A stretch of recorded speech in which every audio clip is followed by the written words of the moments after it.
tonight to see if he was barefoot. Is that still the case? Is he barefoot? Because I know on Facebook somebody posted a picture of these could be his shoes, or is that so he is presumed to be barefoot at this point? What I can say is that his mom says all of his shoes are accounted for at the house. I'm not going to say that he's barefoot. All right. Allegedly! Hello everyone and welcome back to my channel. This is Lady Freedom here coming at you with another raw narrative. Here's a brief disclaimer for tonight's show. Let's watch. That's ignorant!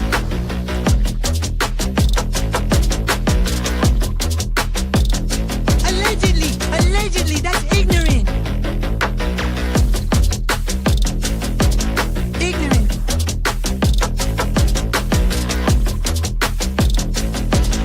Judgment, Arthur. Chloe, you read my thoughts. You've got the shinning. You mean shining? Shh! You wanna get sued? Judgment, Arthur. You just use that shin of yours to call me and I'll come a-running. But don't be reading my mind between 4 and 5. That's Willie's time. Hey, yo, boss. I love it when he does that.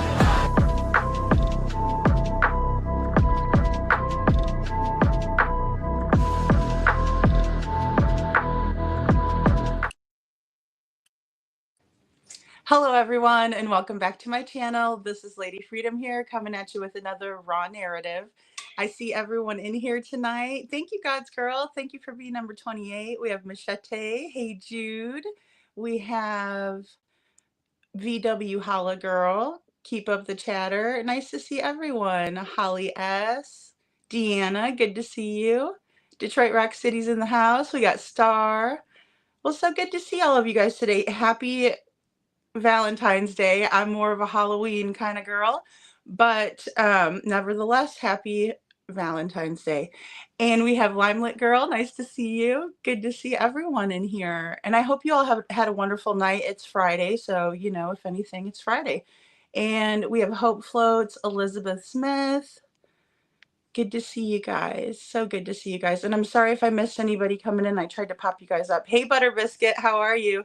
We have Janine Simmons. Good to see you, Mini Panthers. Great to see all of you. So I guess the word on the street today is Matt, the former co-worker to Terry. We know him as Flying Monkey Socks. And we kind of find out how much of a flying monkey he actually is in this interview.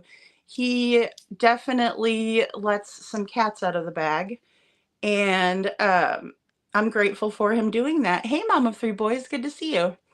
So, Star Friday. So yeah, so we're going to watch that tonight and just kind of discuss it.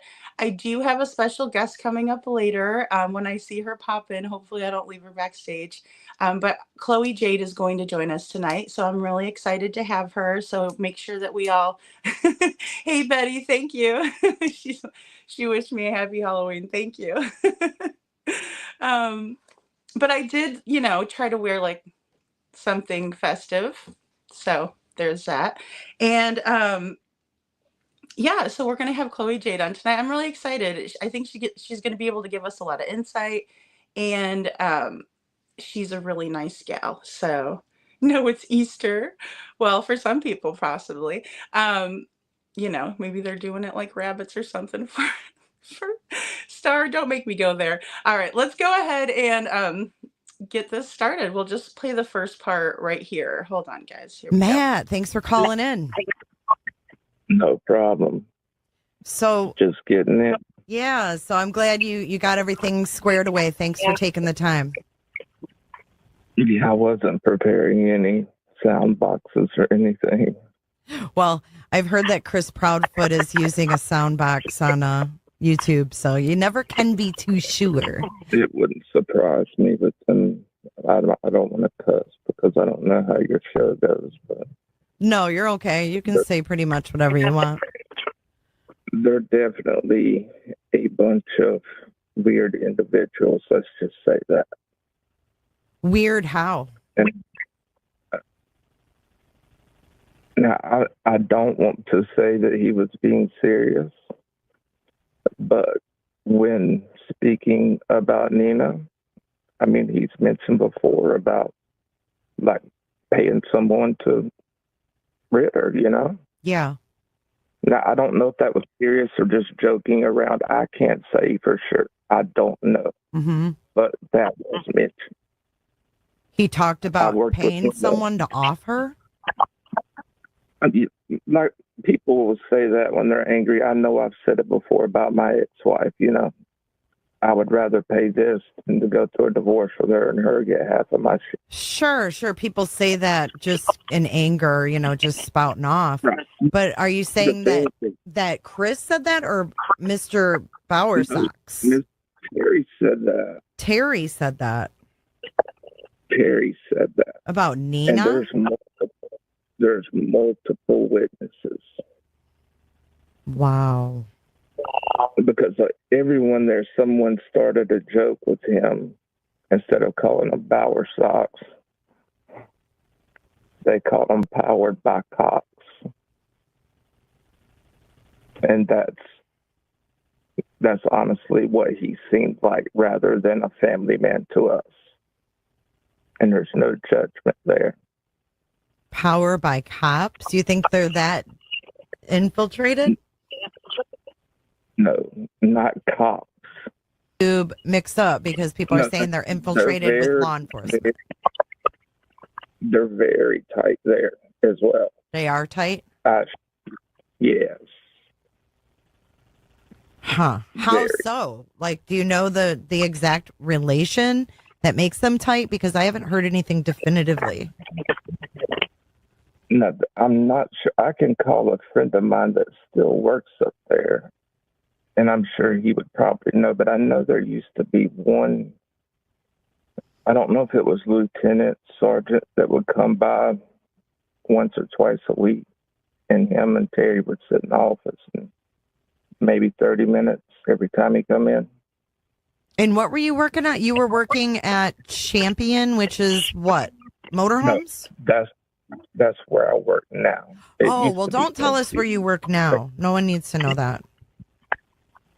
Oh, I'm not worried about it. Well, I don't want anything to happen. You know, people are crazy. But you worked with him at your previous job then? Yeah, he used to be MCI. New Flyer brought him out. You what? I said it used to be MCI. New Flyer bought them out. Oh, okay. And what did Mr. Bowersox do there? He was more of like an office guy, but he would come out into our area, you know, lunch, you know, and just BS around and talk.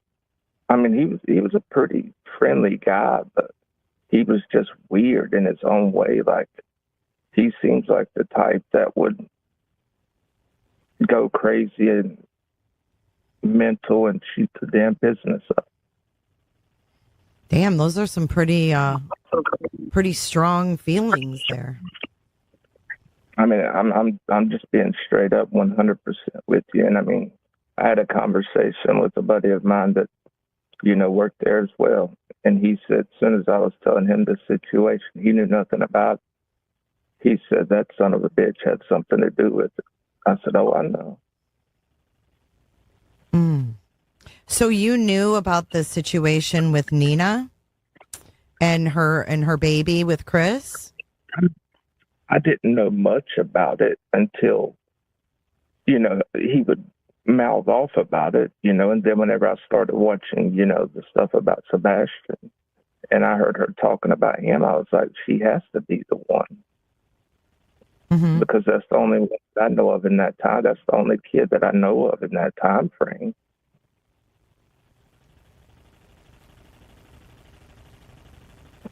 I've got to talk more about, have you ever met Chris? Yeah, I have met Chris. At one of like when they had the Christmas dinners and stuff, I've met him. Just in passing, or did you ever have conversations with him? No, we had conversations. I've met him. I would say, I wouldn't say over 10 times, but I mean, I've met, and I can say this, they're all pompous assholes. Mm-hmm. Every one of them.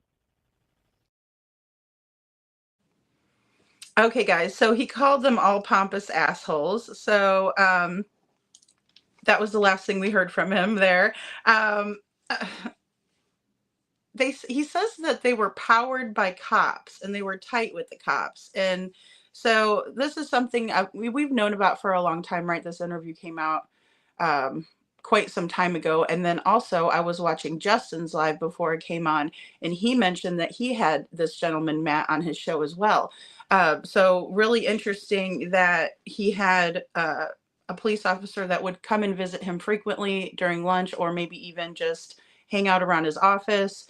If any of you have worked in an office, you kind of have a little bit of extra free time every now and then, to kind of goof off a little bit. I know that sounds bad, but it's the truth. And that's what it sounds like. It was kind of like his goof off time, and he had this gentleman come in and talk with him, so he was tight with them. But what really bothers me about that is not really that the cop shows up and is friendly with him.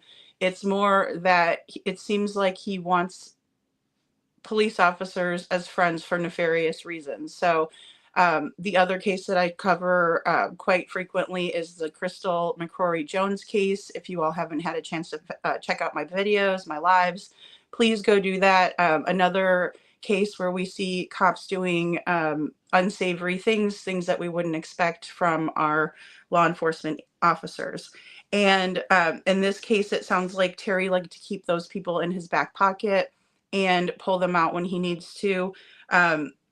It kind of gave me the creeps when Matt is talking about how Faith and Nina were talked about in the office. I'm assuming that when he says she has to be the one, he was talking about Faith being the one child, because he says in that time frame. I'm assuming that Chris doesn't have any other kids, obviously. He was in the Navy, so I don't know if we can be so 100% sure with that, but we haven't ever heard of anybody else like that. So he said that she had to be the one. So apparently they were talking a lot about Nina and about what they would like to do to her in terms of taking her life, taking her child from her. Some pretty scary stuff if you think about it. Not exactly the kind of conversation I've ever been accustomed to around the water cooler, but nevertheless, this is what's going on. So I just wanted to say hi to everybody really quick, and I meant to. It's just I kind of got a little triggered by him, if you can't tell. Dan and Ida, good to see you guys. Good to see you, and happy Valentine's to the lovebirds. And then we have Sylvester and Khloe Jade. Khloe Jade, good to see you.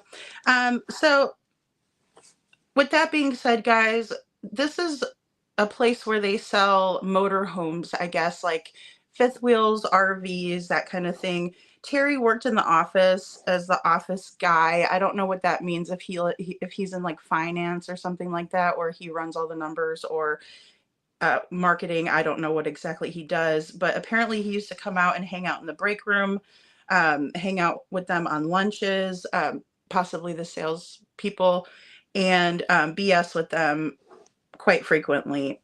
And then Matt describes Mr. Socks as being someone who you would think of going like postal and shooting up the entire workplace.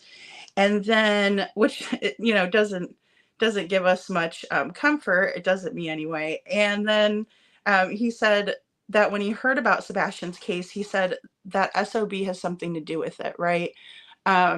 So there's that. I mean, to work next to a guy like that. Now, earlier in the conversation, he does talk about how he was friendly with his coworkers, but it seems like he was one of those people that kind of likes to be friendly with people. That way he can kind of feel them out and see if he can use them for, his own purposes later on. Hey, Troopers Mom, good to see you.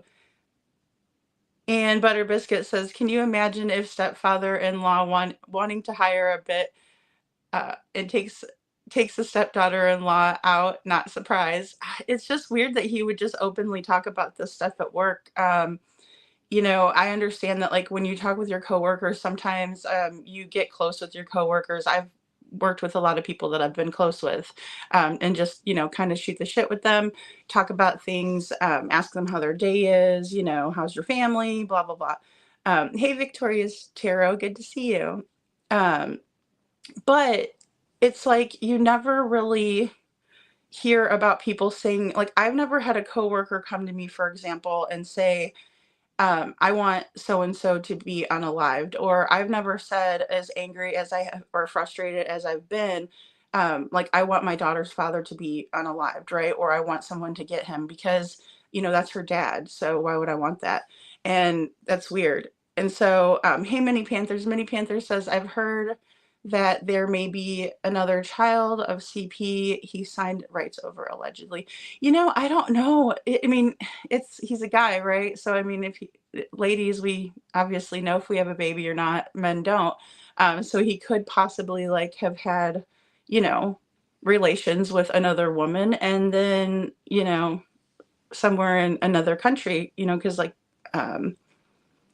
Navy men, or seamen or whatever, they travel a lot. You know, they send them like all kinds of places. Hey, the hen house, good to see you. And so it's definitely a possibility. So I don't want to like discount it or say, yeah, that's not true, but I don't know if it is or not. So, but thank you for commenting, because it's very possible. And Mom of Three Boys says, what did Nina do beside give Chris a daughter? Yeah, she didn't do anything to deserve this. And really, like, nobody deserves to be treated that way. He apparently, according to Nina, so I'm sure everyone has seen her interview. According to her, Chris wanted her to terminate the pregnancy, didn't want her having this baby, right? And who is now Faith, and she's a whole child now. Thank God for that. And he just seemed like he really didn't want this, you know, want her either way, you know, but it's just about winning to him, right? He just wants to win. And then also, I think his mother really, really wants this baby, right? And she was really upset about having to hand Faith back to her mother because there was no reason to take her from her in the first place, in my opinion. It's, you know, it's wrong. Little girls need their mom. And Betty says, in my opinion, the Murdoch case showed off a lot of good old boy police tactics and fixing things for friends of LE. Yeah, and we see it a lot, right? It's unfortunately, it is common, and I hate to say that law enforcement officers are bad people or anything like that, because I don't feel that way. But I do feel like some of them take the badge as, you know, a power trip, and they like to use it to their advantage, or helping friends out, things like that. But it's definitely, in my opinion, down there, a good old boy system. And I feel like that is it's regretted now by the ones who did it, because I think that they understand now. I think they're coming to the grips with the fact that they should have exhausted every option. Hey, Cindy, welcome in.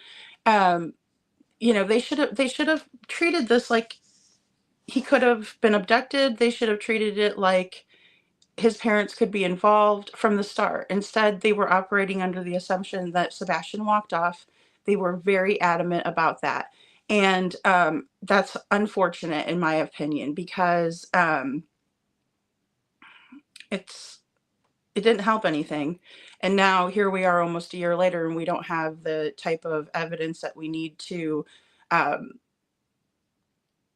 get who probably did this, in my opinion, allegedly, of course. And Star says, I would feel like a trapped rabbit in the mist. Imagine how Sebastian must have felt, in my opinion. Yeah, I mean, we're going to hear the same old shit from these guys, like calling him the R word. You know, some of it's going to be a little bit newer information than what we're used to hearing, but it's more so driving home the fact that They were absolutely mean to Sebastian.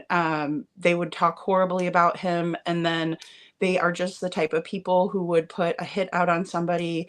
They do dirty things like, slash tires and all that really classy behavior.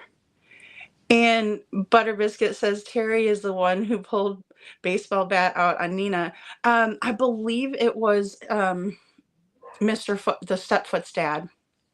I believe it was his dad that did that and pulled it out on her, like whenever she knocked on the door over there to find out like what he was doing with the stuff that he was getting rid of her children's stuff. I mean, he's just like a real piece of crap. And Trooper's mom says, interesting, he didn't want Faith, but he gets with KP who has Sebastian. Poor Sebastian. Absolutely. And that's one thing that really doesn't make a whole lot of sense to me.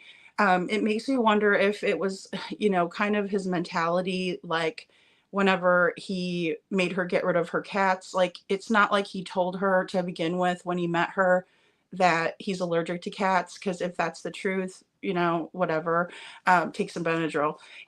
But he makes her get rid of the cats before they move in together. So she's already fallen in love with him. She's already has her heart set on this guy, right? And then he tells her like, hey, I'm not moving in unless you get rid of your cats.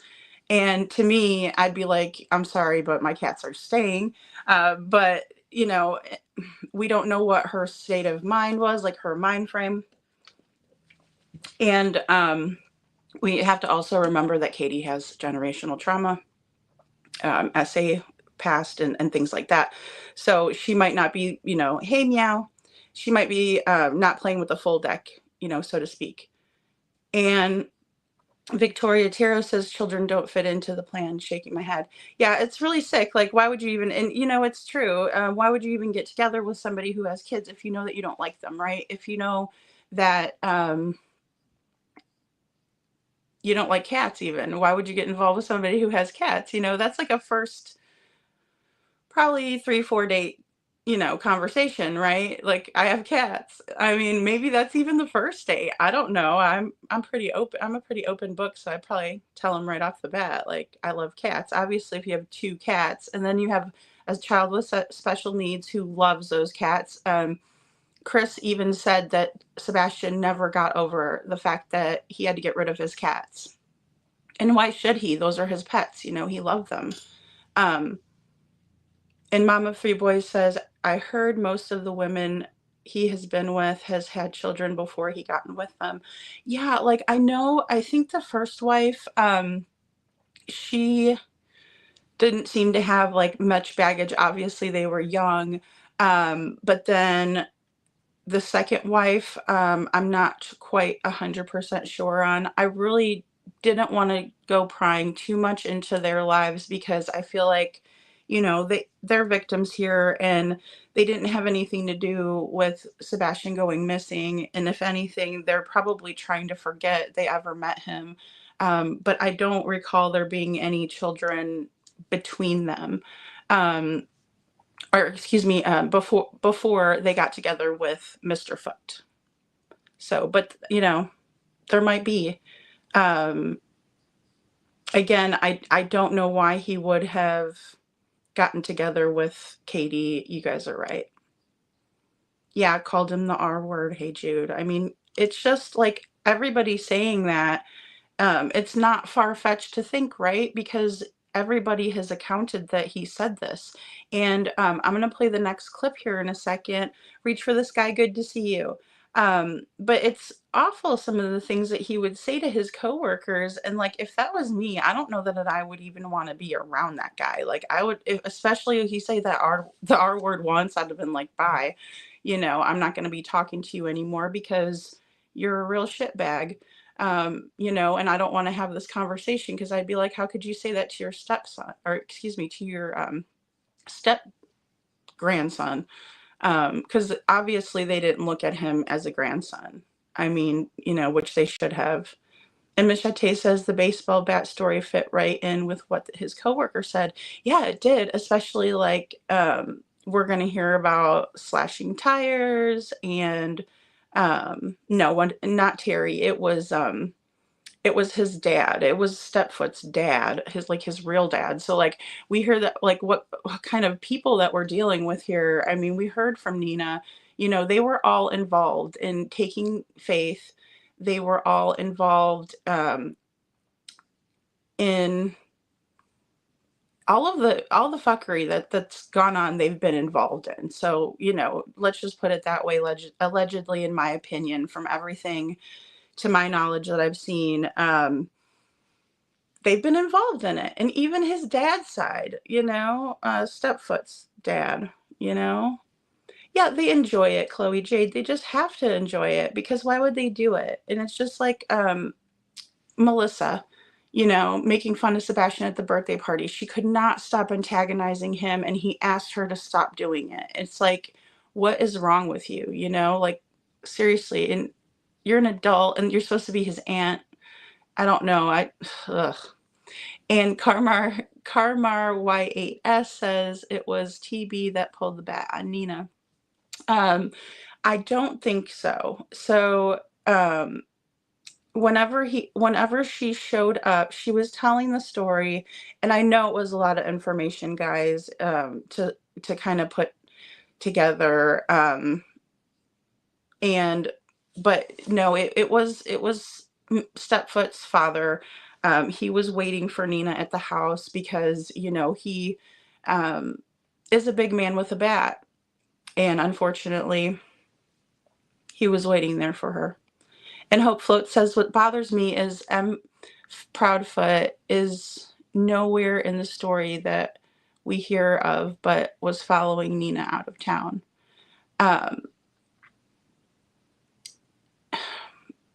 Just the fact that these people have the audacity to do even one or two or three or four of these things just speaks to their character and how absolutely awful they are, in my opinion. And the snake, Khloe Jade, making him get rid of Brownie. And, when the sickest part is that when he starts off the story, he says, oh, this snake, Sebastian loved the snake. And even Katie goes, he loved the snake. And then, but they just take the snake away from him. I mean, I don't even know. I best watch a clip so we can take a minute. All right, so let's watch this next clip, guys. Are they drinkers? Are they what? Are they drinkers? Do they like to drink and have fun? I mean, they look like they like to go on a lot of vacations. So do they like to... They would drink wine and stuff, at the parties. But as far as, outside of that, I don't know. Mm. So other than being weird, I guess I'm looking for more what you mean by weird. I mean, is it just a vibe you get, or is his behavior strange? I really don't want to go into it. I would rather email you. Okay. Do you have an email? Yeah, absolutely. No, absolutely, and I totally understand. It's a weird position to be in. I'm not trying to put his business out there. I mean, just in case he's not involved, Yeah. He could get under, Dude, I totally respect that. I just kind of want to get more of an idea for myself, like the dynamics. Well, let me say, I don't know if you've seen my comment in chat.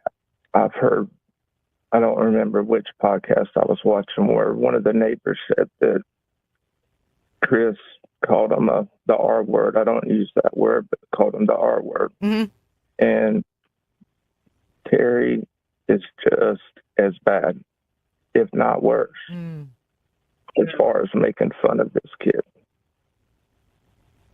How about Terry's wife? Have you had any encounters with her? Yes. I mean, probably about the same amount as Chris, maybe a little bit more, in passing when she would come in. Mm-hmm. And I mean, we would talk, 10, 15 minutes here or there when she would come in. And then, at the dinners and stuff, we would, all talk.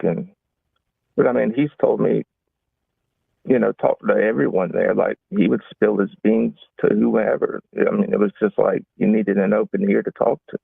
Mm-hmm. And I mean, I could try and get a buddy of mine to call in that, got longer beside of Terry, like actually beside of Terry and under Terry, that knows a lot more than I do. So did Terry talk about Sebastian? Did you know of Sebastian when you worked with him? I just knew he referred to him as, that word? I'm not going to say the word. Yeah. He used as the R word, idiot, is what he would call Sebastian. Do you remember like a context he would use it in? It was like whenever someone was talking about their kids, for example, if we were at in the break room and someone was talking about their kids and he was sitting there and he'd be like, my damn grandson, he's just I don't understand why he does some of the shit he does. He's that word idiot. And just go off on a tangent talking about, things he did or, talking about soiling his pants, unbelievable stuff that, a company, coworker shouldn't know that about your grandson. You shouldn't be talking about your grandson like that anyway. Yeah. That's awful. And how did people respond to that? I mean, everyone, it literally, blew everyone away. Everyone there, feels the same way that everyone that I've spoke with that either worked there or still works there has said the same exact thing that I said from the beginning, that they were involved. I truly feel like they were involved in this, and it was something pre-planned. That's your theory, huh? And just based off of the things that man said, done, the things that I know he's done, they're very, very dirty. I mean, going as far as paying people to, for example, if you were Chris's ex, he would pay someone to come to, your house, apartment, job, whatever, and just vandalize your car, cut your tires, whatever it may be, just to harm you and hurt you. Mm-hmm. And if he knew that, for example, like if you didn't make good money, what he considered good money, he would make it that much harder on you. He would make it, do double of what he would normally do, because he'd be like, oh, I'm not just hurting them by their heart, I'm hurting them in their pocket too, and shit like that. Mm-hmm.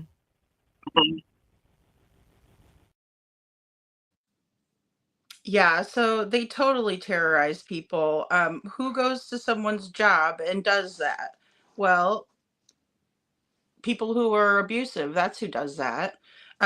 So talking about Sebastian's accidents in the workplace, saying, I don't know why he does that. He's the R word, calling him an idiot.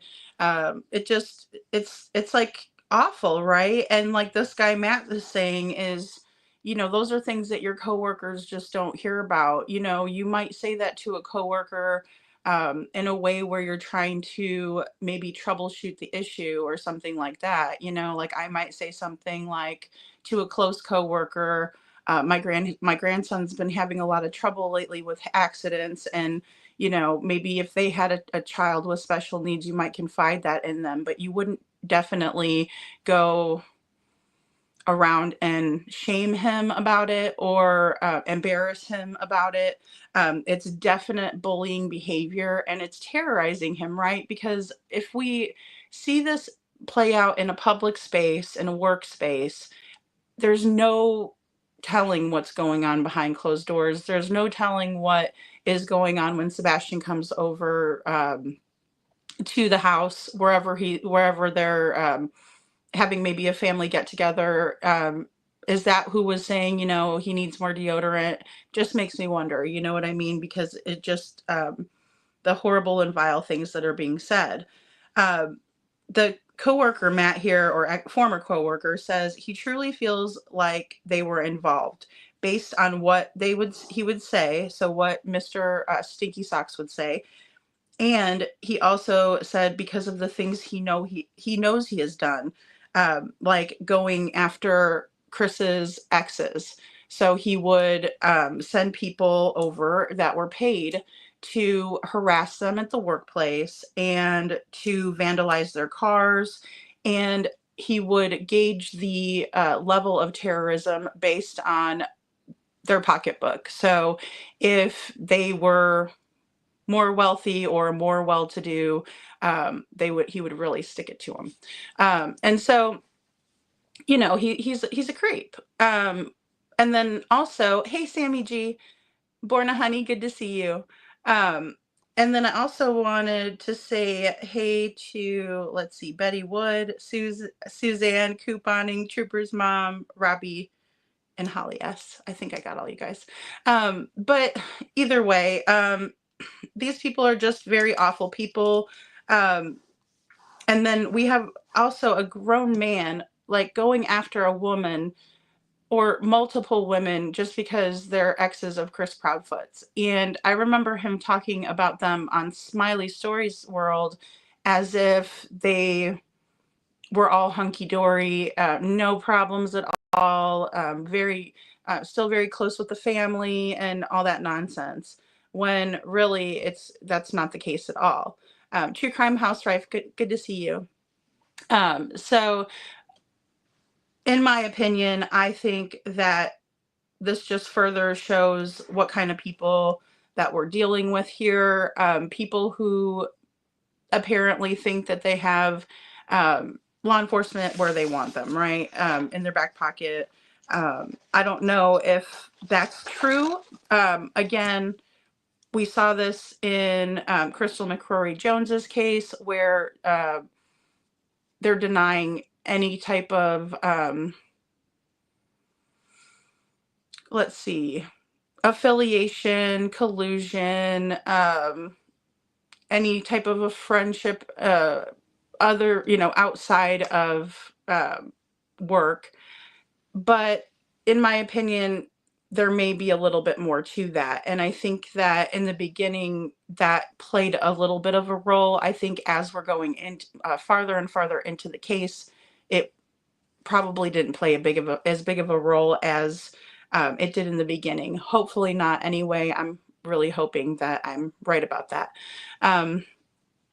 But who knows? And Star says, I think that the picture of him eating thing was over dietary conflicts. CP hated that Sebastian liked tofu. Like, who cares what he likes? Definite food punishments, in my opinion. Yeah, it could have been something like, I know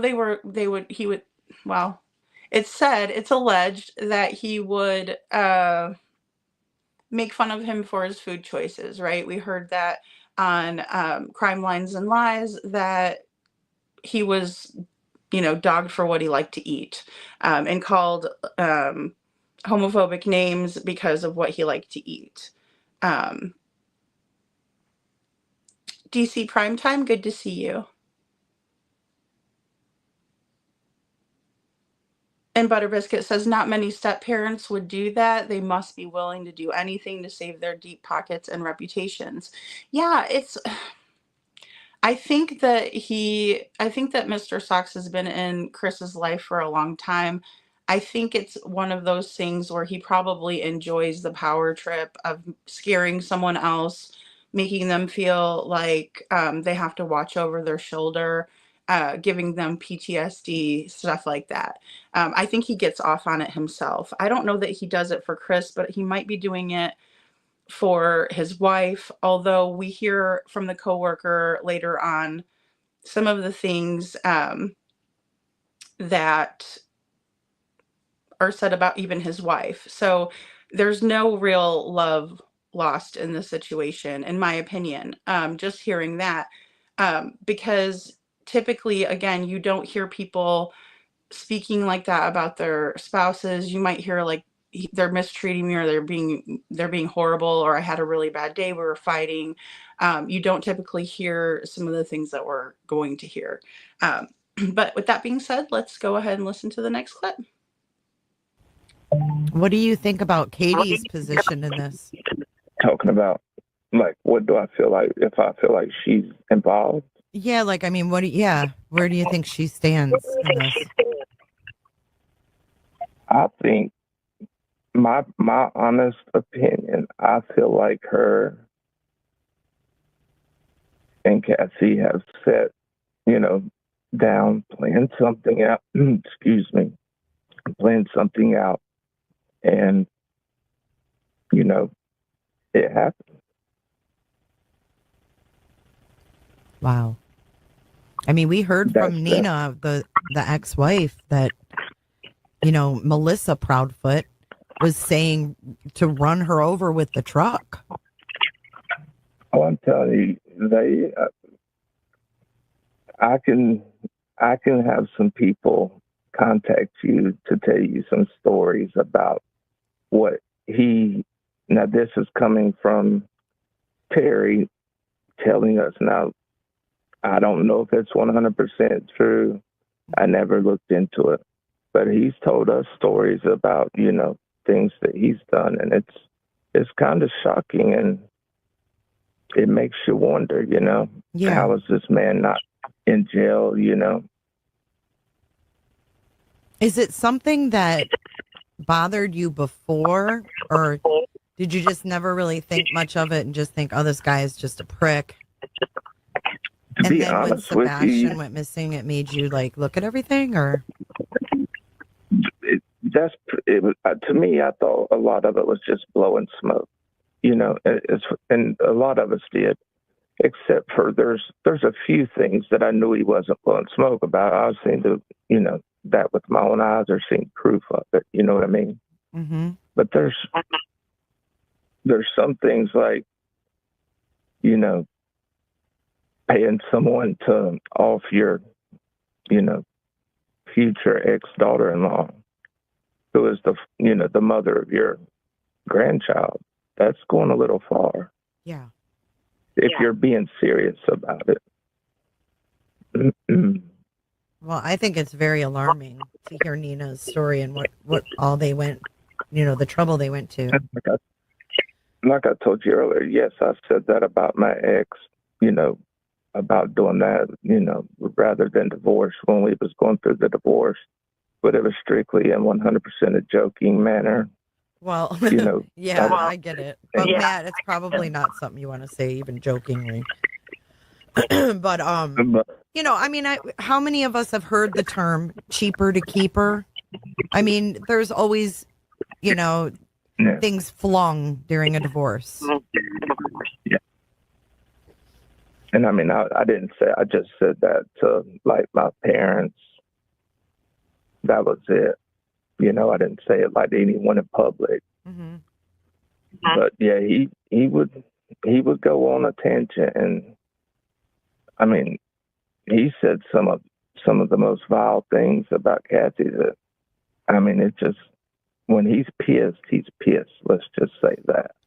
Oh, so you're talking about Cassie, which is another ex-wife, right? Did you say Cassie? Kathy. Oh, Kathy. Okay, I'm sorry. He would talk shit about his wife, Kathy. Oh yeah, he would, when he, like, if, for example, if he come into work and they had an argument the night before, she was the dirtiest. I don't want to call a female that, but she was the dirtiest, Mm-hmm. Oh, let's just say, I'm just using that word. That's what he would say. And just, I mean, go off, talking about everything under the sun. Mm-hmm. I want that bitch out of my life, just on and on and on and nonstop.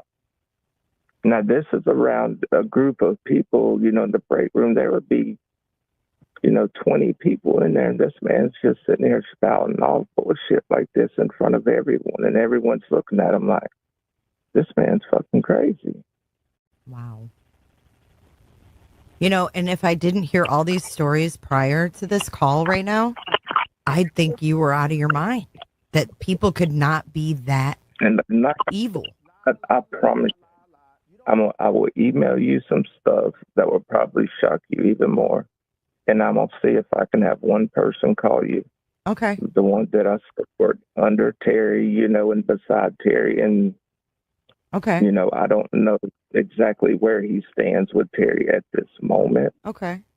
Well, I The appreciate thing that. is he would rather speak with you off air, and then, you could record it, whatever. Mm-hmm. He might not want his identity to be known. You know what I'm saying? Sure. Let him know that if he wants to remain anonymous, that's fine. Okay, guys. So there was like 20 people in the break room whenever Terry Bowersox was going off on Kathy, calling her the dirtiest. He wants to get rid of that bee, saying he was going nonstop after his own wife. So obviously, Sebastian wasn't the only one getting talked about in the break room by Dirty Socks. And hey, Lori, good to see you. Happy Valentine's Day. And so, guys, we have Melissa wanting to run. Well, what she said was for Chris to run Nina over with his truck. And just a reminder, the kids were there. So she had, which I'm going to say, I don't condone this. I think the kid should have stayed with her dad. Obviously she would have had Faith because that's who she was picking up from them. But nevertheless, the kids were in the back seat and witnessed all of this nonsense, and everybody, Facebook living it, and all that good stuff. And I understand that people do say things when they're mad, obviously. And I have heard like guys saying that stuff like, the DC primetime, this is J is for J, whenever she was thinking that I guess the Proudfoot were guilty. So she interviewed one of Stepfoot's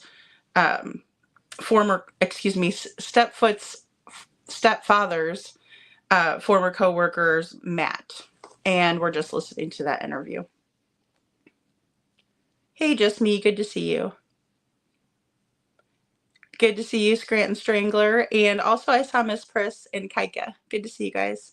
And so, hey, Tina girl. Yeah, Tina, she was. Yeah. So, and then also, I'm sorry, Hey Jude did send me a message, and she said that she is almost 100% positive that it was Terry Bowersox with the bat.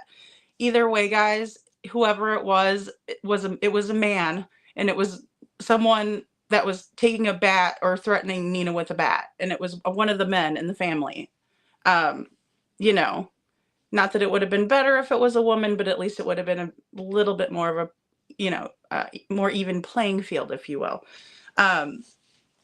So with that being said, it's just completely awful. So Nina was supposed to go and do a handoff at the police station. And that's kind of what we're referring to right here. So, they were the Bowersox and Proudfoot were to hand over Faith to Nina after they had taken her away from Nina. And so her dad had come from all the way from New Mexico to Tennessee to help her with this process. And thankfully, but he was waiting either a little bit down the street or somewhat across the street. And she had her little boy, her little girl, and then she was going to pick up Faith. So there were kids involved in this. There were kids involved in the handoff, right? Because that's who they were handing off. but it didn't matter to them. They were acting violent in front of these children no matter what, and they were being violent towards the mother of the children, right? Just some really awful stuff and things that are just unbecoming of no, I'm not, you know what, but that's the nicest thing anybody said about me in like 3 or 4 weeks, is that I'm related to Nina, so I'll take it, you know what I mean? But no, we're not related. I have a lot of family in New Mexico, but Nina is not my family. If she was, though, I would tell you guys. I would be open and honest about that. And but she is not like a cousin or even any type of a relation to me. So there's that. Thank you, the McGee and me. Yeah, someone and Cluminati's super chatted like $10 to lie. It's pretty awful when you give your money away to lie. Hey, Lisa, good to see you. But that's the nicest thing anybody said about me in a while. Except for you fine folks, of course. But I mean, I'm talking about like from the other side and like all those haters and stuff. They were like, oh, Lady Freedom's, you know, and I was like, I mean, whatever you want to think. But here's the thing, guys, just remember that if I'm related to Uncle Taco, it's hard for me to be related to Nina too. It's not like we're all related and I just decided to come up here and talk about Sebastian. So there's that, you know, we got to think, oh, thank you, Kaika. I think Nina's gorgeous. I think she's gorgeous. I was kind of like, I hope she doesn't see me and think, you know, ugh. But anyway, there's that. But either way, it's to me, it's the nicest thing that anybody could have been saying lately, because they were calling me like a lot of other unsavory things. So, but let's go ahead and, thank you. Hey, Jude. Hey, Jude, you're sweet. Oh, goodness. Thank you. You guys are awesome. You know, and the thing is like, it's just like, I can't believe people would pay to lie. It's just, and then I've never gotten like one single email that said, are you really related to like Nina? You know, because if I did, I would obviously, you know, let them know and everything like that. But, no, like nobody even asked me. They just like super chat $10 and it becomes reality. Okay, so here we are with number 4. But I can assure you, he knows a lot about that man. I mean, like I said, I know Terry. I know how he is, and I promise you, he would be willing to, if you were a, you know, hitman or a kidnapper or someone, he would be willing to pay you. Like if Katie and Chris was to bring up something about, I'm just using this for example, if they were sitting around talking and Chris said something about he can't take Sebastian anymore. He is the type of guy that would be like, you find someone, you know, to get rid of them, I'll pay for it. Right. Did you, okay, I don't want to like derail you, but did you hear the story, Matt, about Sebastian being essayed under their watch, and that Chris didn't want his daughter around Sebastian? Have you heard that? Did I ever do that before? No, like before at all Sebastian. On YouTube here. I just heard it after Sebastian went missing. I didn't hear of it before then. Correct. That's what I mean. I don't know how much you've watched on YouTube. That's all. So with that being said, I mean, knowing what we know about the ex and his daughter, Faith, if this was an issue about Sebastian because CPS was involved and that may hurt Faith being able to come there, would that not be the same type of motive that they had against Nina in a sense? Yeah, exactly. And like I said in that super chat, Chris has said it in interviews, Katie has said it in interviews, and the biological father, Seth, has said it in interviews, as well as reports. Excuse me. That TBI has showed them videos of Sebastian's bedroom light going on and off. Okay, if they've got a Ring video showing his light going on and off, how do they not have video of him walking out of the house? If he walked out the front door, which is where his room is supposedly on that side of the house, if I'm not mistaken, That's what they how do said. they not have Mhm. video leaving? Yeah, it's a good question. I mean, in my opinion, I truly don't feel like he ever walked out of the house. I feel like he left that house through the garage and was taken somewhere else. Hmm. Do you think that he was made to sleep in the garage? What do you think about the mattress? Now that would not surprise me with the way that them people are. I'm telling you, there's some dirty people that's very vindictive and will go extra lengths. Hmm. Matt, have you talked to And like the I said- TBI or to the Sumner County Sheriff? Yes, I contacted them as soon as, I found out about this, and, I contacted the detective and left the voicemail with him and spoke with one of them. I don't remember which one. I've had to look through my text message. But they did contact you back? Yes, I did speak with the detective on that one. Because I just called in and told him that, I used to work with Perry and that, Mm-hmm. I knew Chris, met him and all that, Mm-hmm. and he did leaving a voicemail is what I'm referring to. And he called me back and I told him everything that I'm telling you. Okay, guys. And then Lisa, that is a really good point. It made me think of that too when I heard this again. It was like, okay, so Lisa says, do you know what this brings me to is how one of the at night members had 100K on their head. That's the reason you're not hearing anything. They're on the down low, in my opinion. So I just said this the other day to a friend that I think that's why they're being so quiet, is because they're being threatened, and their kids, their pictures were like attached to some of these nasty emails, stating that they were going to be taken care of, I guess, is what, this guy likes to call it, taken care of. So, hey, SL, good to see you. Thank you for coming in. And Scranton says, what they accuse certain creators of doing is exactly what they are doing. I know. And then, like, also, Jay's camera angle looks pretty, like, far up there, too. So I was like, wow, she's talking about my camera angle, but I mean, look at hers. Like, I don't want to always make direct eye contact with you guys. I think that's really weird.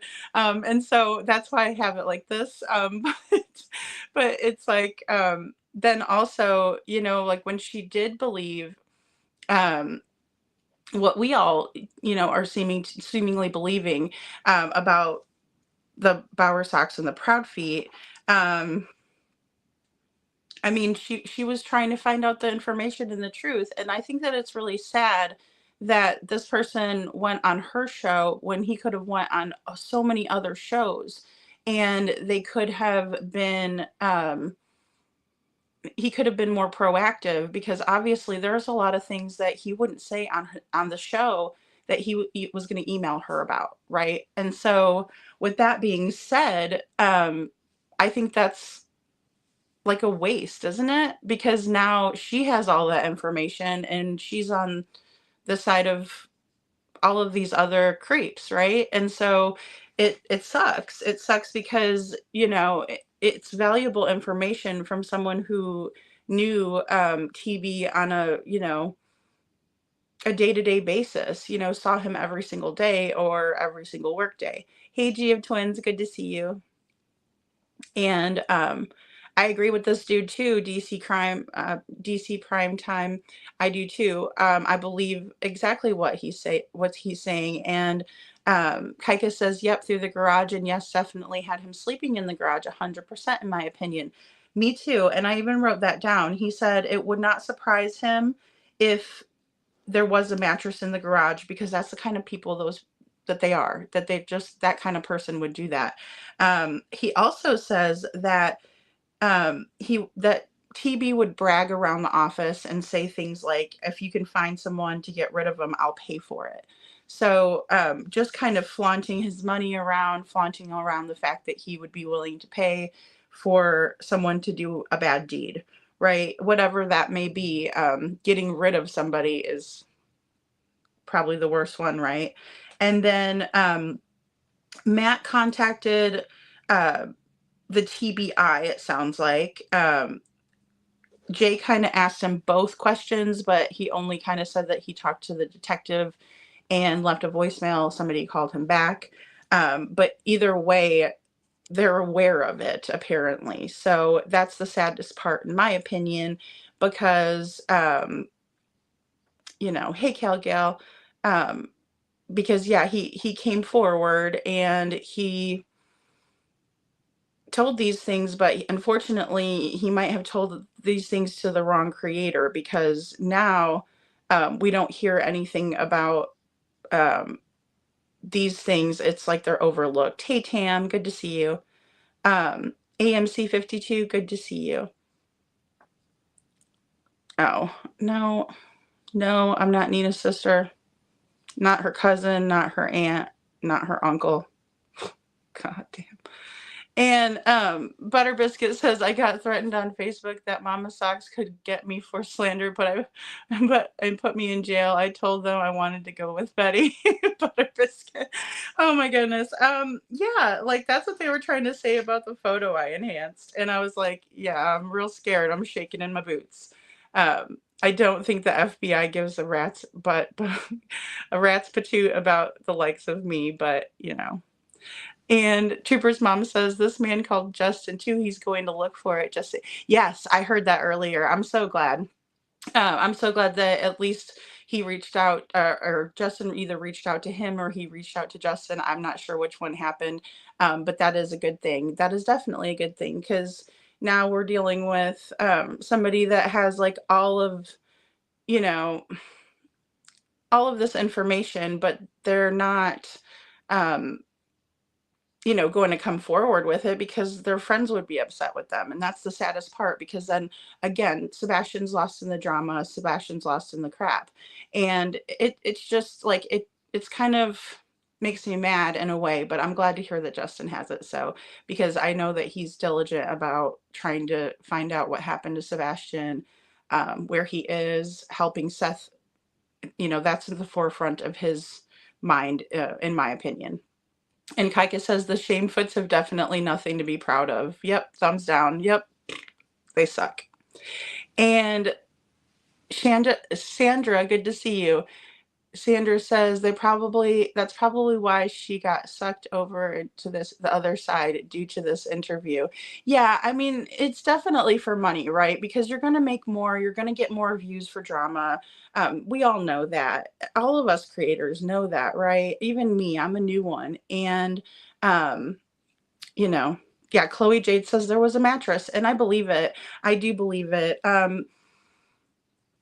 And also, people tell on themselves. If you give them enough rope, they'll tell on themselves, right? And we hear Chris doing the Sling Blade impression on Clue and all of that stuff. And it's something that it's kind of like he slips up, right?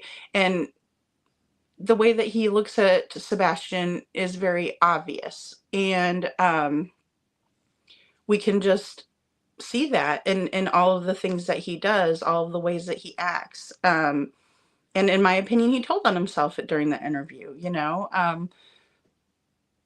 There's a connection. There's definitely a connection. And Butter Biscuit says she may have sent him to bed in the garage that night. And if we look at the time frame, we have like 23 hours, right? Basically, from the time they get home from the Texas Roadhouse until the time he's reported missing is roughly that time, right? But for things to happen by that 3 a.m. time frame, there would have to be some things in order, and there would have to be an immense amount of planning, immense amount of premeditation that has gone into this, in my opinion, for it all to kind of work out the way it did in that small amount of time. Because we think, it might be a lot of time, um, but when we look at it, we can kind of dwindle it down to even maybe an 8-hour time frame, a 10-hour time frame, if we're pushing it. But I think that there was plenty of time to do what they did. So yeah, so much BS there is, it is so much BS, AMC 52. And not that I wouldn't be proud to be related to her. Like I said, I think she's a beautiful woman. I think she's strong. I think she did a wonderful job of coming forward when the other wives, who dealt with just, similar circumstances and, obvious terrors, um, they won't talk, because they're scared. And I give her mad respect for coming up and saying something, because when you don't say anything, that's when this stuff is able to keep happening, right? Because people are afraid of these people. They don't want to come forward. Even this guy didn't want to say everything, right? He's like, oh, I don't know, I know how they can be. And and maybe he's right to do it. Maybe he knows them well enough to where they know where he lives and stuff like that. But it's just crazy. And Khloe Jade says there are so many accounts that match. There's no way this is all untrue. Exactly, exactly. And Khloe, I'd like to have you up, if you will come up after this next clip. It's like a 3-minute clip. I'm gonna play it. Hey, Kim French, good to see you. It's just really sad. It's really, really sad. I like your orange cat, Sandra. And Injustice Project, good to see you. God's Girl says now that she doesn't have the same opinion, puts the guy's life in danger, in my opinion. Yeah, I'm just glad that people like 5D put this out again, and I'm glad that they did, because it just is kind of goes with what we've been talking about here also, how we're not dealing with the typical people here, right? We're not just dealing with grandma and grandpa. We're not just dealing with a stepdad. We're dealing with someone who is more than capable and who has terrorized other people just because they crossed him, right? Not because they did anything terribly wrong.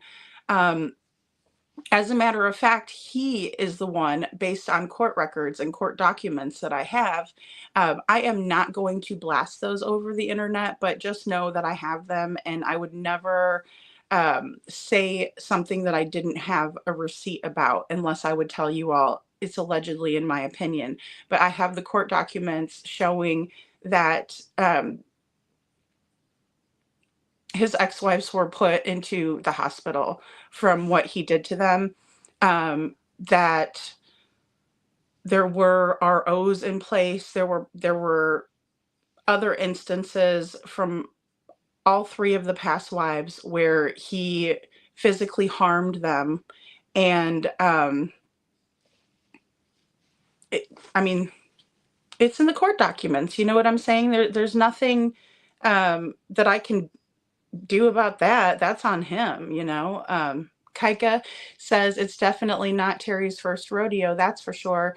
Definitely not. And he enjoys it, like he brags about it. He finds it, to be like appealing, Oh no, Lori, hurry back. He enjoys it, and he likes to sit there and tell everybody about it.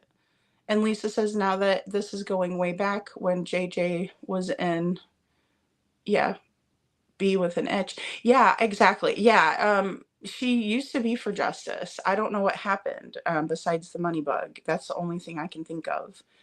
Which you do make more money off of drama, but it's when you're doing true crime, it kind of, there's no place for it, right? There already is drama in these people's lives. The dynamic between these people that we're talking about and this missing child is the reason why the child is missing, basically, in this case, in my opinion, because it's not like he was abducted. It's not like he just walked off. As Matt was saying, if people were seeing his bedroom light flip on and off, then there was a direct camera view to the house. So if he walked out the front door, as the feet say he did, and they were adamant about this on Web Sleuths, the only door that Sebastian could have walked out of was the front door. And Chris himself said that. So if we're to believe that, then he would have been on camera, but he's not. And so just seeing the dynamics in this family, watching a video from Sebastian's 15th birthday right before he went missing, I think it speaks volumes about what kind of people we're dealing with here. I think it speaks volumes about what could have happened to Sebastian because of him being in the care of the people that we're seeing him being in the care of. So it's absolutely sad. Oops, sorry, I have a hair there. Queen Cece, good to see you too. Let's see here. Star says, I'm still waiting for SWAT to crash through through my ceiling. I'm sorry. Been waiting ever since got Alexa. Oh my goodness. Oh, Star. When they come get you, make sure you text me, hun. Let me know so I can be ready for them. But I don't think we're gonna have to worry about that. Oh goodness. Unjustice Project says, I came in late and caught part of the bat story. Terry is the one that met Nina at the door with the green bat. Was that another incident with CP's bio dad? I thought it was him. I thought he was waiting at their house, or at CP's house, like with the bat, but everybody says it was Terry. So allegedly it is Terry. And I also got a note from Hey Jude and said she's almost positive it was Terry. So it must have been Terry. But nevertheless, like I said, guys, it's just a guy. Hey, Lolo. It's just a guy that would take a baseball bat to a woman, like, and threaten her with it. Like, it's just, I mean, it's crazy to me. And then also it's crazy to me, like in the interview when this guy's like, evil exists, Jay, like he's trying to tell her that as if she's not in true crime. And I understand that we all, like, as a creator, we have to be careful, like saying allegedly, in my opinion, and all of that kind of stuff. But we all know that evil exists like this. We know it.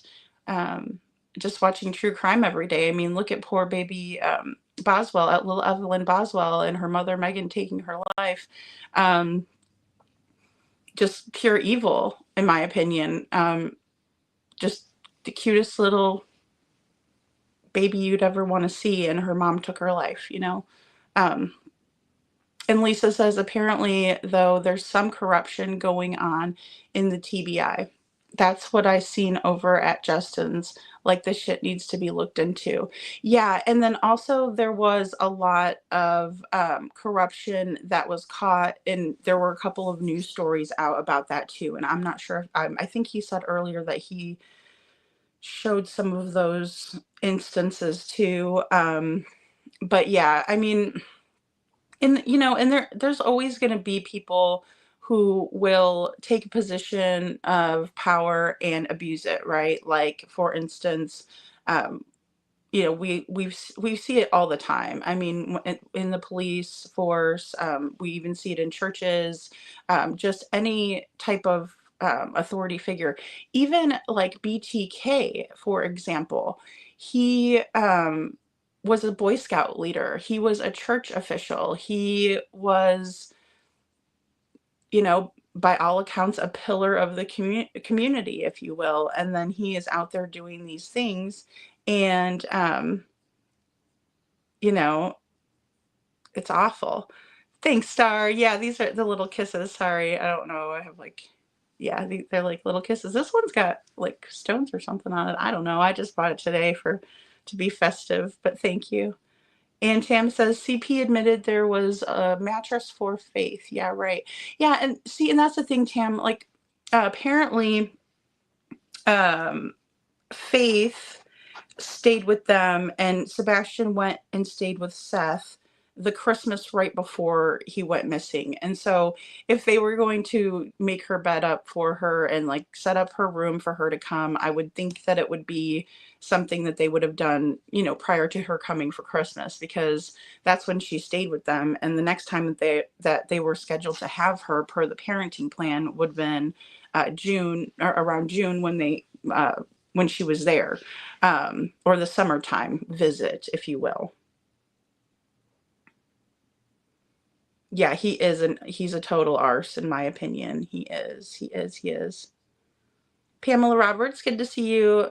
She says, I read that they made Sebastian sleep in the garage because Chris didn't like the smell of Sebastian in the house, and Katie said he came in for snacks. Oh my God. Yeah, and see,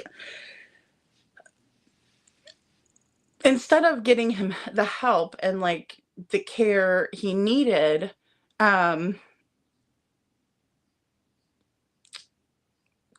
they didn't help him. You know, I could see them doing that, you know.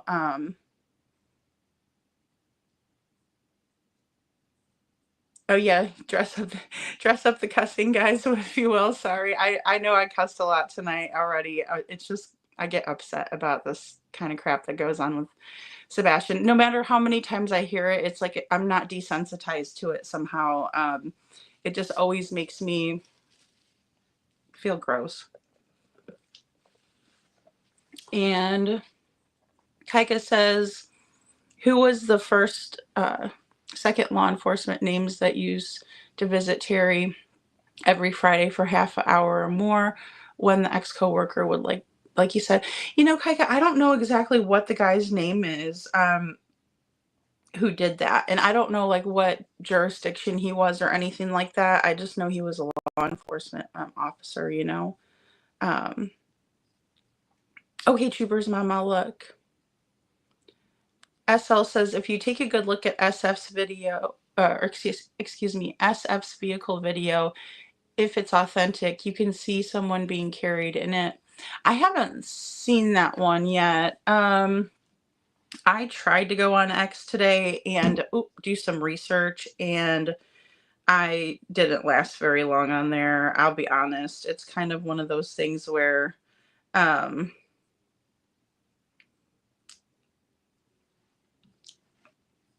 it's just so ugly on there. You know what I mean? I don't like to do that kind of stuff. I don't like to be in those environments, and I don't. And Sammy says, I agree 1000%. There are lots of folks that think it was spontaneous, but I just don't think that it plays out the way that the cameras, car location, number of people involved. Yeah, and it's so hard. It's hard for me to believe anything that SF puts out there, honestly. It is. I can't really even, you know, I can't really believe anything he says. He just totally, I don't know. Everything he said on the Lower Lodge made me believe that he is, you know, just a douche and he doesn't really care about the case. I just can't believe anything he says. Butter Biscuit says, in all honesty, I think he was left in her vehicle. She took the trash out, meaning crime could have happened on the way home or when the garage door closed. Just speculating. Yes, guys. And like I said, there's probably a good, in my opinion, 10-hour time frame, maybe. But then, you know, for Chris to be involved, it becomes smaller.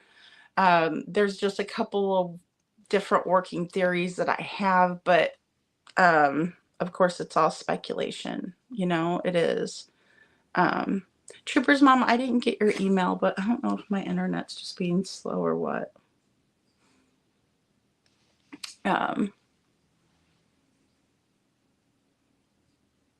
Oh no, I hope you don't get a lot of flooding, Troopers Mom. Hey, Kathy Kincaid, good to see you. Oh, good, Chloe. Yeah, come on up. I'm sorry, I get too far behind in the comments. Let me go ahead and play this next clip, and I'll have you come up. I think you can add like a ton to what we're talking about, so I'm excited to have you. So hold on one second. Let me go ahead, and we'll play this last little clip. What kind of told 'em questions did they ask you? I mean, they asked me kind of what you're asking me. They asked me, I really don't want to get into that. Okay. I would rather email you Yeah, that. yeah. I get it.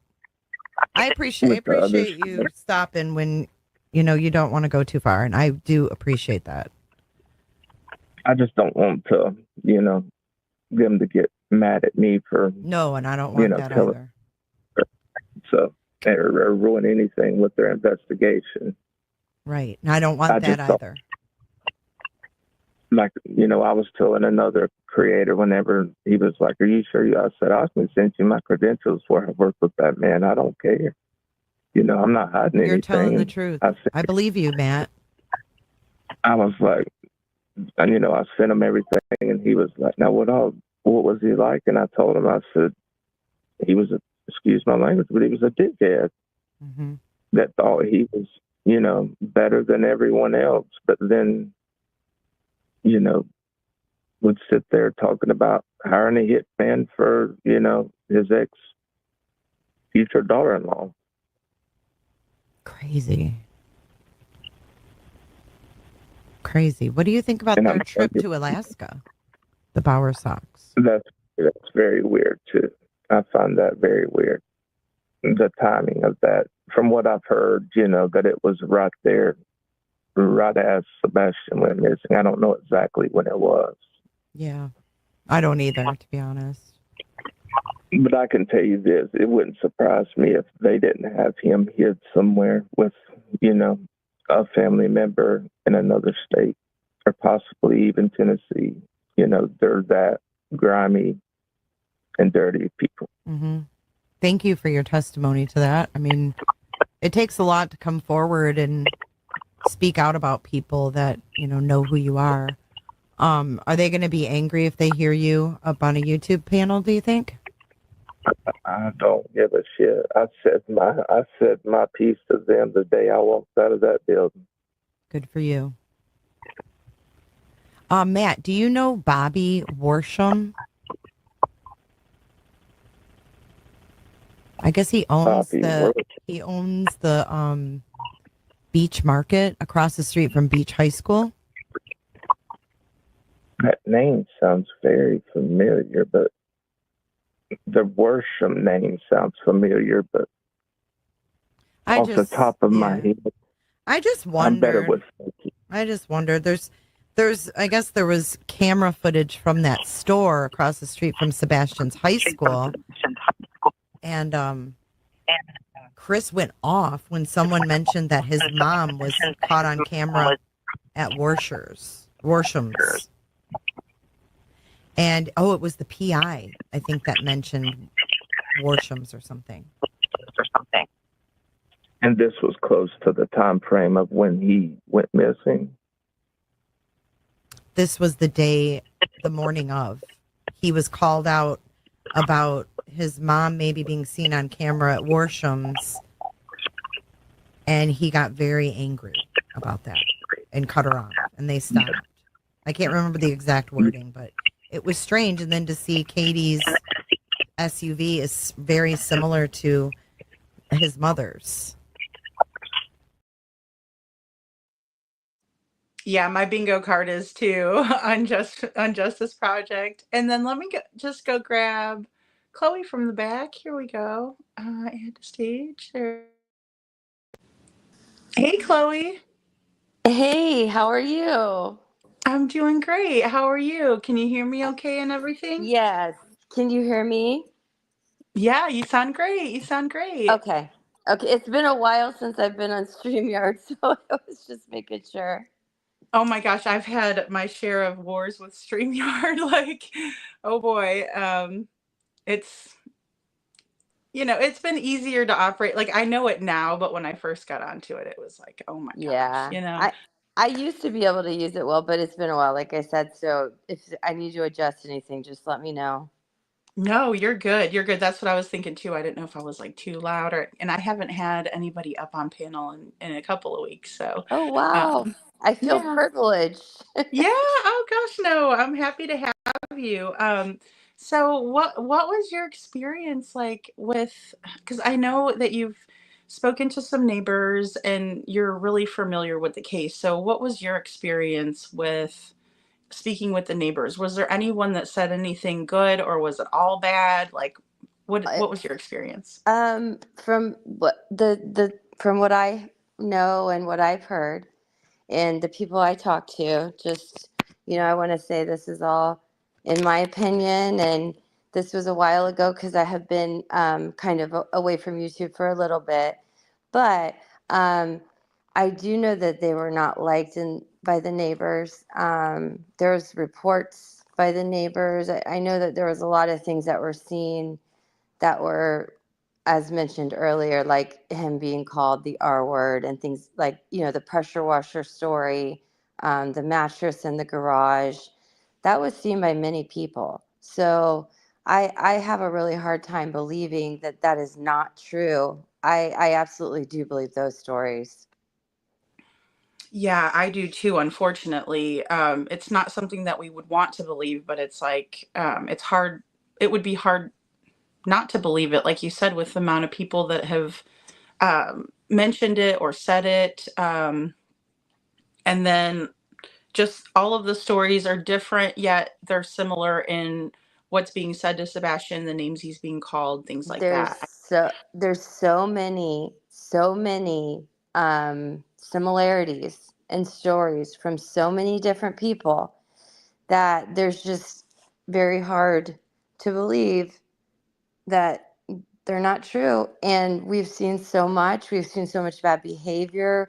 We've seen awful language and the way they've acted. And I mean, it's really, really sad for Sebastian because there's been so much drama involved. And that's the part that really upsets me, is that we've lost sight, not you and not, a lot of people, but there's many people out there that have lost sight of what the true goal is here in finding Sebastian. Yeah, So I would it's have to sad. agree. I would have to agree. Oh, and I just saw yes, yes, I'm Lady Freedom's sister. I'm coming out of the closet. I had to pop that one up on screen. I was like, oh, that's too funny. Don't we look exactly alike? Oh yeah, we're sisters. Like, I yeah. wish I had the dark exotic beauty you have, but Oh, thank I didn't get you. it. Well, thank you, Chloe. You're awesome yourself. You're a beautiful woman. Like, that's the thing. I think sometimes on these YouTube streets, it can be pretty rough for people. Um, I get that everybody's passionate, but like, there's just some of the crazy things that have been said lately. I'm like, it kind of surprises me. Like, I thought nothing would surprise me, but then I realized that I've been been quite surprised in the last couple of weeks. So I'm like, whatever. Well, I learned a lot about that too, so I can sympathize with you, and we just have to remember that we are here for justice and we're here for the right reasons, and whatever other people have to say, we will not let it stop our mission to help save children. Yeah, and that's really who it's about. Is it's about all the missing kids because there's so many out there, and then all of just the cases where like kids are being put in danger by either their own family members or maybe they're being trafficked or there's Yes. just so many kids to bring awareness to it. It's shocking, really. I mean, I don't know if it's something where because we have the internet, we do hear about this all the time, or if it's always, like if it's something that's always happened, or if it's just like rising in numbers. But I know. Or either way, it's are we awful. just more aware? There was a comment, and I wanted to comment on this that I was when in chat earlier, and it was somebody that mentioned the lights being turned on and off because it was Mhm. seen by the neighbors.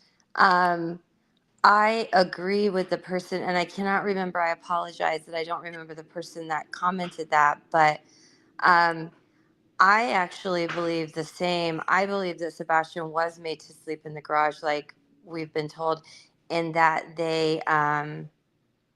somebody in the house turned those lights on and off to look like there was activity going on in the house. I don't know how many people go along with that or believe that, but that was something that I have always kind of come back to. Well, I do believe it because Bobby said it, and she Uh-huh. did come forward and everything like that. I do believe that, and it was cold that night, but I don't think it would be cold enough for, say, something like an accident to have happened, like where in the morning or maybe a couple hours later she goes to the garage and finds out that they shouldn't have let him sleep in the garage that night or something like that.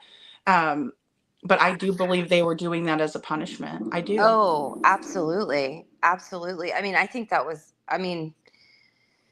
I guess we don't really know. You might know more than, you probably know more than, I'm sure you know more than I do, but that was one of the CPS calls, wasn't it? Or we think it is.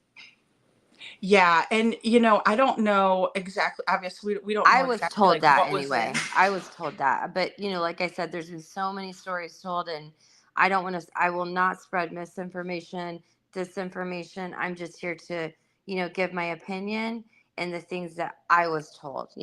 I can't attest for it all. I just don't want anybody to think that I'm saying things that, you know, I don't have proof for. I'm relaying what I was told. No, absolutely. Well, and I just know that, like, what Seth said was that if we were able to know what was in those CPS reports, that we wouldn't be able to sleep at night. Like, that's how bad things That's were. Yeah, some of this, look at some of the stories just that we know, like the pressure washing, calling him the R word, the pull-ups, the mattress in the garage, making fun of his eating habits. There's so much there. And and Right. let's be really honest, I don't have a child with autism, but um, when you have a child that needs special things, you don't demean them over it. You don't treat them that way. And you don't talk about them to other people that way. And you cater to them and you take care of their needs because you're a mother. And that's the part that I can't get past is Katie. Yeah, like you protect your kids, right? No Yeah. matter what, you protect them. That's how I feel. Absolutely. Yeah, and it's sad because like even Trooper's mom says, but what if KP turned on the car on purpose, in my opinion. So And you like, know what, Sammy G, there was a dent in the garage door. You are correct. And there's pictures of that. yes. Yes. I do remember seeing pictures of the dent in the garage. You know, I would think that people, hey little Redo, Hey, I little would Redo. I would think that people would have heard things going on out there, like in terms of, but then again, maybe if he was too scared to make any noises out there also. But I'm guessing when the garage door came up that they saw this. Well, that's what I was told. That the garage door was up and there was definitely a mattress in there. And obviously, Chris said that the mattress was given to him for faith. But we all, like another comment in the chat that I completely agreed with, we know CP, and we know that he wouldn't take a used mattress for his daughter. We don't believe that. Well, especially when he apparently told Faith that, or allegedly told her that he bought her a whole new bedroom set. So wouldn't that be a mattress Exactly. too? That's true. You got it. Yeah, I and they know. just don't seem like the people that do the hand-me-downs, in my opinion. No, because I feel like that they're too arrogant, that TP's too Yes. arrogant too. So that's another reason why I definitely would never believe that. Yeah, those things. See, and that's what's funny, because some things are hard to believe, and some things are really easy to believe. And the things that should be hard to believe, like that they would put him out in a garage, or that they would call him these awful names. Those things are Mm-hmm. easy for us to believe somehow, and I think that's the scary part. Mm-hmm. Yeah, I agree. I think it's sad that so many people well, it's unbelievable actually that so many people, that they all work together to terrorize so many people, and that so many people have been bullied into keeping their mouth shut. Some people have talked behind the scenes, but they won't come forward. Right, and that's, like at the end of this interview. I know they were talking about, or I should say, I'm assuming they're talking about maybe Justin that he was talking to, and I'm guessing that just because he said he kind of like emailed, sent some credentials over, but he was like, yeah, they're grimy, they're dirty, and they're Richard heads. Um, he The didn't say other that, but rumor is, I don't remember. This was at the beginning, but the other rumor was that the neighborhood would have gatherings, like and they actually only invited them to one, and Chris was so arrogant and not and unfriendly to people that they didn't invite them back to their neighborhood get-togethers, like their cookouts and stuff. So I know that there was a lot of people in that neighborhood that did not care for them. I do know that just from some of the neighbors I did talk to, that there were things that were seen. And it did not go unreported, but we don't know or understand really, I think, what the power this family was holding over people. right, or just like that fear of like knowing what they've done to other people and then That's not wanting it done exactly. to them. Yeah, the bullying, the terrorizing. I mean, look at all of the things that they did um, to the exes, I mean, even like, well, like this one that you just played. I mean, the other coworkers, other people that have worked for them have mentioned those things that they got, paid people to do things to, I mean, it's so unfathomable to me that they got away with this for so long. Same here, especially when like people like Matt were calling in and like saying the things that they were saying, in terms of like paying people to do bad things, because Yeah. usually the police will kind of, and maybe I watch too much TV, but I would like to see like a sting or something like they did to, what is that, Dolly DiPolito or whatever her name was, where she was trying to put a hit out on her husband, but the police kind of caught her in it. Yeah. I Yeah. would like to see that happen here. I um, I would love to see them getting caught red-handed. I would love in some way, somehow, some form, and then that hopefully in some way helping us find Sebastian. But I mean, just to get in trouble for some of what they did. I mean, it's gone on so long. I mean, these are years and years of abuse that they've done to people. exactly. And then also just the ex-wives, like I haven't heard anyone come forward besides Nina. Have you? No. And that was on, I know that first interview was on Trevor's channel, and I mean, I cried through that whole thing. I was shocked whenever I saw comments afterwards about people not believing her, calling her a Yeah. liar. I thought that was disgusting. I mean, especially coming from a person who has been in DB situations, which I'm sure a lot of us have, or Yeah. been through some very serious situations. As that it's really sad to accuse a mom of making these things up when she was just trying to protect her daughter. Well, and I found it to be super believable, not only because I've been through it, but then also because like she never made herself look good. What she was saying, and when you tell your story, nobody comes out smelling like a rose, right? But No. it's just Yeah. one of those things where it was very believable to me because of that, because she was so honest about like even Uh, her role in it. it was raw. In my It was opinion, raw. that was completely raw. And that's not something that I believe. I feel like that would be me or you telling our story and being really open about it, Like, I think she was very brave. And she didn't keep herself in the limelight and keep trying to, she wasn't doing it for attention. She was doing it to show the truth, in my opinion. That's a really good point. Like, it wasn't like she did interview after interview after interview. She went on with someone that she felt comfortable with, Yeah. and just kind of spilled the beans, right? Just kind of Yeah, however it was. she, in my opinion at the time, because the way the case began and like how I found out about it, and I was over with that, a part of that. When I saw that interview, I mean, I was a mod in there, and when I saw that interview and watched it, I cried through the whole thing because it hit home really hard. But not just that, it was, for that to be done in front of and to a child, I just I can't I can't even I can't wrap my mind around it, like the hate that she received was awful in my opinion. Yeah, I saw a lot of it.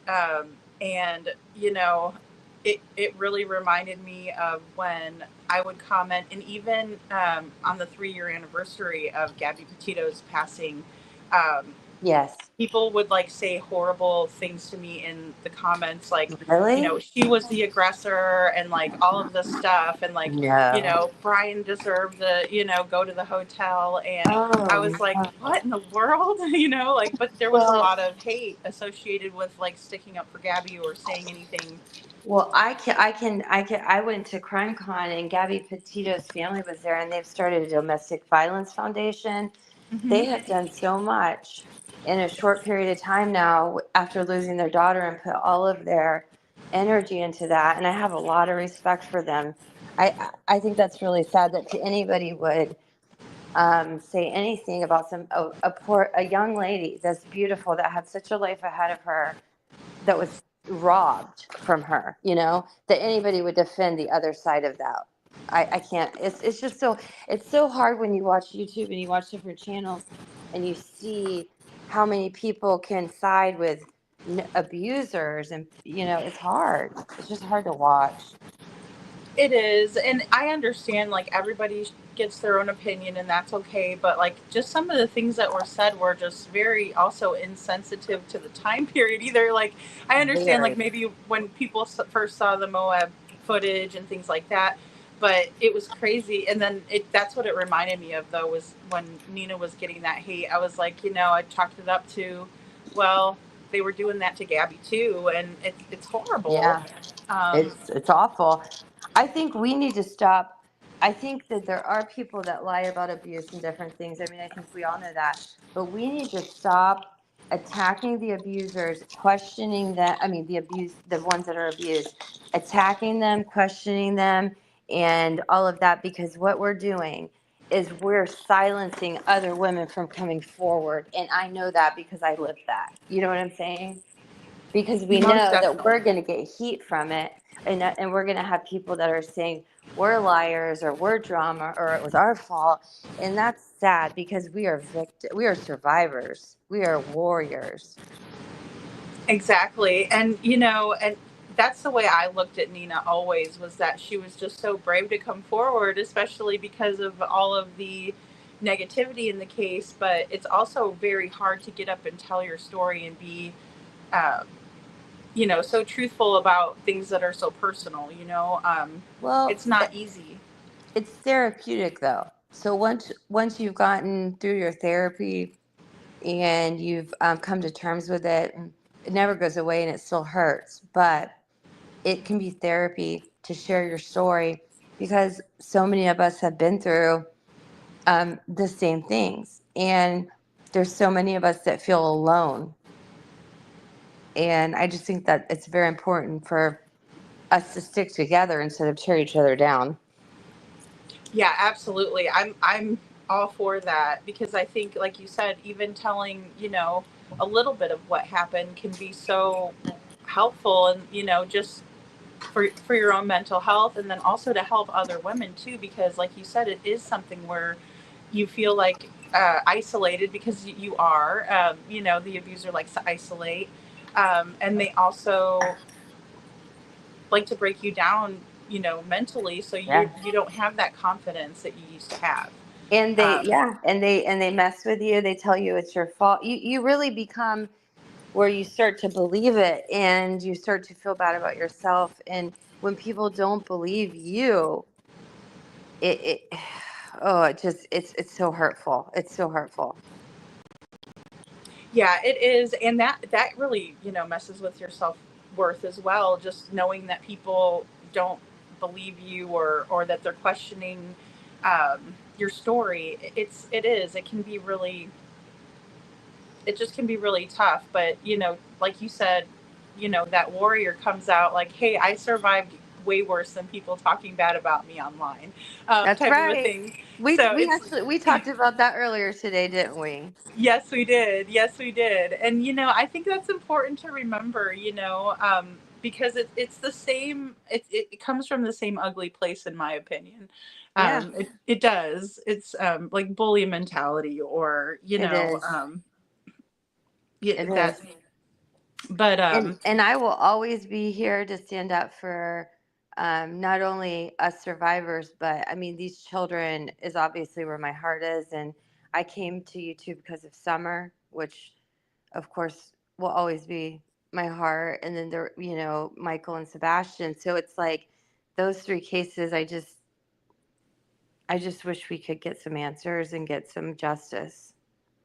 Yeah, absolutely. And Summer is another one that just, poor little girl falls through the cracks of just, a system that with the, and on the flip side of when we see Summer's situation, we look at Sebastian's situation. He lives in a nice house in a nice neighborhood, and Yes. then Summer lives in kind of, more rural area. Well, not even kind of rural, just really rural area. And, not the best living conditions. Somehow they both fell for, so it's like, it's very indiscriminate, in my opinion. Well, and that's exactly what we're looking at. We're looking at two different lifestyles and classes of, like, let's say, like different lifestyles, but then on the flip side, the abuse was still in both places. It shows that it doesn't skip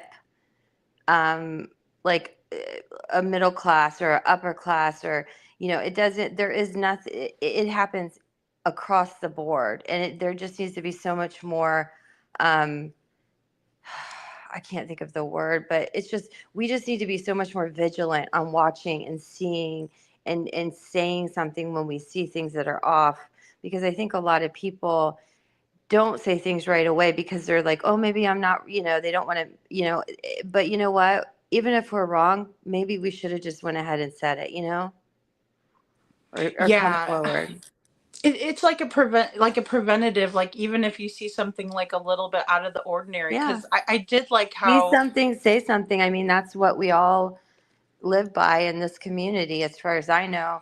And, yes. it's sad because I think just so many people were bullied and threatened and scared to come forward. Oh, Trooper's mom. Isn't that the truth? Mm-hmm.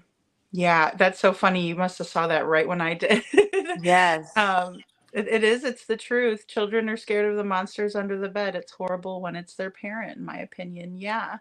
And just to think of all the horrible things, hey, the analyst, that children could deal with at school from bullies, and then you look at poor Sebastian's case. He was coming home to bullying. Yeah. He never got a He chance to get away from it. So even if no. he had a nice time at school, he still came home to bullies. Um, That's true. And Seth, he was trying everything he could do. He didn't wear pull-ups at his house. Like, what is up with that? Like, that, to me, that's demeaning, right? That's just, I mean, we could sit here and make a whole list of the things that they did that abused, demeaned him, bullied him. It just, he was abused on every level, in my opinion. Yeah, mine too. Mine too. I don't see any way that he ever kind of got away from walking on the eggshells No. or felt And like he was at home, especially like when it even came to like food and stuff. It was like that was yeah. always a point of contention as well. Like, oh, he's not allowed to have this, or making fun of his choices. All of that just is just abusive behavior. It's not nice at all. So it's anything but nice. Yeah, I know. Oh, hey, Jude. That's my girl right there. Did you see the one where she said you guys fought the good fight for summer? Oh, I love. She's a wonderful person. Thank you, hey Jude. Yeah, I've she I've been is. trying. I've been. Yeah, she is. I mean, and look at what she's done too. So, there's some of us out here for the good fight, for the good reasons. We don't always get the credit for it, or we might get torn down by other people, but we know who we are, and we just have to keep going. Yeah, and that's the most important thing too, I think, because I think when you're on the right track, that's when people kind of come out of the woodwork and they try to they kind of see how if they can break you down if they can't. So it's important to stay strong. It is. And especially because there was a lot of people that were scared away by people in Sebastian's case, unfortunately, and Yeah, yeah. it's just too bad for him then. You know, Uh, Vic do says she agrees with every word you're saying. who said that? Vic, we Oh, love Vic. Hey Vic, I haven't seen you in a long time. I'm seeing all kinds of people that I haven't gotten to see in so long. Oh, Um, that's wonderful. I'm I'm happy to be glad. here with y'all. Thank you so much for having me. Oh Um, man, I'm so glad to have you. I was like so excited, that you wanted to come yeah, up because I know that you're really knowledgeable and you care. Like that's the mm-hmm, biggest thing is we need people who are caring, um, absolutely. who just want to figure this out, and I Yeah, think and if we not all put our heads attack. together, why not? Yeah, Maybe we will figure it out. and Maybe we won't, but we and tried, we're right? yeah, and we're not here to attack anybody. We're just here to like let's break this down. Let's talk about it because I mean, this is Yeah. a really sad situation. Detroit Rock City.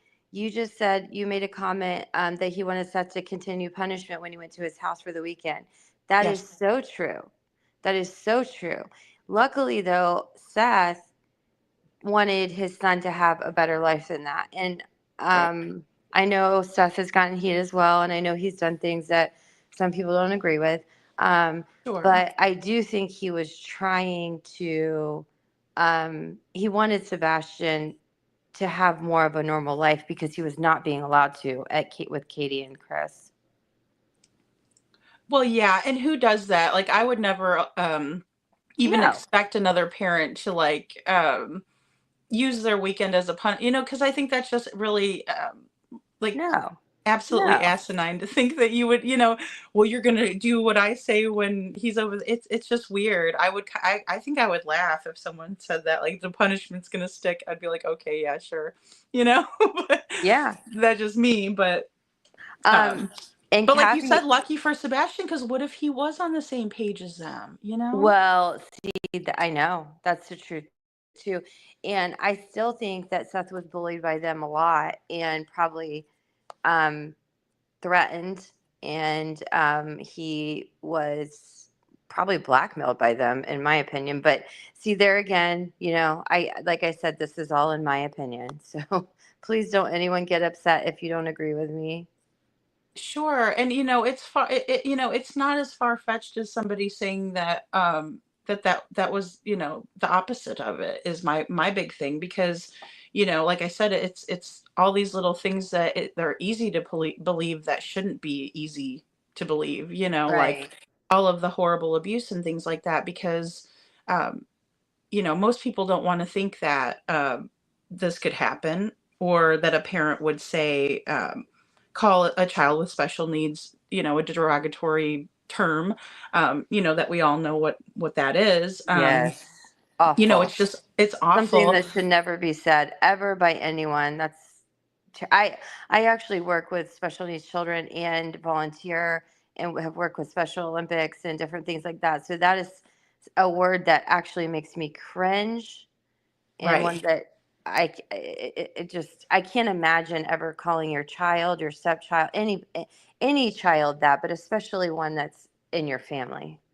So with your background there, you know that most parents, because I've worked with kids with special needs, I've been involved in Special Olympics too. Now this was years and years ago. It's been a long time, but every parent that I encountered um, was just all about their kid, all about helping them, different therapies, different, getting them involved in with you know pe- their peers basically. Hmm. What do you think about Katie not really Now, that's understand? definitely that's Well, because definitely something that bothers me. I think he should have been involved, um, absolutely, with Special Olympics or with groups that he could have went and hung out with other kids that, maybe he would have had more friends. I don't think he was even really allowed to have friends. sure, and she didn't But even know that's what like part the of the devices for like nonverbal kids were. Like when right. she was asked that, Hmm. she acted like she had never heard of that before, and I'm like, do you ever research like your own son's needs? Like that's what really got me when Yeah. neither I didn't expect Chris to understand or know, but I did expect her to as a Well, mom. I agree. And the thing about Katie, she came from very, I think, rough circumstances. Yes. And I think that, and it was said, so like I said, this is what I was told, that she never really wanted to have children. I don't know exactly how it came about with, Sebastian or, whatever, but I don't think she has the maternal instinct within her. I Hmm. think that she is a broken person in a way, and I'm not at all defending her. Please don't take it that way. No, I understand. But I don't I don't defend her, think but I that know what she you're knows how to. saying. I know. I know. I think that she wanted status in life more Mm. than she cared about her child. Yeah, when Smiley's Stories World asked, "Is Sebastian a burden to you?" She did not answer until Chris did, and that really always bothered me. And I can completely understand where you're coming from when you're saying that, like it wasn't going to be good for her status, in terms of like her perception. Not that I wouldn't be proud to have Sebastian, but Well, you know what I'm saying, we would all be proud to have him. Okay, we would have all loved him and taken care of him. But I yes. think that she wanted different things in life, and she was looking towards something. She just, I don't know if it's a cold heart. I don't know if she's missing something that she needs. I really don't know. But clearly she chose over her own child, which is horrible. Well, and the fact that Seth bonded with him much more than she did in the early years, before they were Absolutely. divorced, He was that always with them. Yep. yeah, he was always with him, and that says a lot. Not that I ever would, bash a mom for going after her career goals, and because I do like to champion women, I do, but I just also feel like there was a little bit of bonding that wasn't there, and then Yeah. also it seemed like it wasn't something that she was more interested in doing, I guess. Yeah. I don't know if, I don't know what kind of, yeah, I agree. I think that she had different things that she wanted in life. And I think that Sebastian, unfortunately, was not on her priority list. No, Yeah. and he really Born should a have been. honey. I agree. Why not just let Seth have custody? It was because control. It's all about control. Yeah, absolutely. Absolutely. And two, because obviously the parents who have the status didn't want Sebastian. I mean, I just couldn't believe when I was looking for pictures on their, Facebook and stuff. I'll admit that I was. I did not see one single picture of Sebastian. Like people were talking about the Disney trip earlier. Oh yeah, That yeah. was so surprising to me. Like I couldn't believe. I really couldn't believe it. To leave him out of that when that would have been really special to him. And yeah, that see, there's so many things that just make me really sad. I mean, we're sitting here talking about things that I haven't really like talked about.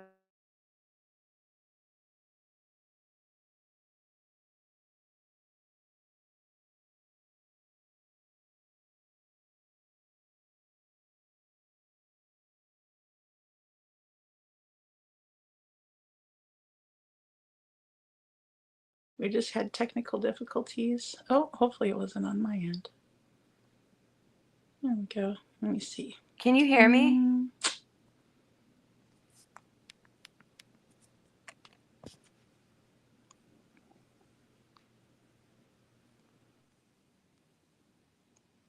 Oh, muted. Let me see. Can you guys hear me at least? I wonder if no sound.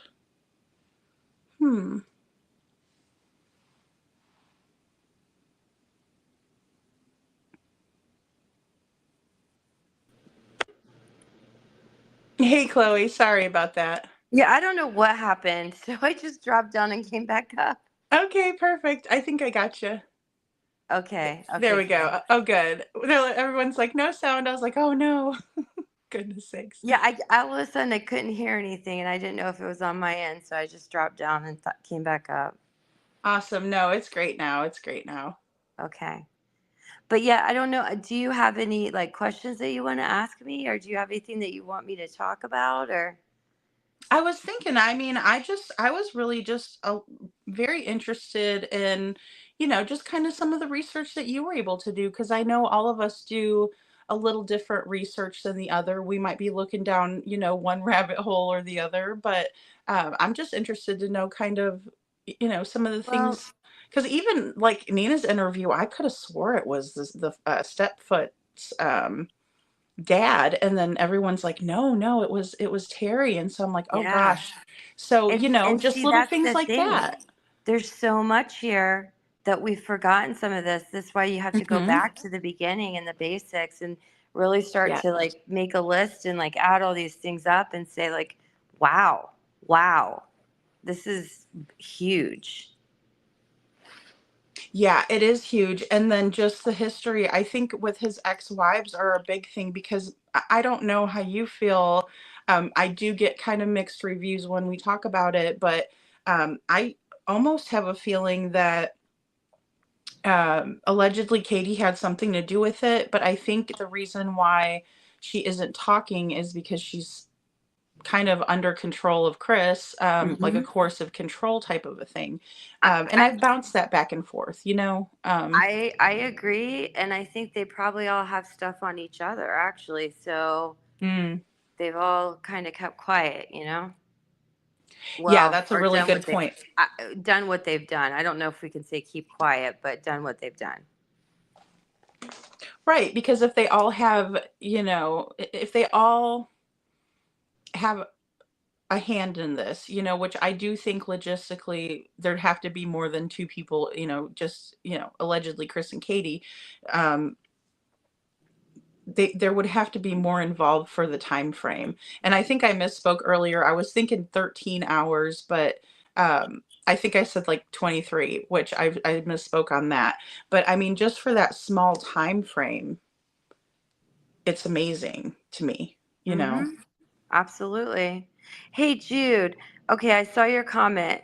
Lori K, you're going to have to refresh me on that one. I do know that I had a friend did get into the neighborhood group, and so there was some things that were kind of seen in that. But which Lori K, if you remind me of the story, I'll come back. It'll come back to me. Yeah, and I wanted to say thank you for welcome and blessed. And then also Truth for Us says, please read my 2 total messages after the show. Think I know where the Proudfoots got their weekly hate, in my opinion. So I will look at that, Truth for Us. Thank you so much for the super sticker, or chat rather. And Anita, I'm reading your comment right now. Yeah, I definitely think she's been completely manipulated. And she did want love because I think she grew up with not having love, like, or craving. I don't know, like with how she was raised and foster homes and things like that. But that relationship is absolutely toxic. The two of them together, I think is like a firestorm. Yeah, absolutely. I mean, sometimes it's one of those things where they're both, um, because I was saying, I think it was even Thursday night, or excuse me, Wednesday night, where I was saying, both can be true where she's in this toxic situation, she's scared, but she's also a part of it because, she has done some really bad things and has been a part of it. Right. And that's what's also equally kind of frustrating in and of itself because, of course we want to be there for women who are going through that, but then also if she's doing these things to, if it's something horrible to Sebastian, then it's like you can't really feel bad, for her. It's almost, it's Yeah. like No, right. it's a double-edged sword, if you will, Well, she's an adult and she made her decisions. There was another comment here I just saw. Oh, I missed it. It was something I wanted to respond to if I find it again. Oh, the friend that was visiting. Hey, Jude. Oh, yes. Queen Cece. I do think CP was in the area that weekend. I think there was actually people that may have seen him. I don't know that if it's confirmed. I don't know if they have come forward, but I know I have been told that he was seen, that he was not, he said he didn't come home for 2 months or something. I can't remember exactly how long now, but that he had been seen there in that amount of time. So yeah, he said like the beginning of February, and he would Mhm. never give like a specific date. And there were accounts that he was seen there. So, Right. that's something I guess we don't really know for sure. Did But you I see believe the he elevated? was. Yeah, I do. No, I do too. Were you able to catch the Elevated Truth podcast when Chris went on there and he was really upset because they were talking about his truck being located on the geofencing when they did geofencing in the Yes. area? Yes. Yeah. So I think, just his reaction kind of gives us the answer without giving us the answer. Yeah, I agreed. Yeah. Yeah. And then also he wouldn't give like a specific time frame, but then again, people were saying that he did attend a parent teacher conference at the school where it was KPCP and Seth. Yeah. Yeah. I see. He inserted himself in so much that really, if you want to be honest, really wasn't his business. He should have left some of these things and the way things were being handled, not come in and just decided this is how this house is going to be run, but come in and understood we have a person here that lives here that we need to handle in certain ways, and to actually do that. And it wasn't. He came in and just took control of everything, and then look at how Sebastian regressed. Yes. Yes. Okay. Hey, Jude. That's 100%. I was told that too. Yeah. So what did they say about that? Because I know it was something like Chris threw a fit because Sebastian wanted something. He Was wanted it something? salmon, Oh, he wanted salmon. Okay. He likes it. So why, I wonder why he had a or fit he about that. ate salmon. He made there was a comment that was made about something about him ordering salmon, I thought. And I think there's the picture of them at the table where it's just Katie and him. But Oh, was that from um, that time? I thought it was, but see, Chris is not in there in that picture. But I had heard that he had been seen there too. So like I said, I don't know. Yeah, and why would the wait staff lie? Like, I mean, I'm pretty good. I used to Exactly. wait. I used to wait tables, so I Me know that, too. like, yeah, if you know your people, and you kind of get to recognize, especially people that are regulars. Um, even Yep. if you don't wait on them every time, or even if, because I know some people will ask for you if they like you, Well, I and mean, things. even the waitress, the bartender actually, in the place where he was working, he would go to that restaurant every single night, order the Hmm. same exact thing. He asked her for a phone number. He never mentioned really being married and stuff. And, he was there when he was there. He had very strict things that he did, like very, like the same, he ordered the same exact thing every single time, um, but then you know eh, there's a lot of things, but he definitely, between February and when Sebastian went missing, like in those time frame that he says he was not home, he was definitely seen, by some, supposedly by some tables or by some neighbors. Sorry, I just read the three glasses on the table and it's a table. No, you're good. You're good. No, and I mean, it's really confusing. See, that's what I was like floored by when I saw the actual footage from the Texas Roadhouse versus the picture that we all saw in the beginning of the Texas Roadhouse. I was like, well, who was leading us to believe that this was from that night? Because I totally thought it was. Um, Right. yeah, I had kind of like a whole come apart, like, what the heck is going on?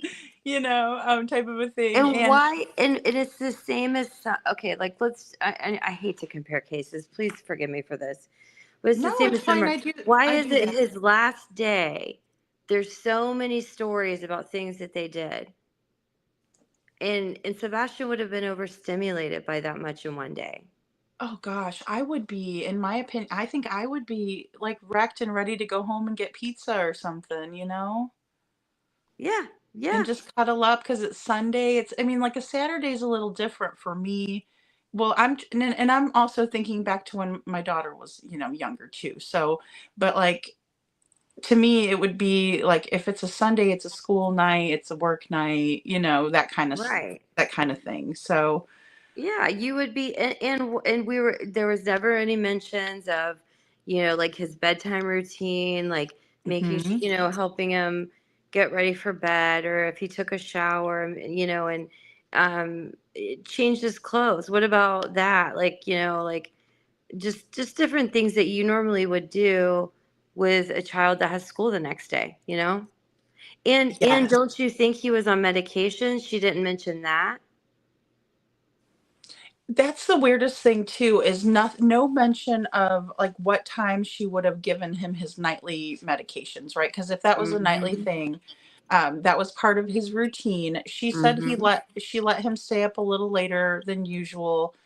So 9 o'clock bedtime versus 8. So does that mean that she waited until 8 o'clock to give him, his nightly medications? Or because obviously, Sebastian had trouble sleeping, and that's why he would take Right. those at night. Yeah, Because, right. like, if he's taken ADHD meds, those are usually taken during the day. Uh-huh. Exactly. So, And I mean, just there's no answers. There's so many things that uh, like so many parts to the story we've heard, but then so much left unanswered too and left out.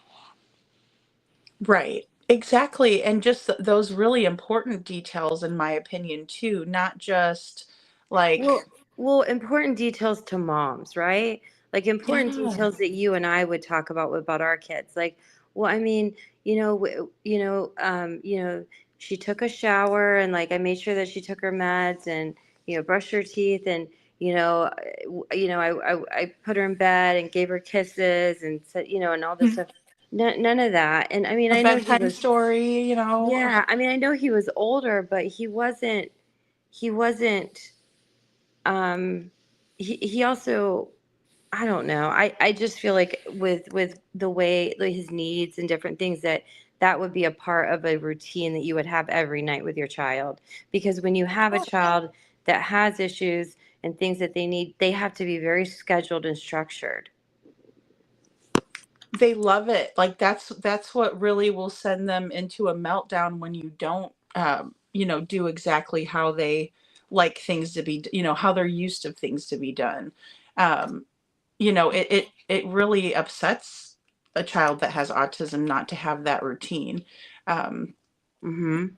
and Yes, that's absolutely. They that's what's need strange. they need the structure. They need the routine. Absolutely.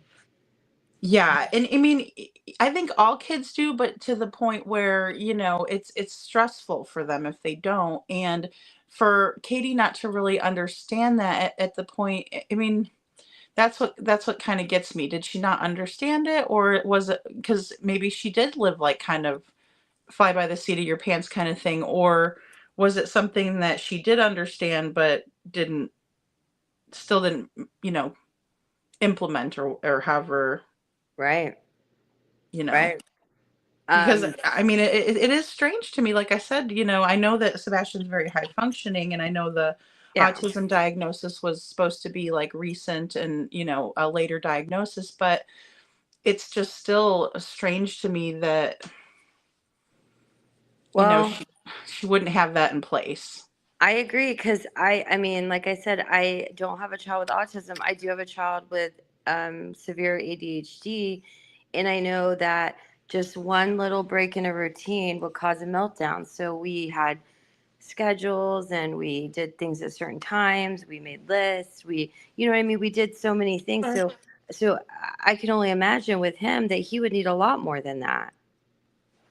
Yeah, and also his chromosome deletion mirrored a lot of the autism, Right. symptoms, I guess you would call them, or but so that would be another thing to consider too, is that, maybe that's why you got a later diagnosis, but those things were already present before the autism came into play. So I think that's definitely another kind of a weird thing that they didn't already establish that, those routines. Yeah. And then of course medication time and things like that. Those are just normal parts of it, right? I mean, even Yeah. Huge parts of it, in my opinion. But yeah. And it's just sad that yeah, I don't know. Because I hate to say that about another parent, or, even so, but it's just like it just makes me wonder how many things were neglected that he really needed. Um, yep. Yep. you know. I Uh, think more than we even know. yeah, and then also, just kind of going back to, Chris's kind of habits while he was on the road. I always found it really strange that they had never taken that RV as a family anywhere. But then as soon as he's gone, they just leave the house. Like, you would be sitting at your house waiting for your Exactly. child. Exactly. If you Exactly. really thought your child walked off or got lost or just went missing, I would not leave that house. I would be in that neighborhood and all around there, but I would not leave that area. I would be there hoping that my baby was coming home. Yeah, absolutely. Absolutely.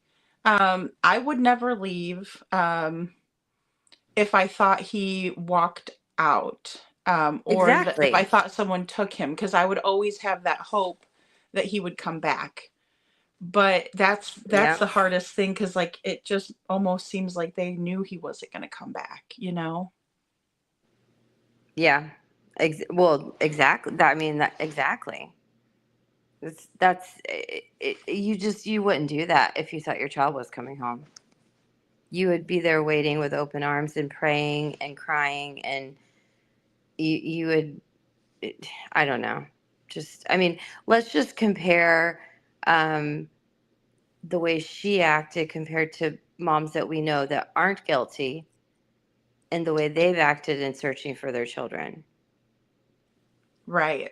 like even Layla Santinello's mom, she's been all over, always passing the flyers out, always spreading awareness. We don't see that here. And then also they took off, right when they went to Memphis, she took off her magnet from her car with his missing information on it, you know? Mm-hmm. Um, that was very, like when I saw that, I couldn't believe that she had done that. And I just would never, I mean, I would have them all over my car so people could see it. You know what I mean? So I just, again, I can't relate. I want to ask you a question on your theory on something that has always bothered me. Sure. Do you have any feelings that are off on the fact that Katie and the Bowersox mom have very similar vehicles? You know, I did, especially when I saw the Texas Roadhouse video, because I thought it's kind of weird that there were two vehicles that looked very similar next to each other in that video. And then also the fact that they would switch vehicles all the time was We'll very see. curious. We'll see that was a theory that somebody had spoken at one point. When Katie left at some point, what do we know? What if it was? What if Katie wasn't at home that night? What if the Bowersox mom pulled into the garage, closed the garage, and then was turning lights on and doing things to look like they were home? See, that was one of my theories, and until Bullhorn Betty did come out. I think it was Wednesday. Okay. And she said that Sebastian's voice was heard on Katie's dash cam. Okay. All right. See, and that was something I haven't heard yet. So thanks for letting me know, because that was just something that's always been in my head. Yeah, absolutely. It was in mine as well, because I was thinking, and I kind of like talked about it just briefly on a live, but I said, you know, for one theory to work, the other one wouldn't, and vice versa. So like, if we're to believe that he didn't come home, then the 3 a.m. lights wouldn't work. Or excuse me, if we're to believe that he did come home, then the 3 a.m. lights could work.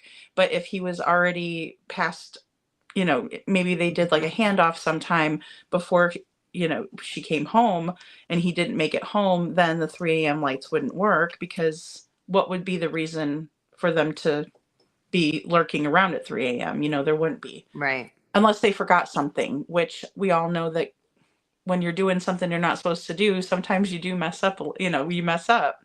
Right. But I'm thinking now more than ever, since he did make it home, and, you know, from Right. what we know, allegedly, if there is proof of that, then the 3 a.m. lights might still be a really good option, you know? Yeah. Yeah. Yeah. I don't see. I've missed a little bit in the last couple of months. So there are some I'm just here telling things that I know from probably, you know, like closer to the beginning, and like not the last like 2 months or so. So I know there's things that have probably developed since then that I have missed. So that's why I'm, you know, like I'm telling you, I'm just saying things that have bothered me along the way, and things that I've thought about, and things that, you know, I've talked to people about. So, you know. No, you're being super helpful, because like I also heard about the kind of the way Chris was acting when he was out on the road and things like that. And I never really wanted to talk about it until I had confirmation, you know, because I would hate to kind of spread that around if it wasn't true. But it's like, you know, I know that he was very active in his other relationships as well. Right. In terms of, you know, like kind of looking for some, you know, and that is a trait of narcissism, you know, where you kind of look for somebody before, Oh, absolutely. you know, not Yeah. that that doesn't happen, you know, like, you know, you meet somebody you didn't expect or something. And, you know, I get that that happens too. It's not always a bad thing, but it, you know, the fact that he kind of acted like he didn't have a family when he was on the road He wasn't versus, wearing a wedding ring from what I was told, like at the bar and stuff like that. And I don't know, I just always found that kind of different, but I agree. I agree. Well, and it kind of speaks to maybe what Katie's state of mind would have been, knowing that he was kind of looking elsewhere. It might have, spurned her to do something that she normally wouldn't do, in terms of, it just might have been another reason for her to say, Uh-huh. well, it's either Chris or Sebastian, which I is, I actually think that she probably was given an ultimatum, or she felt she had an ultimatum. oh yeah. Oh, definitely. Yeah, because she knows that he didn't care for her son the way that he should have, or that maybe that she even probably wanted him to,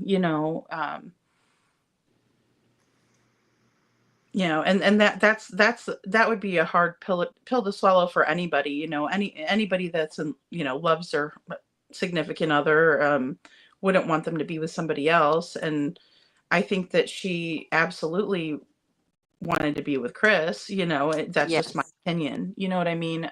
Oh yeah, she didn't want to lose that. I agree. No. And then also with poor Sebastian, the way that he was kind of treated by, it wasn't just Chris, it wasn't like everybody else accepted him. It was like Chris's whole family seems to have been talking bad about him behind his back, um Hmm. and not even just bad, like embarrassing things that nobody Hmm. should ever know. Absolutely. That's really hard. Because I don't know. I just can't see allowing for that, but Well, I know I wouldn't, but it's you never know when they we're started it either. It could have started after they were already married, it's because I true. know that happens. Well, yeah, because I mean, look at what narcissists do. They like love bomb you. I mean, I know these are overused terms, but they gaslight you. They love bomb you. Then they go on an apology tour. Like, I mean, come on, Mhm. we've been through those. What do you call them? Those cycles. I'm sure you have. I know I have. And Oh yeah. and then you start to think that it's you, and um I really do believe that she did not want to lose her lifestyle, and she made a very poor decision, in my opinion, a very sad, disgusting decision. Yeah, absolutely. And a lot of people feel that way about Katie not wanting to lose that kind of lifestyle that she was living. And I understand that she worked too. And I always try to keep that in mind. But then also, when they have the kind of money where they can brag about, paying people to do bad things, if you think about how much you'd have to pay somebody to, do a bad act, it's usually not cheap. Especially when he Yeah. says like get rid of people, Yeah. it's a whole nother level, really, of bad. I mean, paying someone to slash some tires or Yes. vandalize a car, that's going to be a little cheaper, in my opinion. I can't even imagine being gutsy enough to pay like to actually do those kind of things, like that it was known. Oh, I know. Just the fact that they would brag about it is is Yeah. is very strange to me too. Like, because you would think they would keep something like that, um, hush hush, so to speak. Like, because most people that do things like that try to keep it, under wraps instead Yeah. of being No, bold and brazen. they were, yeah, they were living their life and doing what they were doing, and they weren't ashamed of it. Well, and the amount of people that they did it to, because I'm sure it wasn't Mhm. just CP's exes. I mean, it couldn't have just stopped there. It Oh had to have no. been others, that crossed them, I'm for sure whatever there reason. I'm sure there's many over the years. Of Twin says, people that will do that, do things like that so they won't tell their secrets. So blackmail. Yeah, Yep. I completely Yep. get that. Absolutely. Yeah. Black. Yeah. And that, I think that comes into play a lot too with what's going on here. But also, I think even what Nina was saying, it makes a lot of sense that all of them get involved with anything that's going on in the family. If it's going to affect one person, it kind of affects everybody, but especially Mm-hmm. Chris, because I also have learned that there's a lot of truth to the reason why Chris had went into the Navy was because he was escaping some trouble that he Mm-hmm. had gotten into from some SA activities that he was Yep. involved in. Yep. Yeah, that's something that I've heard too. Yeah. So, I mean, just knowing that that was being done to just shows kind of the level of what they're even willing to tolerate, what they're willing to condone. Yeah, and even what really bothers me is Sebastian reverting to pull-ups and being made to wear pull-ups Mm. there. And was there a reason that he was, was it stress? Was it abuse? What was it? What was it that brought that about, Yeah, I think it was, many, many factors, and I think it's all of those, just because it's it's just one of those things where, regressive behavior comes up from trauma. And Exactly. yeah, and I mean, there's no way that I don't think anybody, um, I don't think anybody likes to have accidents. That's just so crazy, No. And not in a teenage boy, I mean, regardless of the situation, um, if he wasn't doing that at his dad's house, then why was he doing that at his mom's, Well, and they didn't have the patience to work with him either. Like it wasn't Mhm. like, "Hey They didn't buddy, take did the you have an time. accident? How can we help you?" It wasn't like that. It was more like, "Oh, he likes to do that." And it's like, "No, he doesn't like it." How, what 15-year-old kid would like that? They don't. Because it does come with other issues, like other kids knowing that he's wearing them, or you could smell something, and then you're next thing you know, you're getting teased, and that sort of thing. But it's just like, as a parent, again, I can't understand why that wasn't, something where, okay, let's get you into some more therapies, or let's find out what's going on. But I think it's because she had to have known that's what was going on, Yeah. and Yeah. I mean, I don't know. There's just there is so much that adds up to a lot of, in my opinion, like a lot of questions that I don't think I could put much past that family. no, no, definitely not. Um, and just the way that Sebastian was just kind of treated like, everything was his fault.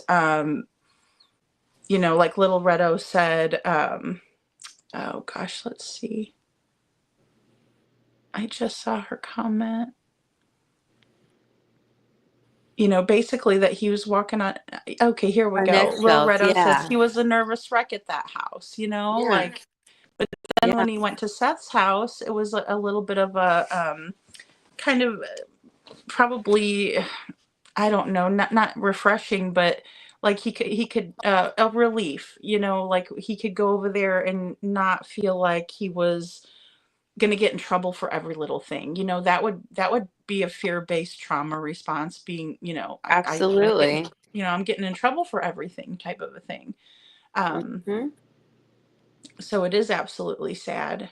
Hey, Yeah. Wild Wolf, Mama May, good to see you. Well, thank you for having me up. I got to go to bed because I gotta go to work in Yeah, the morning. But of I'll come back course. and visit you, and yeah, if you ever want to talk Please do. more, we will. Okay. Yeah, next time I'll have some better questions for you. I just Oh kind of wanted yeah. you to tell, what you thought and everything because I really value your opinion and I know that you've just worked really hard on all of these cases, Summer's case and Sebastian's case. So I just wanted to make sure that, you know, we Yeah. can get some good information from another source too, because yeah. Yeah, and I mean, I love going back over this because I really, really want us to I want us to know what happened, and I really want answers and I want justice. So, SL, it's so good to see you. I've missed you. Aw. Well, thank you again so much, Chloe. Thank you. All And right, you you've guys been have. wonderful and I mean, just a lot of good information. So I so appreciate you. Thank you, thank you. Okay, it was Yes. great to be here. You guys have a wonderful night. I hope everybody had a wonderful Valentine's Day. Okay. Yes. Oh, you too. You too. And you Okay. have a great day at work tomorrow. I'll talk to you soon. Okay. Bye. All right. Bye-bye. Yeah, guys. So give it up for Chloe. She did an awesome job. I really enjoyed having her tonight and just her insight. Thank you, Trooper's mom. And Trooper's mom, I didn't get your email. My internet's acting wacky though. I wonder if it's probably back on the public Wi-Fi. Whenever it switches over on me, it does that. Um, yeah, it sure did. It sure did. Let me see if I can't switch it. Sometimes it'll kick me off. Um, yes, Lil Redo. Thank you, Machete. Says thank you to Chloe. Yeah. Oh, yeah. See, Kaika says the lock on the fridge too, and that's another thing that it was always something. Thank you, Borna Honey. It was always something to do with the food and things like that. Yes, Kathy, she's awesome. Thank you, couponing. Thank you. You guys are awesome. Um, exactly. We won't let her be a stranger, that's for sure. I really enjoyed having Hey Criminal Med. I really enjoyed having Chloe on and just her insight, guys, because she's just another person that's really into fact-based and research and um, just has a great heart. You know what I mean? Just a great heart. It's just you could just um, tell that by her being up here. So um, yeah, Detroit Rock City says she's a horrible person and a terrible mother. She's one of the worst narcissists you could ever meet. Total control freak. She caused so much trauma to those kids and my brother, to my family. I'm sorry, Detroit Rock City. I know who you're talking about. That's a person from your family. Ugh. And that's the thing, guys. A lot of us have dealt with that, the narcissism. So we can really identify with the way that things play out, the way that people are treated. Just all of it, not understanding who we're dealing with until it's, we've moved in with them or, we meet the family and it's just not a good situation. I did hear that, Borna Honey. I did.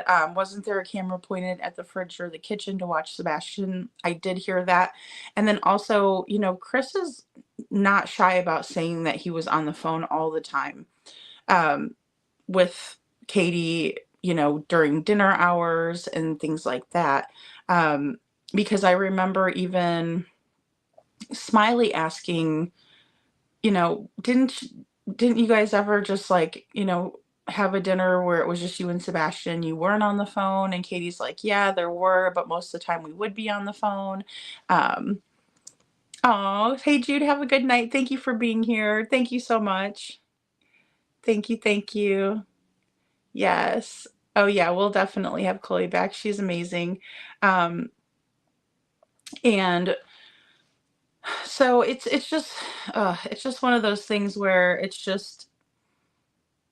it's hard to fathom all of this going on, but we know that it did, right? Because there's just been so much evidence of it. Um, sometimes people will come forward and they'll kind of insert themselves into a case and that sort of thing. But I think that Matt was very believable. I think that Nina was very believable. I think that the neighbor was very believable. Bobby was very believable, right? It's just one of those things where, um, all of this stuff makes more sense than to the contrary. And, aw, Betty, that's so sweet. I know we love our Detroit Rock City. And Sheila says, if Chris did all this stuff, why is he not in jail? That's a good question. I don't know. I don't know. I think it's a lot to do with fear. I've had I was married to somebody like Mr. Foot, and a lot of it is fear-based. People don't want to come out and say anything against the person because they're afraid. Um, they've seen what happened to other people and they don't want that stuff to happen to them. Just think of how petty it would be to come out to your car in the morning and your tires are slashed, or your windows busted up, or, somebody keyed your car. Those are the things that Matt was discussing and saying that those were like things that he would send people and pay them to do for him. And so when we think about that, how he's capable of doing those things, it can really raise red flags. And it kind of shows what kind of a person we're dealing with, right? And G of Twin says, my brother is a crane operator and he isn't allowed to even take his phone up there. It would cause people to get seriously hurt. Yeah, G of Twins, a lot of people said that too. A lot of people were like, how is he able to talk on the phone and operate the crane? Super dangerous. I just think that Chris really pushes the envelope to see what he can get away with and what he won't get away with. Just like him saying that, yes, Baba Rose, I think it is coming too. I think it is coming. It's got to come to a head at some point. It's got to come to a head at some point. But I know that they're probably waiting so they can charge them with all of it, is my guess. And I could be wrong, but I think that's what they're waiting for, is like the minute they can charge them with all of it, they will. Oh, hey, Anne, happy Valentine's Day to you too. I'm glad you're here. Good to see you, honey. And Kaika says they would have had the security camera light bulbs on in every room, watching and controlling Sebastian speaking through their PH. Even when Chris wasn't there, he could still abuse through the speaker. That is very true, Kaika. And we were talking about the camera jammers on Wednesday night, but then also they do have capabilities in cameras to speak back and forth. So absolutely. I mean, he could have been doing that the whole entire time while he was gone, abusing through the PA system, which is super unfortunate, super unfortunate. And Limelight Girl says, go into your Wi-Fi settings and delete the public profile. You know what? I have already. Thank you though for that. But I've already tried to do it, and like for whatever reason, it'll pop off and it'll just go straight to that other one. And I don't know why. Like, I've forgotten it. I've deleted it off of there and it'll just pop right back in. I don't know why. It's like when it just decides that it wants to do it. Yeah, Vic, I do think, hey Lizzie, I do think friends in high places, it seems that way, especially from what Matt was saying, that he had like a cop that was a friend that would come and sit with him in the office and chat, and they would, discuss different things, God only knows what, so I do believe that that was part of it. I really do. Yeah, and see, I can't believe anything from SF either. That's why I'm very hesitant to kind of even watch the video that he's put out there, because I'm thinking that even the 306 photograph that he put out was from the time when they were doing the reenactments and things like that, with Cluminati and all of those people. I think that's when they were doing it. I think that's when the photo came about. I really do. Because it just doesn't, it's just weird. And then also to say it was 306, even though the 310 is when we're really interested in. And if they had the footage, they would have just put out the footage, I would think, to put everybody's minds at rest. But we know that around the time of 3:10 p.m., or excuse me, 3:10 a.m., there was the lights video, and the neighbor had that footage. So yeah, no. Oh gosh, no. Church would not. Yeah, no. I don't think the church would ever allow for that unless it was like a radical kind of a cult type of behavior, that sort of thing, you know. Betty says, I'm so sorry Sebastian had to be so isolated. He missed out on so much life. I think so too, especially him always being in the house. That was a big one. If he was out in the yard, as we heard with the power washer situation and things like that, it was like there was never any fun time for him. It was always, you know, a horrible experience.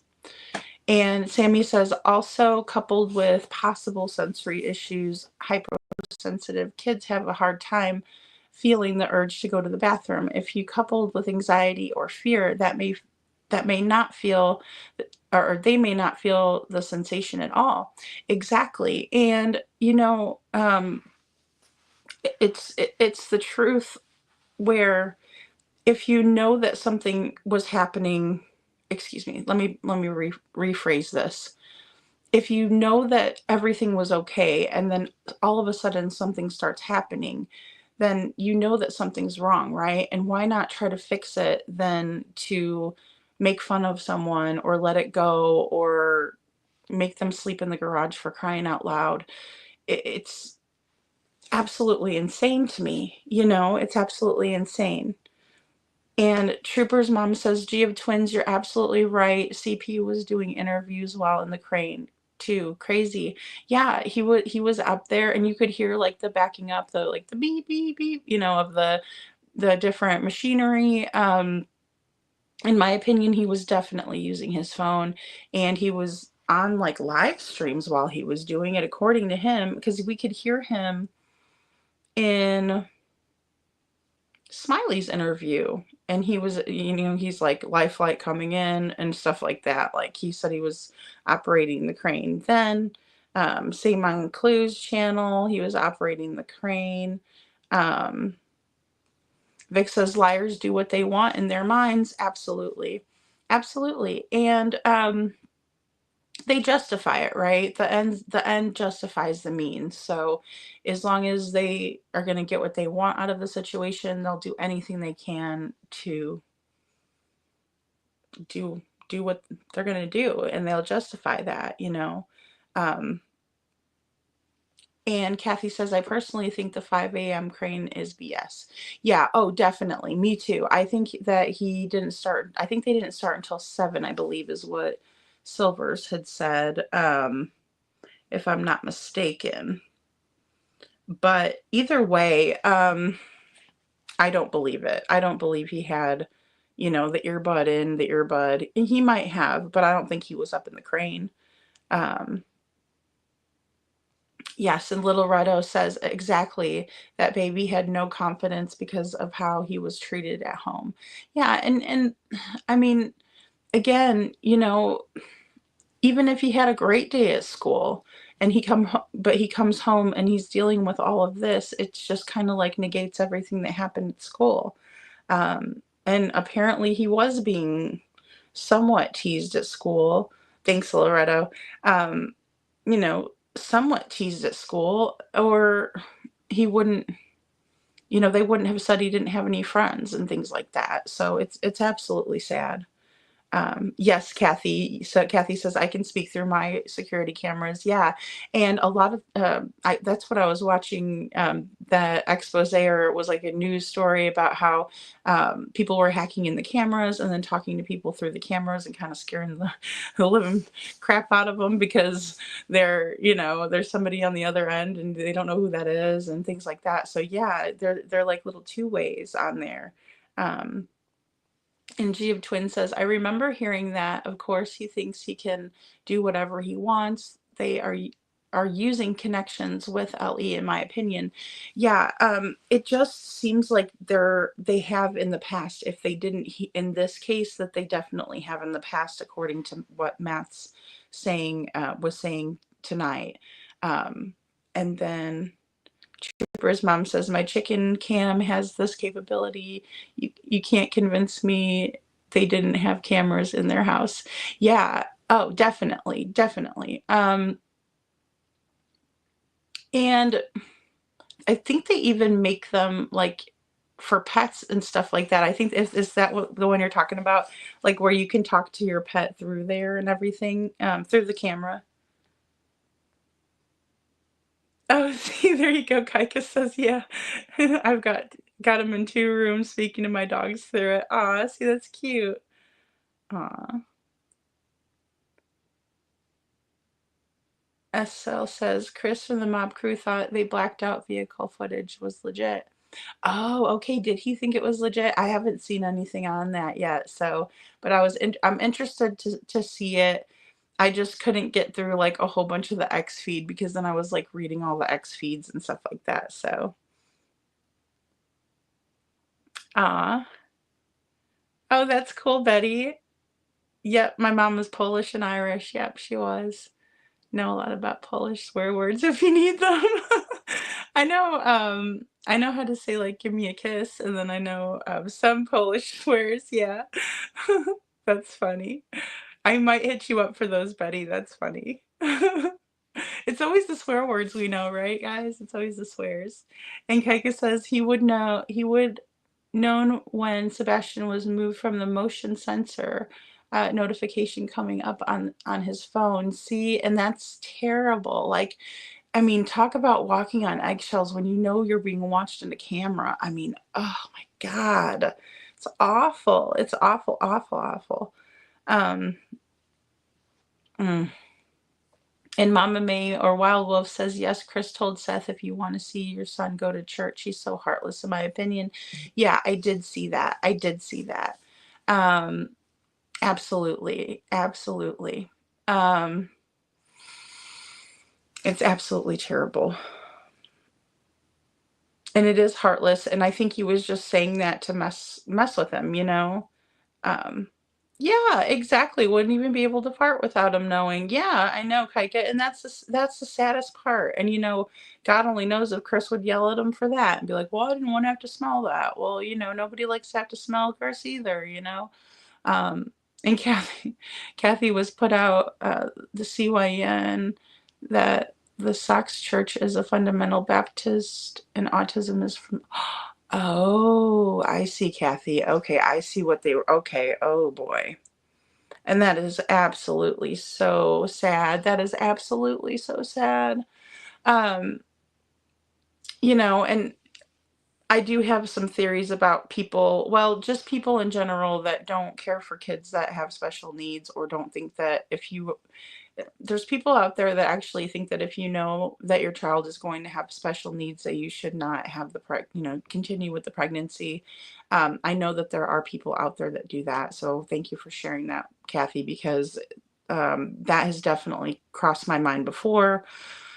Knowing how these people feel about Sebastian, and they just, you know, kind of call him the R word and stuff all the time. And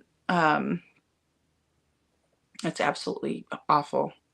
And Scranton Strangler says he also said if he had $1 million, Sebastian would be home. How he would how would money solve a runaway issue? You know, I always wondered about that statement too. Like, what did he mean by that? Did he mean that he could hire more help? But then they're not even doing anything to help, in my opinion. I don't know what he meant by that. That was a really weird statement. And I don't know. I don't know what he meant by that. It was strange. Because if they were helping, like, I could see that statement, you know, if they were like, well, we've already given, you know, thousands of dollars to this organization to help, or this one or that one, but they haven't done that, you know? On Smileys and Clues, yeah, Trooper's mom, he was definitely in the crane then, from what I can hear in the background and what he said, actually. And Little Redo says, when LE is something they can prove beyond a reasonable doubt, they will arrest whomever. With only one chance to win a conviction, they can't risk reasonable doubt. Absolutely, absolutely. And, you know, think about the fact that it's got to be just a little bit more than beyond a reasonable doubt to get that too, to make sure it's solid, because there can't be any type of a hung jury or anything like that. Also, um, they just have to make sure, because the feet are going to get good lawyers. We know that already.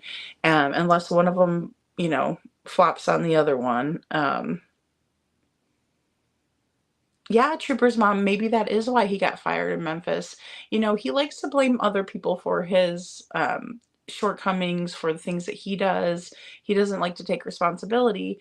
And I think that has a lot to do with it. I really do. I think it has a ton to do with it. That he had a bad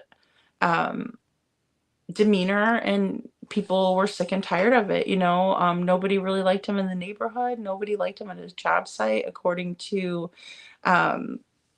Silvers, because Silvers spoke with his coworkers, you know. And Little Redo says, Lady Freedom, I feel like they did not want him to have friends. I think you're right, Little Redo. And the reason I think that is because it's not like they made an effort. Like when Khloe was talking earlier, you know, she works with people with special needs, so she understands that the parents, you know, well, and you know too, Little Redo, I know that, that it's like the parents will try and do anything to get the kids involved with other kids and into, you know, things that they like to do, right? Their interests. So whatever interests them, you know, whether it be like basketball or, you know, I know they didn't want Sebastian playing football because of his the pocket of fluid on his brain, but even there's so many different sports that can be played in the Special Olympics. They didn't have him involved in that stuff. Running would have been a great, like track and field would have been perfect for Sebastian, right? Because he loved to run. And we just don't see that here, unfortunately, you know? Um, it is so degrading, Machete. It is. Yeah. Yeah, I know. And why is FS putting all that on X? Yeah, I know. And he keeps putting it out there. He keeps doing that and I don't understand why. It's not helping the situation, you know? So, thank you, Trooper's mom. Thank you. And Vic says, Loretto, maybe they were afraid Sebastian would mention what was going on with the abuse, in my opinion. Yeah, absolutely. I think, yeah, I think that I think towards the end, Sebastian was really getting sick of it. You know what I mean? He was sick of it, and he was telling too. But I do think that he was afraid. I do think that. I do. And Little Redo says, why does SF put that on X and not YouTube? I think he does that just because he is not trying to help. I don't know. I don't really know another reason why, you know? Hey, Frank, good to see you. Frank says, not one reason for sheriff not to call the FBI. Sumner County Sheriff's Office helping to cover up. You know, I believe that a lot, Frank, in the beginning. I really did. But then kind of in the last couple months, I've kind of learned a little bit more and more about how they might be more interested in getting the truth out there. I think they just mishandled it to begin with. You know what I mean? Hey, Sharon, good to see you. Good to see you, Sharon. Thank you for being 182. And Trooper's mom says, that's why I believe everything was premeditated. I believe that the cameras were removed. I believe LE found them in the landfill. Oh, okay. Trooper's mom, that's a really strong theory. I mean, and the thing is like, they were looking for something out there, but maybe they were looking, and we did talk a little bit about this a couple lives ago, I believe. But maybe they weren't looking for someone. Maybe they were looking for something, something to help them with the case or some sort of evidence. Because, yeah, and then also the light bulbs were put back in. So you can see a picture with no light bulbs, and then all of a sudden they have the big, like, halogen, like motion lights. Which I just can't believe that Chris would allow for Katie and Sebastian to stay there by themselves and not have that, in place. Isolation is the key, Vic. Yeah. Oh, good, Sharon. I'm glad you're here. And SL says, in my opinion, camera is going to catch everyone in the case. One, it gets cleared up and you can already see a lot without being cleared up. Yeah, you can see a lot. And I'm sure they have the technology that's able to see more than, we would ever be able to see. So yeah, I agree. And I'm just going to cut this really quick, guys. Lil Red says, is it not a popular opinion, but Craddock, sorry, this is not a popular opinion, but Craddock is angry. He knows he was used. I guarantee you, if he had anything to use on those two, he would have arrested them already. Yes, I believe that too. I do. I think he's probably realizing that there were some missed opportunities. Well, especially because now I think he is realizing that he should have treated it as a runaway, as an abduction, as the parents could have done it. I think he should have really explored more options than just operating off of the assumption that Sebastian walked off. So I can see that. I can definitely see that. I think I would be angry if I was him. Yeah. Because he probably went into it thinking, these are two Navy, ex-Navy people. They have a clean house. They have a nice house. They're known in the community, and that sort of thing. And so you kind of already have an unconscious bias. But then that unconscious bias turned into, losing evidence in a case. I'm sure he's not happy at all, And Gia Twin says, Trooper's mom, wow, I didn't think of that. There should be a cloud somewhere. Yeah, that's true. That's true with the cloud. That is very true with the cloud. Because that would have been, most of the technology used, I'm guessing, but most of the technology, the newer one, is cloud-based, and so it would have been saved somewhere, unless they disabled that at some point. Thank you, Lori, for the green hearts. And SL says he could have put him in a home in my interpretation. Yeah, and there's been some talk of that too. That Bledsoe Youth Academy was a very awful place, or is a very awful place. They had write-ups in it and different things like that. So that's definitely a very strong possibility. I hate to say it, but I believe it is. I really do. Yes, Vic, they do.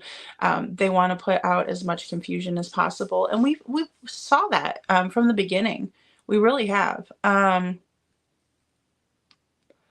not putting out recent pictures. We really didn't get a good, accurate description of what he was wearing. They say that he left without shoes. Sheriff Craddock says he doesn't think so. Things like that. Hey, Joni, good to see you. Says, listening from the back, remember when CP said you don't look for something that isn't lost? He was just saying he knows where he is. Yeah, Joni, I believe that he has told on himself so many times, that if we just kind of listen, we can figure out just certain little details that he, because Chris is a bragger too, he's just like that. He's just like that. He's a bragger, like we're hearing Matt describe. his stepdad, you know. Oh, good night couponing. We'll try. We will. We'll keep sleuthing. We'll keep sleuthing, definitely. Uh, and Trooper's mom says, and you have a good night couponing.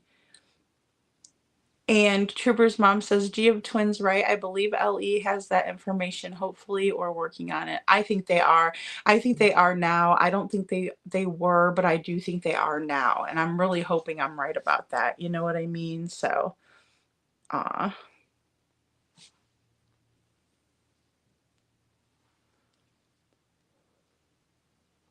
right, Little Red. That's true. That's a good point. But they don't have money. They could not afford the 75 or 7,500 a month for the boys' home. Yeah. See, and that was another thing that was kind of wonky because, you know, that was part of the reason why they didn't put him someplace before, according to Tony, you know, and Anita, good to see you. Anita says, Sebastian, on behalf of every decent, loving person throughout the world following your case, we are sorry for everything you had to endure. Yes, we are, Anita, and thank you so much for saying that because I think everybody has that sentiment that really cares. We can see it for what it is, and we can see it for what he had to go through. It's just it's really awful. It's really awful. And you know, how many times do we have to hear all of this before someone does something about it, I guess, is what's really frustrating. And I know it's frustrating for you all. Um, yeah, and tried to and Trooper's mom, yes, and he tried to blame Sebastian too. And you know, I just can't help but think if they put him in a home in a type of a home like a behavioral home like they were wanting to put him in, how much of a hard time he would have had with all of the children and their kind of criminal backgrounds, if you will, that go to those schools, you know. They didn't have any type of focus toward helping, like with his autistic therapies that he would need or anything like that. And I just can't believe that they wouldn't. I just can't believe that they wouldn't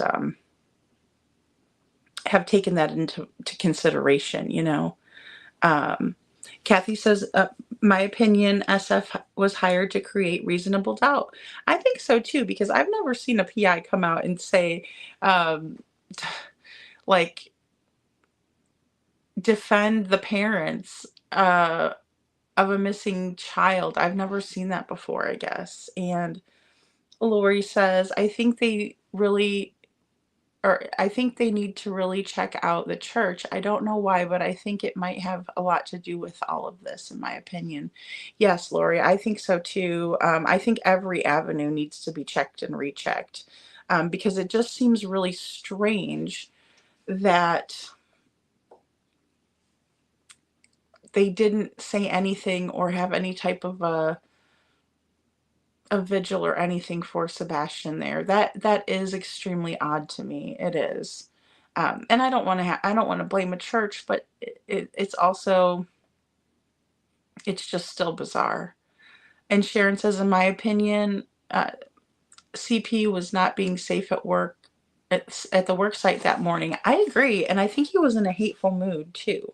You know, I think he wasn't in a good mood, and I mean, the first thing he should have done was said, my son's missing, you know. And SL says, Vic, confusion reminds me of what they did in Summer's case. Yeah, absolutely. Absolutely. That is one thing that is very similar. Very, very similar. So, um, and Anita, I'm not really sure. I need to do an ancestry because I need to do that. I've always wanted to, and I just haven't done it. So I really need to, so I can kind of find out. But um, yeah, I would love to do that because I think it's really fun, and then I will let you know when I do. But one of these days I'm going to do it. And um, Scranton Strangler says, and we know that Chris, the mob crew, said he knows certain departments were watching his live streams. In my opinion, that means LE is watching and taking in all of the info YouTubers are finding. I think that they're starting to get a little hip to that, because I know that we were a big nuisance, and maybe not particularly myself because I'm a smaller creator and things like that. But I think that, as a whole, the true crime community on YouTube was a nuisance to Sumner County Sheriff's Office, or that's the way that Craddock kind of put it out there. But I think they're finding value in it, Scranton Strangler. I do. I think they're realizing that this is the place where the parents were going to talk. I mean, even Seth was on too. So I think it's something that they should be looking into. In my opinion, I would look at us all as kind of like helpers, as long as we're doing good and not bad, right? But that's just me. So, and Vic says SL exactly. GM Twin says, Trooper's mom, I hope they are also, but I truly believe they have connections that have covered for them because they know info on them. Yeah, absolutely. I believe that too. I believe that. There's no doubt in my mind, after hearing all of these over again, they have to know. They have to know that there was so much more than we know. Yeah, so much more than we know. I think so. I think they enjoy it too. Yeah, I do too. I think they enjoy it. I think they love being feared. They like being feared and revered, because they wouldn't brag about it. Like Sebastian could have a buddy over to shoot some hoops, or even just go for a walk. Exactly. Or go for a swim in their pool. I mean, there's a couple of pools in the neighborhood and things like that. And yeah, see, Betty says, yes, Sharon, according to OSHA, not safe to have your phone on while in the crane. Right. And he's operating it, and it's just crazy. Loretto says, I'm letting you say your piece.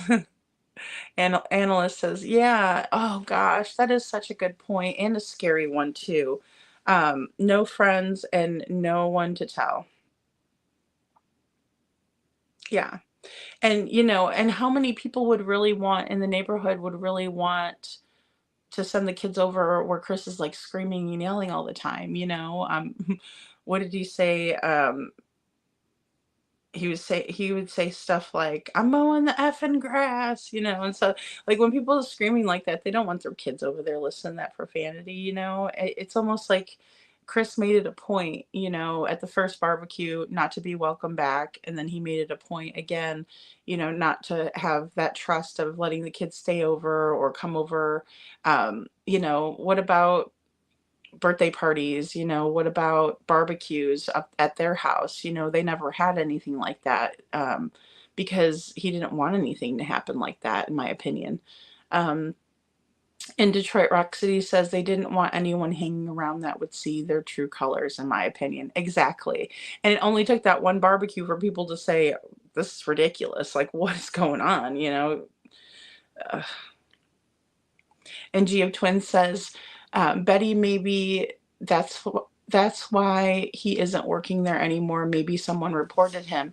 Yeah, I'm sure they did. And I'm sure that, they kind of got hip to it, especially when the one guy had said something over the radio, and I don't remember exactly what it was, but he was like, oh yeah, blah blah blah, we already knew that, or something like that. And then Chris like, oh, okay, because he wasn't paying attention, in other words.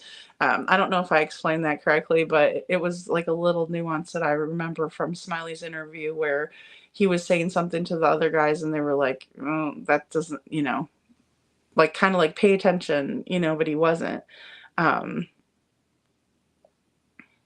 SF is causing distractions. I agree.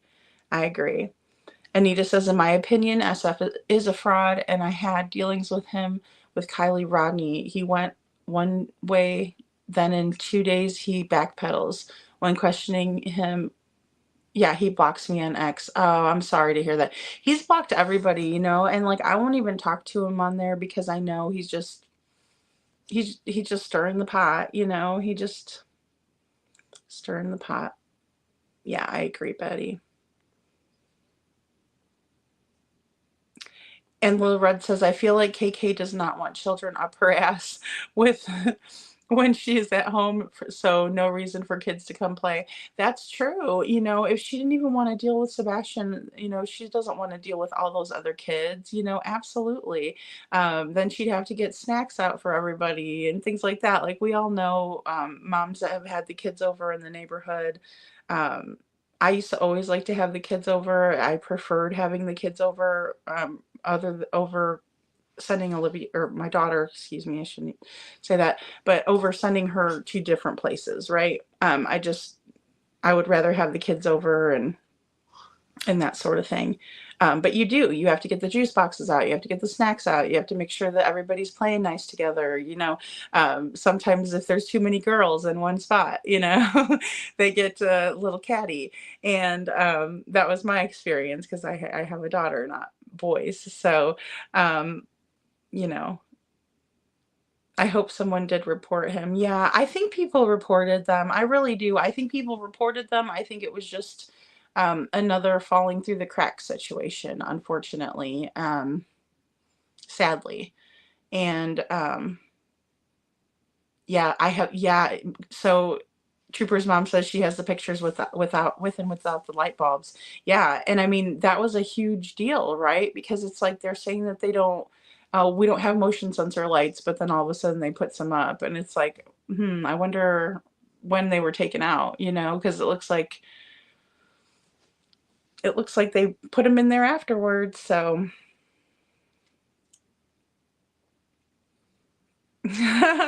we should do a poll whether KK can kick CP's ass. I wish, what? I really wish that I could say that she could. But I don't know. I always just think that like men are stronger than women, like no matter what kind of combat training they give us, we're still going to be no match for a man. But then again, I don't know. I guess you could always like, do the self-defense tactics where you like hit them in the eyeball and, kick them in the balls and, that sort of thing. And Lori says no friends allowed for Sebastian because they would catch on about the abuse. I believe that too. I think they didn't want anything to do with having. I just don't think that they wanted to have those kids over for any reason. For a number of reasons. One, because they might tell. Another, because they just didn't want any kids around. CP doesn't seem like he wanted anybody around, unless it was like the poker game or something, Yeah. Kathy says, Trooper's mom, bingo, too much cover up and not enough slip ups. Yes, I agree. And Vic says, bet the daughter will be able to entertain little friends. And that's the thing too. I wonder if there is a different dynamic when it comes to Katie and Chris's daughter. I don't know that for sure. It looked like she was treating her well, like she was younger than what she was, like carrying her around like that. That was kind of odd to me. And maybe it's because I really am the type of person where I think we should teach little ones independence. I think we should, make them feel confident that they can do things on their own. I don't carry, a 5 or 6-year-old around like they're a baby. I just, that's not something that I do. Now, if they had special needs or something like that, that's a different story. But to my knowledge, Faith is a healthy child, and she can walk on her own. I would be holding her hand, of course, making her feel safe, but also confident. Like she doesn't need to be held like a little baby, in my opinion. So I don't know, Vic. That's a good question, though. Just based on that, I don't know. I don't know if she was trying to stir the pot and make Nina upset, or if she was doing that because that's how she treats people. But I do know that Yada said that Sebastian was never treated that way. And from her perspective, whenever she saw them together, it wasn't like a very nurturing relationship. It was more of I don't know, just not that nurturing relationship. She described something completely different. So, and Trooper's mom says, "Oh, Ellie definitely did not know how to handle that case. I knew that by the third day."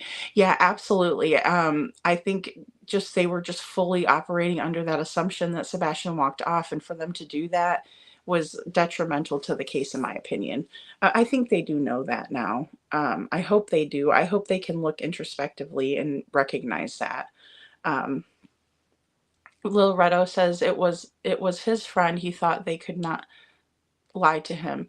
Yeah, and well, and then I guess he did have Lori's little friend, or Lori's little boy as a friend. But again, we never hear from Lori. We've never heard from her ever, you know. And Betty, thank you so much for becoming a new member. Make sure you say welcome to Betty, everyone. Thank you, Betty. That means a lot. And Kaika says that's why dogs gone quiet, because they're closing in on them and don't want to give away too much now. Oh, that's a good point. I was hoping that it wasn't because of the threats. You know, that was one thing that was really worrisome, in my opinion, because I mean, I can't believe they would threaten Dog the Bounty Hunter, but that's just me, you know? And Sheila says, I wonder if the police searched Chris's job site. I have a feeling oh, yeah, okay. Yeah, that's possible.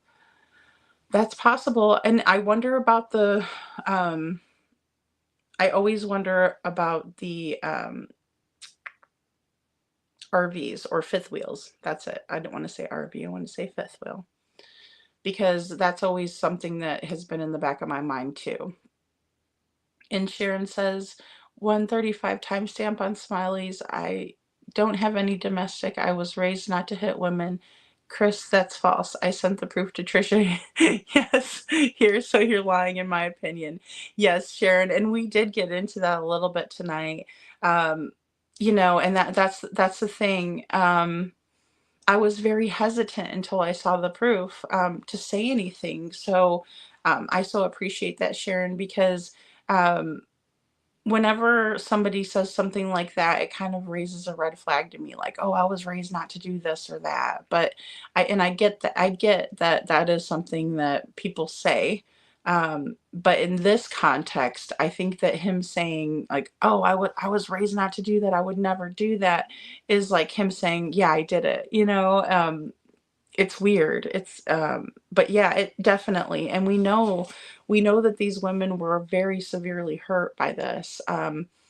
We know that there were ROs granted, you know, we know that it was in every single marriage. Now, do we know 100% in this marriage? No.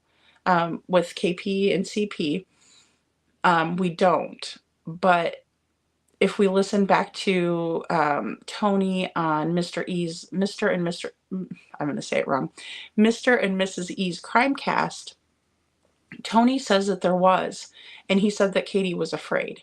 And so I think that just because we don't see the documentation in that case, I think it still speaks volumes about his history and what he's done to the other wives. I really do. I really do. But that doesn't change what Katie's part in this, right? It just doesn't change that. It can be true, but then it also can be true that she has allowed all of this behavior, you know, and she was also in trouble from CPS for allowing behavior. So there's that, you know. And Kathy says, Lady Freedom, doesn't your neck ache from looking up and reading, worried about you? No, it doesn't. And I'm actually like, if my eye level is right here, so like if I look up at you guys, I'm like the same height and everything. I just sit up straight like in my chair, and so it's better for me if I make sure that it's like that level, because I have lights like that are behind the camera. So, but no, not at all. I know that people are worried about me for that, but it's not.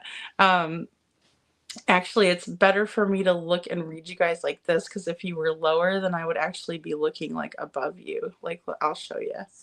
See, if I do this, then I'm looking down. But if I do this and just keep it up a little bit more, then I'm like looking at eye level. So, but no, I'm not. And my camera is not on the ceiling. The ceiling is like way above the camera. There's probably like 6 feet or so above. But thank you. And I mean, I wish that I had like a laptop. It's just my other laptop is super old. Like, I have an old MacBook, and the last time I tried to stream using it, it was a pain in the butt, and it kept buffering. And so, but yeah, I like this. I like this because I could actually like read it from here. If I put it too far down, it would be like below my eye level. So, and SL says they need to be looking at CP's exes other than the sisters.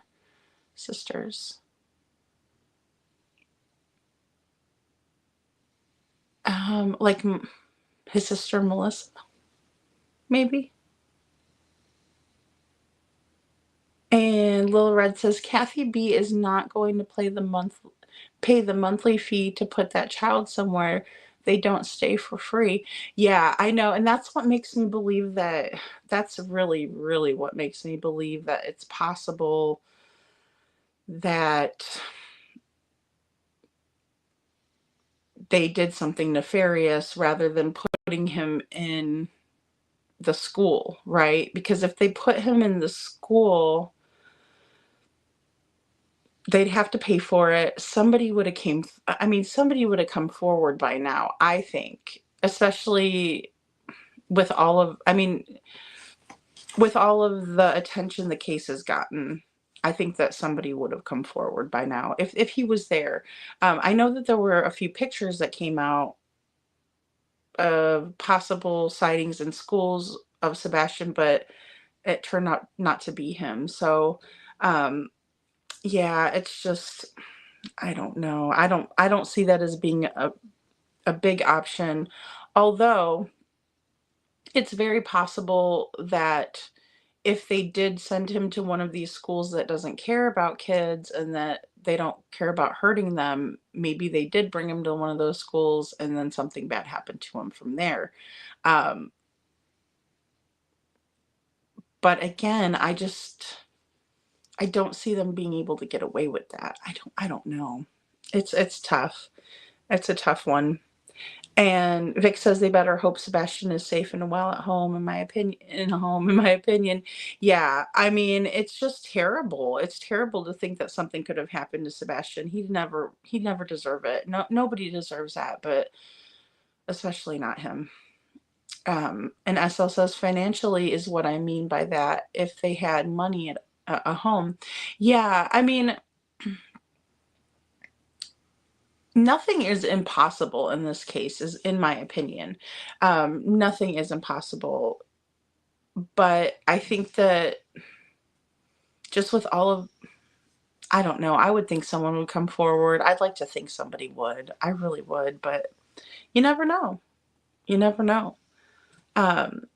And Butter Biscuit says, Lady Freedom, do you know if the clothes he wore to the Texas Roadhouse was accounted for? Wondering if he even changed clothes that night. See, now they told... Chris said that they gave the clothes that he was wearing at the Texas Roadhouse to law enforcement for the scent dogs. And then he withheld that information from Seth and finally told him on Web Sleuths. Because they were playing games, in my opinion. But apparently they gave that to him, and they gave that to law enforcement. They also gave a blanket and his hairbrush, according to Katie, is what she told Nancy Grace. So they did take some personal items like that, and that's what they said, that they gave the clothes from Texas Roadhouse. So You know, Detroit Rock City, I don't know, and that really makes me wonder too. Were they ever, like, formally interrogated, right? Were they ever, um, like, separated and brought into a separate room from each other and really, like, put the light on them? Don't give them any food, don't give them any water. That's terrible. Now I sound like I'm being, like, a torture person, right? Like, waterboarded. Were they waterboarded? No, I'm just playing. No. But I don't know. I wish I knew more because it doesn't seem like they were. I don't even know that they were polygraphed, honestly, because it seems like they weren't, because everybody, all 3 of them said, like, that they weren't asked to give a polygraph. That, even Seth's like, "I volunteered to give one, but they didn't make me get," they didn't give me one. So I don't know if it's because it's not admissible in court, or maybe they only figured they needed to give Katie one. Um, I don't know. But it does make me wonder, did they give them a polygraph? Did they get interrogated the way that they should have been? I, for one, have never heard of them being even taken down to the police station for questioning, you know? So, yeah, Lil Redo, I feel like that too. He's the male version of Letitia Stout. Um, oh, Sebastian's just a child, you know? Um, oh, how cute, Lil Redo. I love those Frenchies. They're so cute. They are just so cute.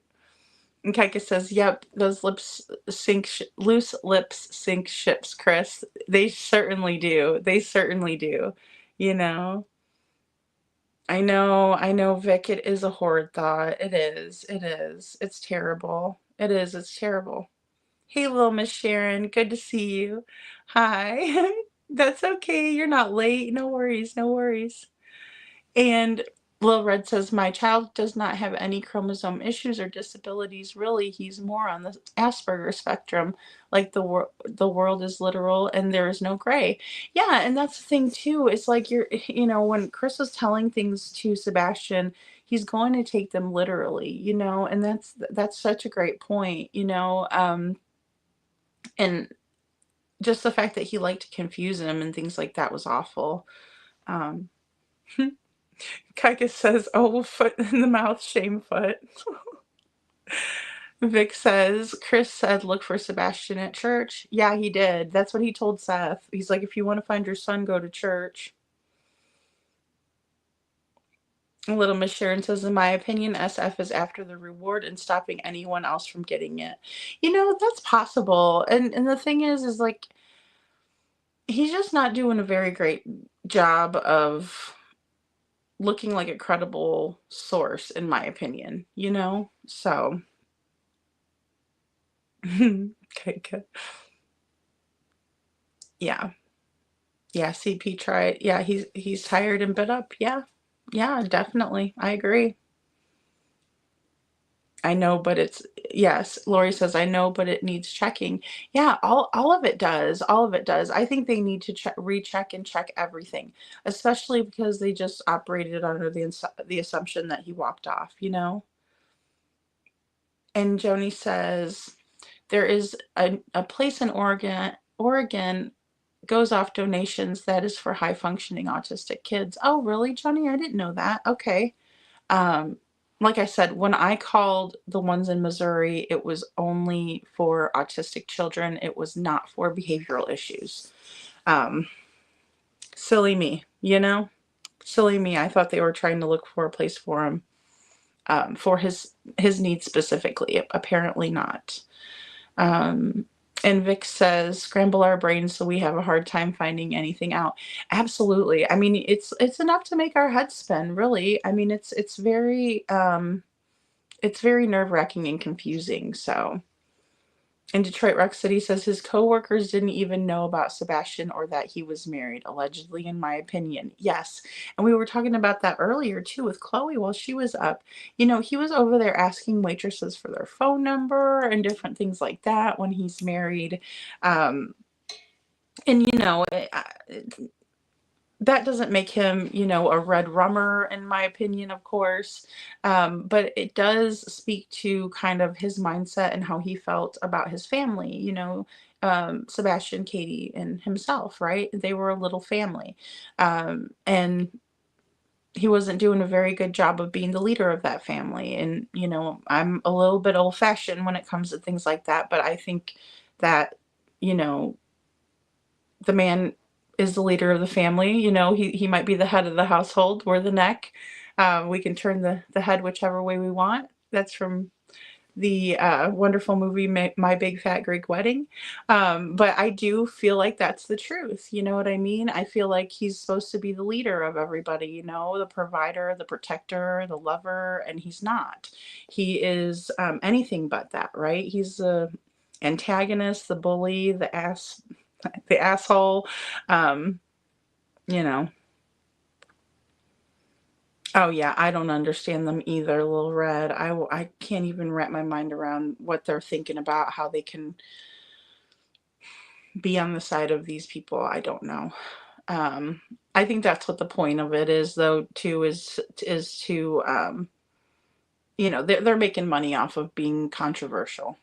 Is the best way I can kind of sum it up. But Detroit Rock City says his coworkers didn't even know. Oh, sorry guys. Right, Little Redo, because we here are caring people, which they know nothing about. That's true. That's true, Vic. I agree. And Sammy says those are the only things that would make me question, well, why confused about his appearance, young pics, wrong description and weight, etc. Yeah, absolutely. And it seems like they can't even get like the hair color right or his eye color. It's always like discrepancies after discrepancies. I agree, Sammy. Thank you. And Sharon says, Chris, aka Dr. Evil, in my opinion. Yeah, big time. Big time. And Trooper's mom says, what a great stream. I'm going to bed. All right. Thank you, Trooper's mom. I appreciate you being here. I know we're going to probably be cutting out here pretty soon, too. Hey, Poppy Love. Good to see you. Good to see you. Yes. And yes, Trooper's mom is always great to chat with. I always love when she's here. All of you guys are great. And Poppy Love says, I'm late again. Good to be here, though. How are you? Hey, I was early tonight. I was actually on time tonight. Can you believe it? I'm glad you're here. And Lil Redo says, OMG, on our street, if someone acted like that, the moms would be in their face on the street. Everyone is civil and looks out for each other's kids and dogs. Yeah, exactly. Exactly. It's like that around here too. Everybody looks out and everybody makes sure everything is good with everybody. And that's normal. That's a good neighborhood. That's the kind of neighborhood you want to live in, people that don't let things slide by. If something bad is happening, you do something, you say something, And Kaika says, yes, but certain people in certain departments are corrupt or a part of the T ring. Yeah, that's true. That's true. Like Allie Carter's been saying and witnessed as a kid herself, even in the CPS, there's everywhere and been going on forever. Yeah, I agree. I agree. And sometimes people condone bad behavior. There might be people and,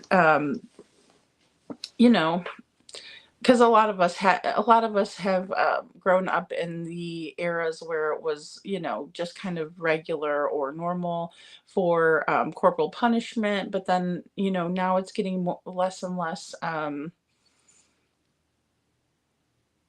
condoned, I guess, for lack of a better way to say it, or where we're understanding as a society that it's probably better not to hit the kids and to kind of talk to them or ground them, take away their social media, whatever it is that they like to do.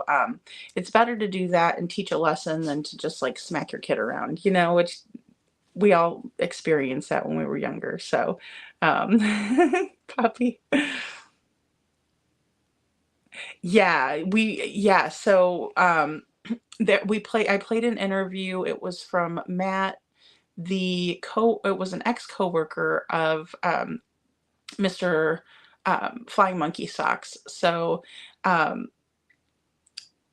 Chris's, yeah, stepfoot, if you will, stepfoot's step socks, if you will. And he's talking about just knowing, TB from work, and some of the things that he would say in the break room, some of the things that he would say to other coworkers just in passing, at Christmas parties, things like that. He said that he met Chris at the Christmas party, and just some of the things that, even bad things that he would say about mama socks too. So not CP, but TB. And Vic says, me too. A few kids decided to live at my house with my kids. Aw, Vic, that's so cute.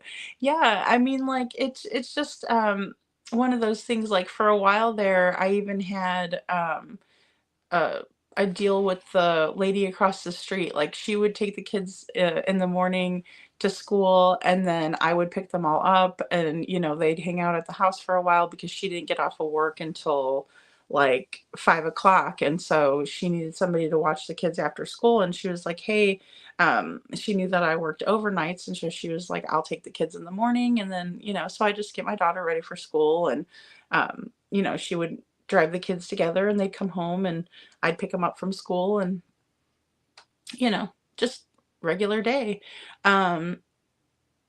So yeah, it's just weird. It's just weird. And like I said, I always enjoyed having the kids over. It was something that I enjoyed. But Kaiki says, oh no, Katie won't share snacks. And you never know, maybe that was her deal. She didn't want any. Sammy, maybe she didn't want any kids over stealing her snacks. Oh Lord. Hey Jeannie, good to see you. Happy Valentine's Day to you too. She says, I've been listening to you. Just spoke about Chris having another child. Answer the question. Yes, he's got another child. He's also a grandfather of a girl. What? Really? I had no idea about that. Oh my gosh, no kidding. Oh boy. Oh boy, oh boy. Sammy says, I think our daughters have the same name. Oh. Sharon, Sharon says the light bulbs would be a camera scene putting back, in my opinion. Oh yeah. Yeah. Well, and the thing is like I said, it's just weird now that Chris is home all the time, allegedly, in my opinion, that the lights all of a sudden are put back up and all of this stuff, and you would think that he would be protecting his family while he's gone by putting those lights up, because that could really deter somebody from coming to the house to do something nefarious. Those are the things that thieves and people who have bad intent look for, right? We watched that yesterday when we were talking, or excuse me, Wednesday, when we were talking about the camera jammers. So they look for things like that. They look for weaknesses in security for them to, be able to hurt people, I know. I can't believe that. I can't believe that. I cannot believe that. I've never heard that before. I really haven't, Jania. I have not. And Kathy says she could grab that greasy mullet and take him down. She would lose her grip, and then he'd be all slippery. He'd be too slippery. That's funny, Kathy. What's the best way for CP to not get custody of his child, for Sebastian to go missing? Well, and that's a good point. Maybe she didn't want any of the kids around. Maybe she didn't even want Faith around. That's a sad fact that we might have to explore, because yeah, there was a hearing. I believe it was the 6th on the 6th of February. So yeah, very possible that she just didn't want either kiddo. Detroit Rock City says, my house was like a revolving door. The kids that were always here still come and visit and call me Ma. Aw, they nicknamed my house the Isle of Misfits. I still cook too much because they were always here. Yeah, and I would do that as well. I would make dinners and stuff, and I'd be like, if you kids want to eat, you guys can eat. More than welcome to. Just make sure it's okay with your parents. And um, there were a couple of kids, that didn't get a home cooked meal. So, um, yeah, I was always happy to have the kids over. I loved it. I loved it. I was just like you. I just loved it. And Sharon says, Chris says in his interviews, his daughter gets open hand. Yes, he did. He said this, right? As if it was no big deal. As if it was better, I mean, and I guess in theory it is better than a belt, but in the same way, to think that he put those big old sausage fingers on his daughter and slapped her around, I just like to slap him one good one. And Sammy says, I think Faith is like 8. Yeah, yeah, exactly. Thank you. I was thinking I was trying to be kind of like more conservative with her age, just because, but yeah, like, again, 8 years old, even 7, even like 5 or 6, I think is to hold them like this. And um, you're not their mom. I don't know. That's weird as hell to me. That is so weird. Weird as hell. And it could have been to piss off Nina. You know what I mean? They love to terrorize her and piss off Nina, and make her upset and make her feel like they're doing something to her kid, and that's what's going to get any mama bear riled up, is somebody doing something with their kid, to their kid, any of it, so. And Jania says, no, he's got a blood daughter, and I will come on here to put false information out. Never, just go to Smiley's World. And she did a whole live stream on him having another child. Oh, wow. Okay, see, I've never seen that before. And no, I'm not saying you would put anything false out there. I've just never heard of it before. I had no idea that was happening, or that that's why earlier in the stream I said, like, he could have more kids, because obviously, like, women, we know if we have a kid, obviously we have to carry that baby for 9 months, and so on and so forth. But a man, he might have gotten someone pregnant and not known about it, you know what I mean? So yeah, I mean, there's that. And Butter Biscuit says, I hope Faith doesn't have to go back this summer. I worried about her last summer. Oh, same here, Butter Biscuit. I really did too. And I was just hoping that she would have just gone back safe to her mom, which she did, thank God. And I hoped that she wasn't traumatized by the whole ordeal of having to go over there, and be with those people.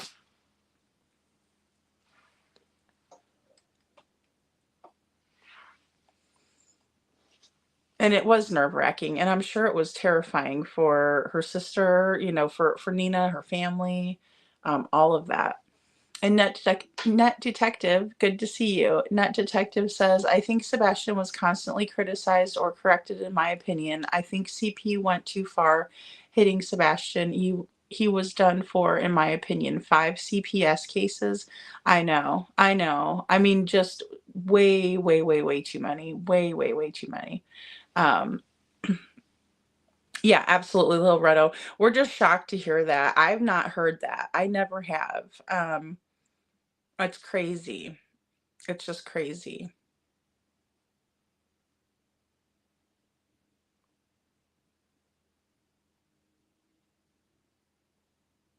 Yeah, thank you to Betty and Blessed, both of you guys, for being new members.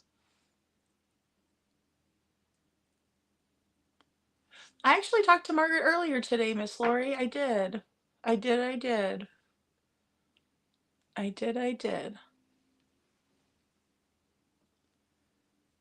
Wished her a happy Valentine's Day. And Detroit Rock City says it's oh, okay, you guys are talking. I'm sorry, I missed something there. And Lil Retta says, remember CP said Sebastian had never been in the RV or the fifth wheel? Yes, I do. He wasn't lying since his mom took the one he had and his mom gave him a new RV. I know. Oh gosh. And that is the one thing that is very curious still to me, is about what happened with the RVs, when were they switched and all of that, because um, that would be another place for LE that they should have done more testing on those RVs. You know what I mean? Um, Net Detective says CP, a very angry man, in my opinion, is his in anger. I wouldn't want him around any child that I had any connection to. Same here, same here. And I think that's why none of the kids wanted to come over and, visit with Sebastian. I think that was one of the main reasons. I don't think it was as much about Sebastian as the household that they were in.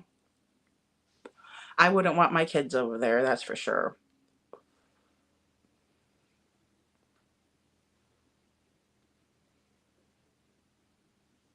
Oh, good, little Redo. I'm so glad. I'm so glad. Mine was just like a stomach thing yesterday.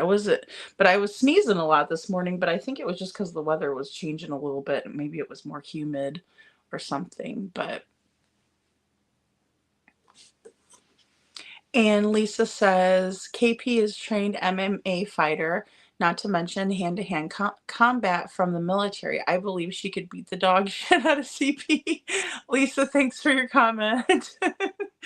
That'd be nice. I'd like to see a grudge match. No, I'm just kidding.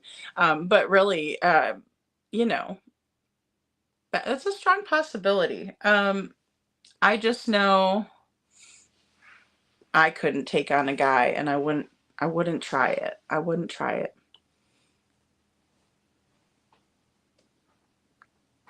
Yeah, it is. I know. I hate to say it too, but it is. It's true. Nothing makes sense, Nothing makes sense. And Trooper's mom says, SL, the three that belong to T-Power Socks have absolutely nothing to do with that family, just saying. Oh, okay. I think I know what you're saying. And Sharon says, timestamp 137:52 on Smiley 2. It was a 6 midnight, 6 another slip up. Chris, it was from your mouth, in my opinion. Yes, absolutely. Absolutely. Yeah. Anytime, he was saying from 6 to this, I can, anytime before that while I was on the phone, I can answer that. Yeah, I remember him saying that. Oh, he's a shit. And Little Redo says, Lady Freedom, did you see the reporter room say a child's body was found in the Cumberland in February? She was talking like it was him.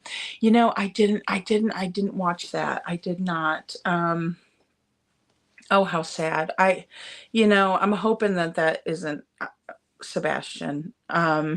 Obviously, oh gosh.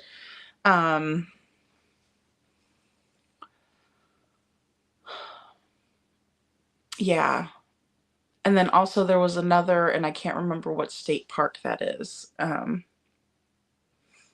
Well, and see, Net Detective, that is my big question, because I was watching a little bit of the Megan Boswell trial, and TBI got her for misleading and lying to the police. So that was what she was originally charged with, and then now she's charged with premeditated red rum. So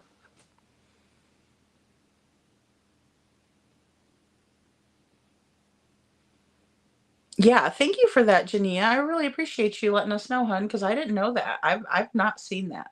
Like I said, I was able to catch, I can catch tidbits and things like that, but I would love to see that. I'll definitely go check that out, because it's important. We do need to know the dynamic we're dealing with. Yes, our little Redo was sick. And Sharon says, in my opinion, there is a part of Chris says we'd seen what he went to bed in clothing, right? In my opinion, Chris is putting himself there, seeing what he wore to bed. Exactly. And he does that all the time. And he takes, when he takes the spotlight away from Katie, he's actually telling on himself. I agree, Sharon, 100%. And Lindsay Hendricks, thanks for being here. Lindsay says, hasn't there been talk of Seth taking one on TV? Yes, so he did take one with Nancy Grace. She set up a polygrapher who was a former FBI agent and a very well-known polygrapher, and he passed his polygraph with Nancy. So he did take one, but I was talking about more so of like nobody was forcing anybody to take one, or none of the law enforcement agencies asked anybody to take one. Katie maintains that she did take one. However, I'm not convinced. I'm not convinced. Yes, thank you, Meow. What date was that, Jania, if you don't mind? Sharon said, or Jania says, Sharon, did you go find the live stream on Smiley Stories? Little Red, I'm sorry to hear that you've been sick. I'll be praying for you. Oh, that's sweet of you, hon. I think that the True Crime Time Buzz got the C word. Oh, okay.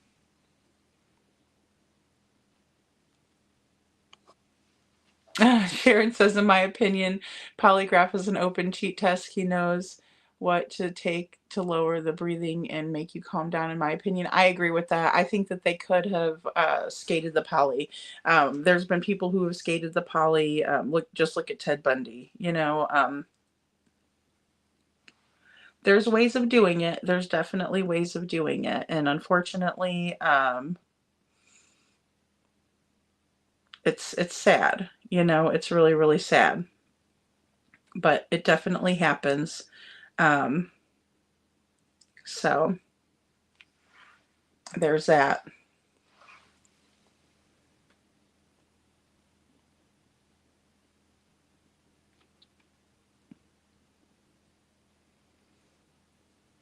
Butter Biscuit says maybe Chris meant look into his church. Just saying. Well, and that's very possible because they have not said anything about Sebastian, and they're supposed to be like, oh, how do I say it? They're supposed to be like advocates for missing kids, and I don't remember exactly what his YouTube channel was called, but they definitely never mentioned anything about Sebastian. And they should have, in my opinion.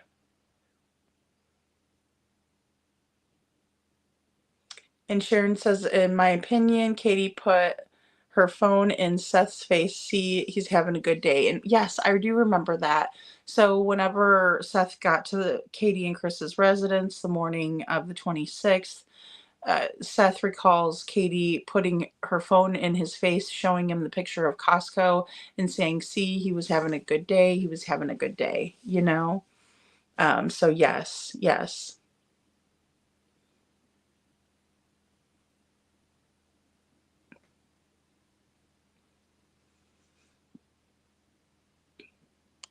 Oh, excuse me. Okay, so Lindsay says, I've heard that story via Seth, though. Like, Seth went to get a girl's number for Sebastian. Oh, are you guys talking about when they went to the restaurant and he liked the girl, or he thought the girl was cute or something like that? Or he introduced, I do remember that story, Lindsay, I do. Oh, awesome, Sharon. Good. Okay. Fantastic.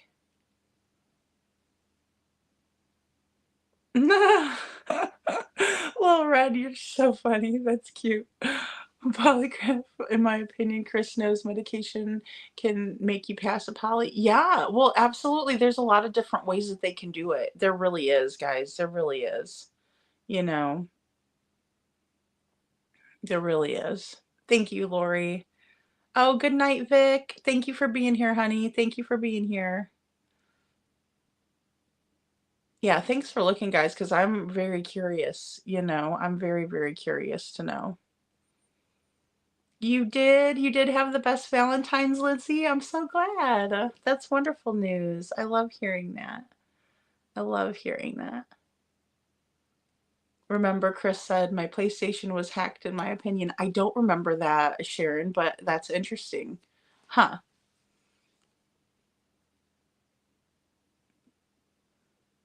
Aw. Lizzie's got a new crush. Aw, well, love is in the air, or it was. Good. I'm so glad. It's always good to have a crush. And Detroit Rock City says, wasn't it Sebastian? Then CP told Seth to come get it because Ellie has it. Then he told Seth it was hacked into and couldn't have it allegedly. See, I don't really remember that. I know that there was talk of like, let's see. They had to turn in the PlayStations, or they did turn them into law enforcement, but I never heard about it being hacked. So that's really interesting. All aboard the sleepy train, Kathy. I'm going to be right there with you. Hey, Rob Beanie, good to see you. If I can't have mine, you won't have yours type of thing, maybe. Oh, that's true, Rob Beanie. That's true. Yeah, absolutely. Absolutely. That's kind of how he operates. So, um,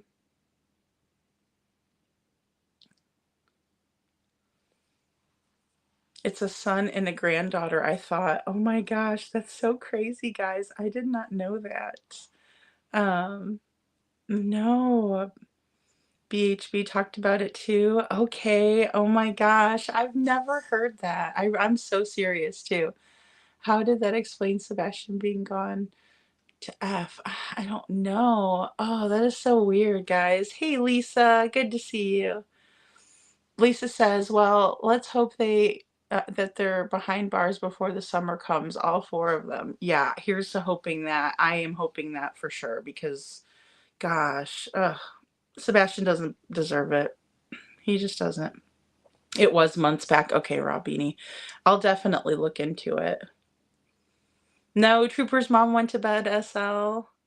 Unfortunately, we're missing her. Yes, so true. MMA and KP, in my opinion. Actually, there was an update. Jennifer said that it was an adult from the remains that were found. Oh, good. Oh, good, good, good. Not that it was an adult. I was just hoping that it wasn't Sebastian or Summer or any of the kids. I don't know. But my prayers are with the family of whoever it was that they did find. KP isn't MMA trained. That's someone else's with the same name. Oh, okay. Well, thank you for being here, Serif. Am I saying it? Serafina? Good to see you. And thank you for your opinion. And Sharon says there is another body found recently this week, in my opinion, hasn't ID'd yet. Okay, and that one is the one that was in the nature preserve, I believe. Yeah, 17-hour camper thing is real suspicious. Detroit Rock City, really suspicious. 17-hour camper caper. Dang autocorrect. Lisa, and you want to know what's funny about that, Sharon? If you go back to Chris Watts, I can guarantee you CP studied that because that's exactly what Chris Watts said. Oh, gosh, Lisa, that's true. That is so true. Ah, all right, little Redo, thank you for being here. Oh, you're always appreciated. And Lisa says the pastor has a crime channel and they cover a lot of stories, but not a story on a child that attended the church. That sounds sus to me. Yeah, that is so weird to me too, Lisa. Like, why wouldn't they highlight the kids in their area too? I mean, I understand that probably don't talk as much about kids in my own area here. I did just move, but in the same way, it's just, it's strange. I don't know. We are the polygraph. How many lies can one person tell? Cheez-Its. I'll say Cheez-Its. I think it's failed plenty of times. Yeah, absolutely. Absolutely. Uh, Good night. Yeah, I mean, Little Redo, Barbaros says, yeah, it's just weird. No, I haven't watched Tugs on Heartstrings. I have not. It's good to see you though and here, honey. Have I watched the CNY family video from it? No, but I really like that channel. I'm a big fan. I'm a big fan. And Sharon says no law enforcement hadn't took the PlayStation yet. Seth questions Chris why he had still had all of his devices, in my opinion. I do remember that too. I do remember that he was upset about that. Yeah, if Ellie gets charges against Edgar and KK, it will be a lot. Yes. Hey, Zootin' and Boots. Good to see you. Very good to see you, hon. And Detroit Rock City says they had Seth's PlayStation and CP told him to come pick up Sebastian so he could watch movies and stuff. When Seth got there, CP told him it was hacked into and he couldn't have it. Strange. That is so strange. Ugh. And then who believes him, you know? Is that nature preserve near the garbage dump? Ellie said they were moving search toward that county. You know, it was somewhere, it was like 2 hours away, two or 2.5 hours away from Sumner County when I did the, well, actually from Hendersonville, because I said Hendersonville and then I searched to the nature center or preserve area and it said about 2.5 hours. So, oh, good. Star's back. Yay, Star. It's a short. Need to watch. Okay, I will. I will watch that one. Hey, Irony Rose. Good to see you. And Robbini says, I looked. I couldn't find it on Smiley's either. Meow. Star, me too. I fell asleep. Now awake again. Oh no, Lori. Toast and Justin's. I know. I was like watching and putting my makeup on earlier, and I heard Justin ask, "When was the thing with BHB?" And I was like, "Oh, in June." And I hurried up and texted.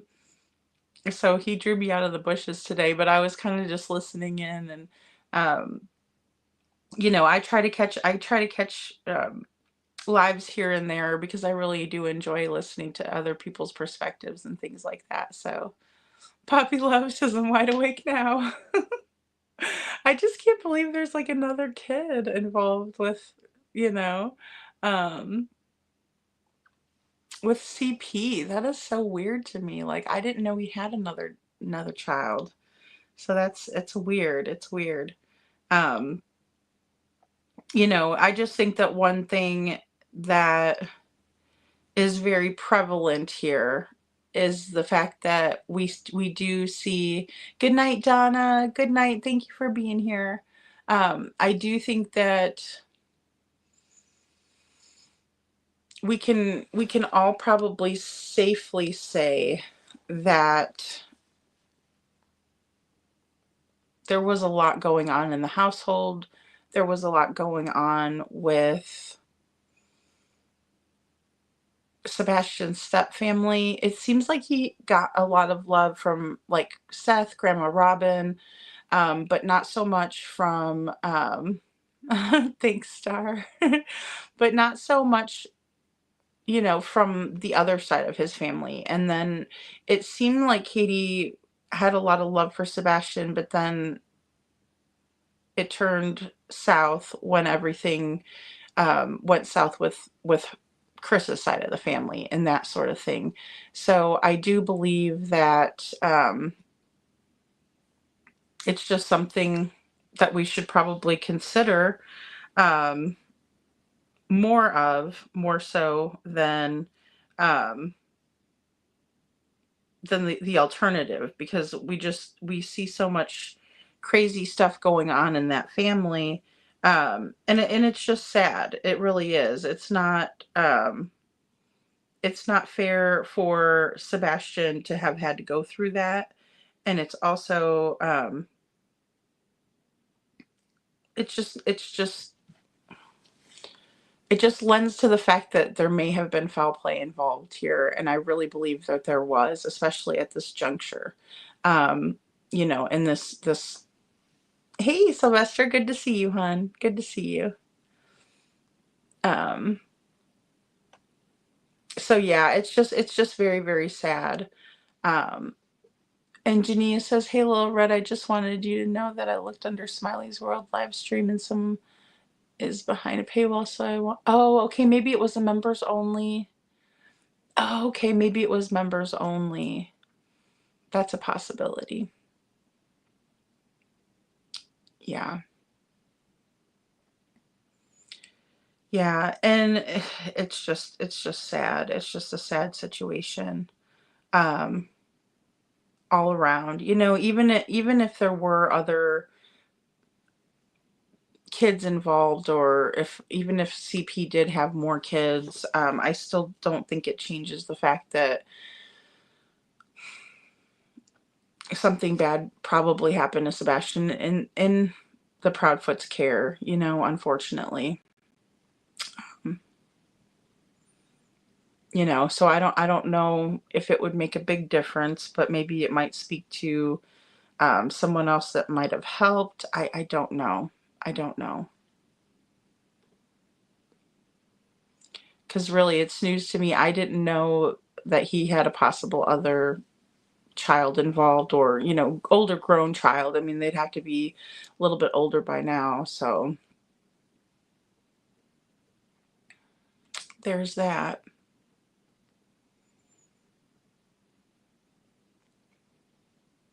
Yeah, and I mean, there might be too. If anybody sees it, you guys could send it to me.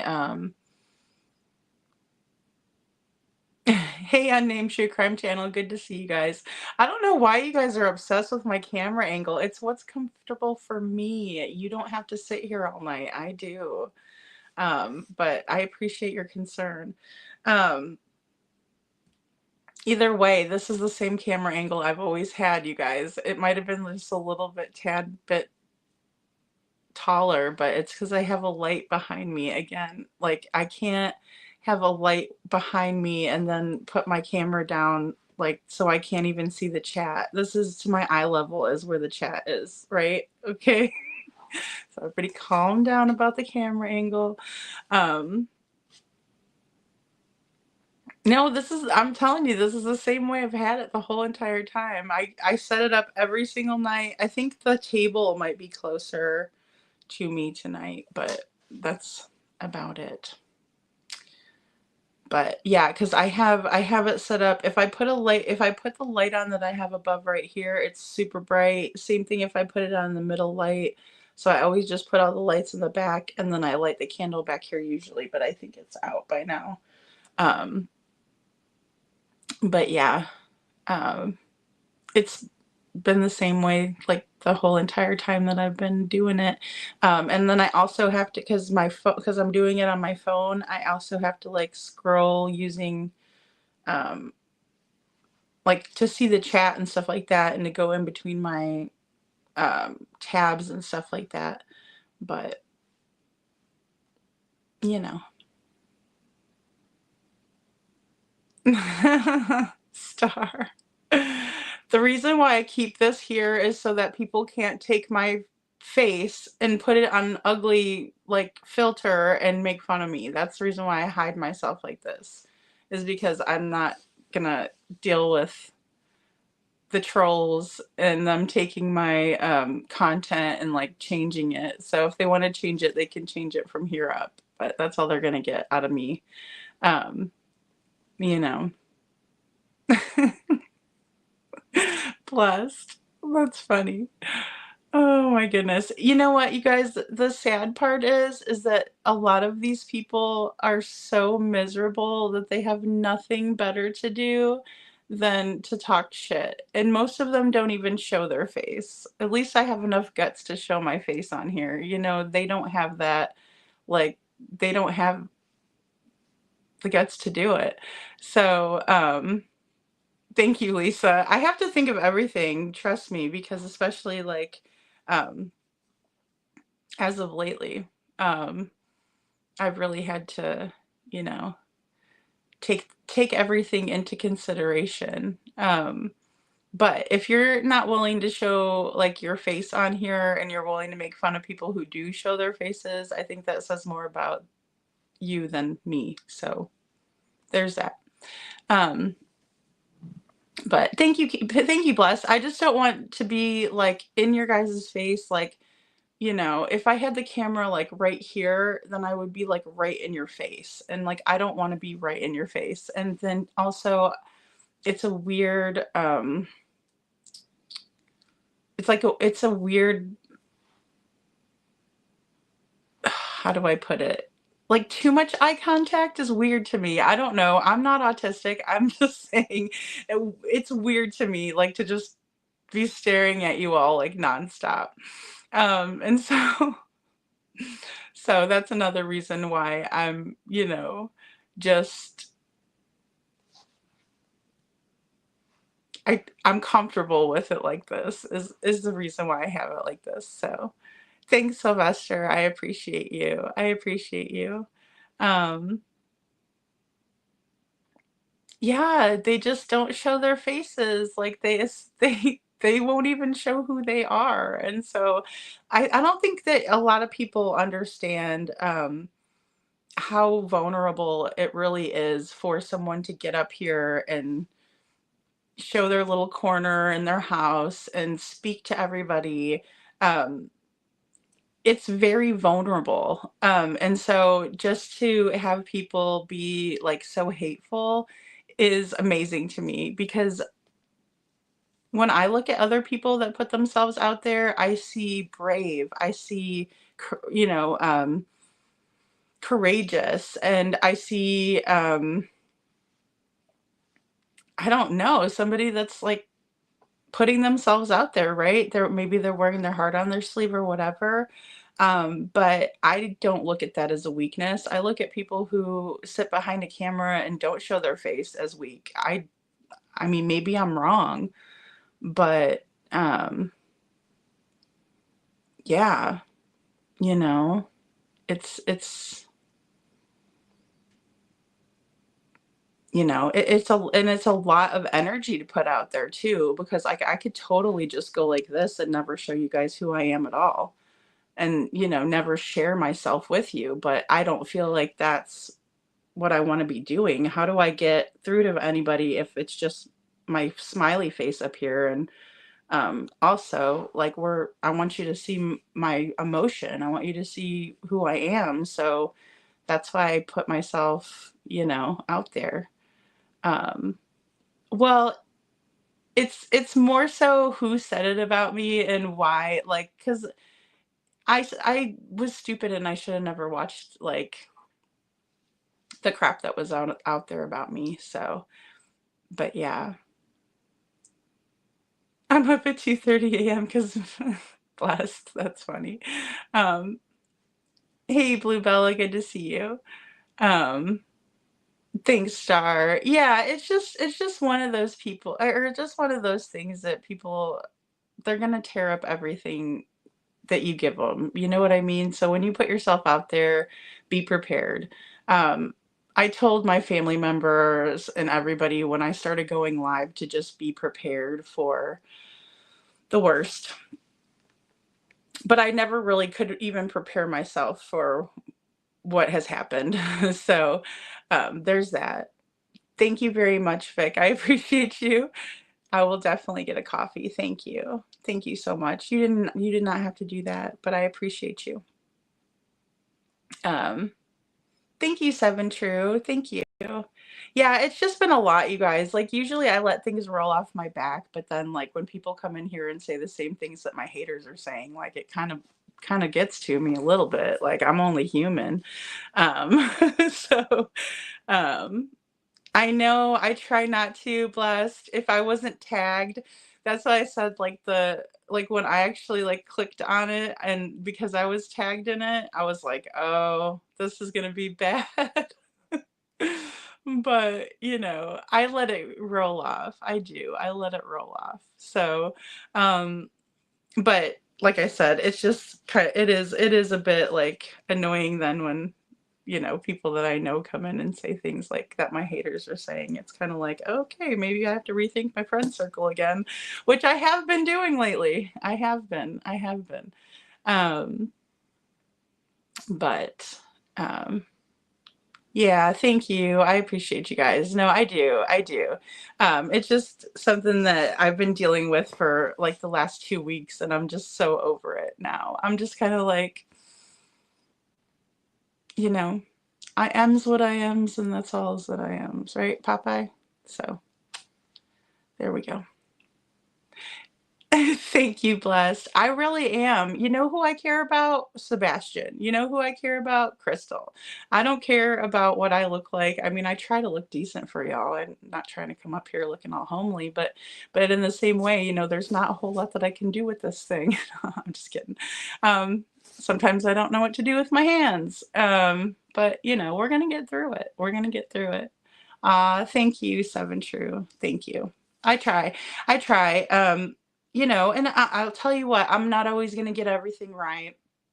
Um, you know, but that's okay, because I think that helps us get to the right answer when we come up with some of the wrong answers, right? We can cancel that out, and then we can go ahead and, you know, say, okay, that's off the table. All right, now we can go into this. Okay, that's off the table.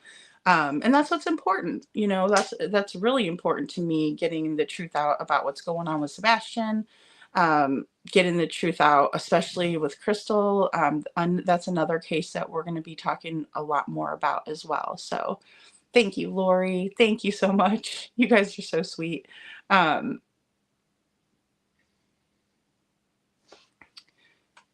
And Seven True says, I feel you with the hands thing and I'm the same way. Yeah, it is. It's weird. It's awkward, especially when you first get up here too, because like even putting on a live too, there's just a lot going on. There's like, you got people in the chat, people talking, and you don't want to miss anything. It's definitely like, it looks easier than it is, because I was always like, oh, I think I could do that. But then once I tried to do it, I was like, oh, this is hard. And it's a lot of energy too. Nitpickers.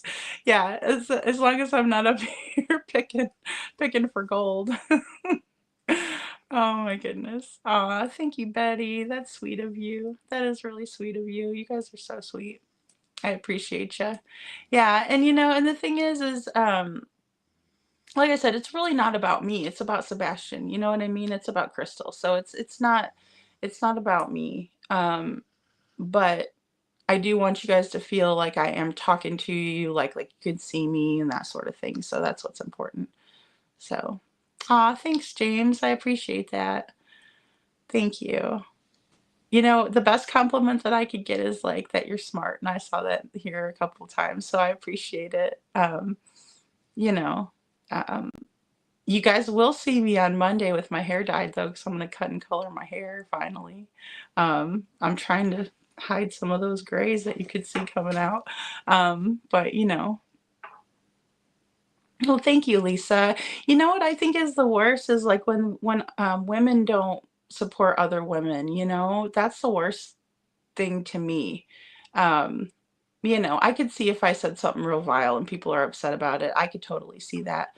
But that's what's really upsetting to me, is like these bigger creators that want to like jump a smaller creator like myself, or make fun of my camera angle, because there's nothing really else to say. That it's just, it's not about me, it's about Sebastian. um you know so but thank you, Sammy. It's just what's comfortable for me. I have to do it like this for now. Pretty soon though, I should be able to like get a laptop, so then I could be like, I could do it. But they still recommend like, guys, I'm a researcher to like a fault. And so even before I started the channel, like I tried to research camera angles, and this was one of the ones that was kind of the best, that suited me the best. Because like they were like, do you want to be like full on with your audience? Do you want to do like a side view? And I knew I didn't want to do that. But they said that like the best thing to do is actually raise, like even if you don't have like something professional, which I use a selfie stick, It's kind of like a little tripod, and I've showed it to you guys before, just because I was getting so much hate over it. Because it doesn't make a difference to me because it's just what I use. Like, it's just tools that I use. But they said, like, the best thing is to, like, even stack boxes up and then to put your laptop up higher so that way your angle looks a little bit more, like, so that was all the things that I do is because of what I've kind of researched for the best practice, you know. I try not to wing it so much. But oh, thank you, James. I appreciate that. I'm glad you're here, James. I was missing you tonight. Um, yeah, exactly. Yeah, and I mean, well, thank you, Detroit Rock City. I try to just, keep it about the missing people, and then, just here lately, just I guess I'm kind of on the kick where I'm trying to figure out what kind of people we're really dealing with, right? Because um, it's just extremely odd to me that there was so much controversy and hatred over a photo that was enhanced.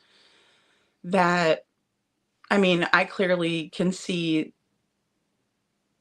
that there are people in the photo. I mean, I think that there were people in the photo. I put it up there because I thought there were people in the photo, because I think that they were around Sebastian's house at that hour, and it's not really doing anything anybody else hasn't done, i.e. the ruckus video, i.e. Any of the videos that have been put out there from that night, what Nick Barris put out, really. And so that's what was crazy to me is like, who are we? What kind of people are we really dealing with? Another thing is that we haven't seen the Nancy Grace episode come out. So what kind of people, again, are we dealing with? Is it enough to scare away Nancy Grace? I mean, my good Lord. I don't know. It's crazy to me. So I've been kind of deep diving into these people, trying to figure out who we're actually dealing with here so we can get a better idea of who we're dealing with. And I think the three people on the left of your screen are the people that we're dealing with. And it's unfortunate. It is. It's unfortunate because sometimes it feels like an uphill battle. It feels like one step forward, 20 steps back, because here I thought this would be a good thing. This is more evidence. But then come to find out it's not. It's kind of caused a lot of controversy, Hey, Mountain Mama, good to see you. Thank you, Seven True. I do too. I really enjoy the brainstorming, researching, theorizing, because if we don't theorize, how the heck are we going to know either way? I agree. And Poppy Love says, we love you for being you. Oh, Poppy, thank you. You take the time to acknowledge everyone, including everyone in the discussion. Oh, I try to. I really do try to. I enjoy interacting with you guys a lot. I really do. It's my pleasure to do it. It really is. Yeah, the photo was over the target. Yeah. It was a bad, it was a bad deal. It was just all kinds of craziness, and then like people lying about where it came from, and it was just one of those things. And Sammy says, now what's odd is the side detention D3 angle. Yeah, it's so easy for me to say because y'all haven't seen me on camera yet. That's funny. No, well, I was researching them because I was like, how am I going to set this thing up? Like, I never did it before. I've never done this before. I've never been like on a camera of any like sort, really. Maybe. Yeah, no. I don't know. I can't even remember, like, I think maybe in my cheerleading days when I was younger and I'd be out there and they'd be taping it and whatnot, but hell if I know. I definitely wasn't just full on talking to somebody into a camera, that's for sure. Star says people with money and lawyers have too much sway over others, and that feels particularly relevant in this case. Yeah, I'm starting to like definitely get that gist too, because I was thinking, well, nobody has more money than some of these like higher profile people like in the true crime world, right? But then I don't know, it's weird. It's just weird. Detroit Rock City says, I still see the same thing that I saw in the fuzzy pic. I still believe that what I believed from the first interview. Yeah, I mean, I think there's more out there. I think we just don't know about it. You know, I think LE has it. Definitely. Definitely, definitely. And Sammy says they are going after someone who got in a motorcycle wreck and people started a GoFundMe for her. It doesn't matter if you're a nun who never speaks, they will mock the way you pray. It's true. It's very true. And it's sad. It's anybody that has a difference of opinion from them. You know, they can't get up here and say, well, I disagree because they just say that person's an idiot and this person's so stupid and you're a see you next Tuesday and you're a BT, you know, BITCH and you're every single name other than your own.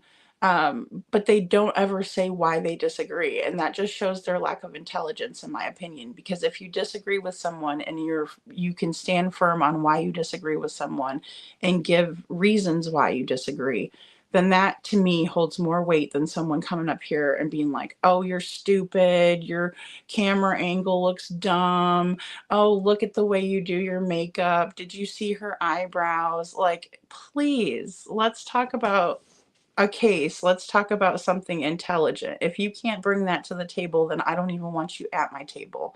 You know what I'm saying? It's just crazy. It's just crazy. And I'm no better than nobody. I'm just a regular person, just got a microphone, have my table, have my selfie stick, I got a notebook and a pen, just up here talking with all you fine people.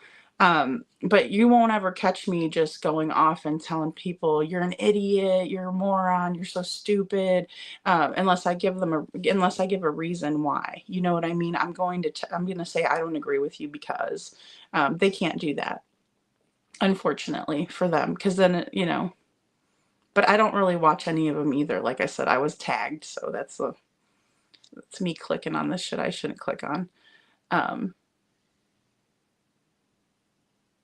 It's a phenomenon. It's a phenomenon, Star. Well, we were just speculating, and that's the thing. I think it's cool that we were working together across the country to figure this out for a beautiful young man, in my opinion.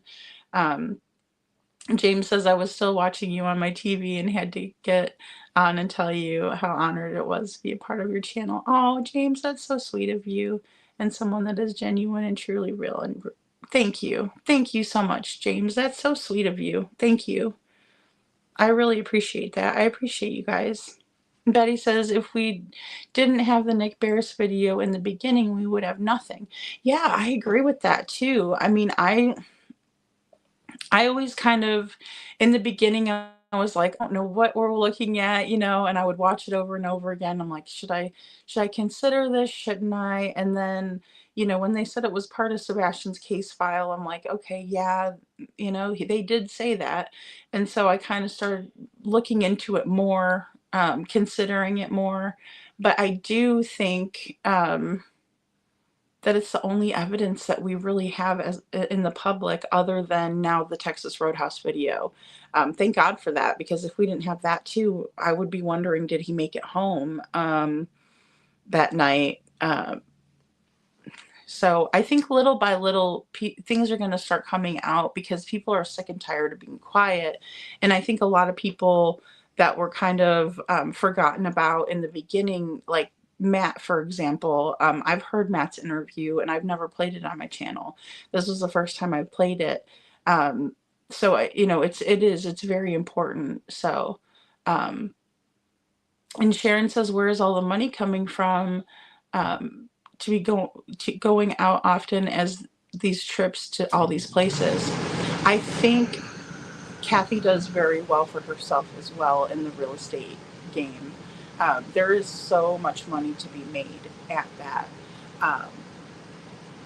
So I think that might be a possibility. And I think Terry has a good amount of money himself. I really do. I really, really do. But yes, happy Valentine's Day, Mountain Mama. They really need to chill out. I mean, it's just been nonstop, and I don't watch it. I just watched the one. That's the only reason I know. That's why people are coming and hounding me about the camera angle. That's the only. I know who that's coming from. J is for Justice. But whatever. And James says, I wonder how many videos had been lost or destroyed if CP had went around collecting them, or even SF. In my opinion, most likely at least a few may be the ones that really told all. Yeah, and for some reason, I think that I'm guessing some of this stuff is made up, that is being put out by SF, because don't forget, they went to the neighborhood. SF, Crabapple Tree Butt, Cluminante and Fiance, they went to the neighborhood and reenacted the flashlight video, right? And said that the camera angle was off and it couldn't have been, towards the common area and blah, blah, blah. Like, they said all of that.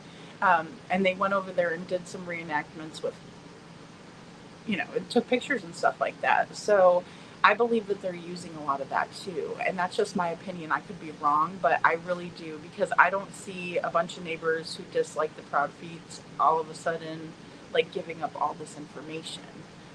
So it's just kind of wishy-washy. I'm glad that Nick put it out too. I am too, because he was back in like the mix in the beginning, and I thought that was really cool. Now I don't know that he is willing to put out the information that he was in the beginning.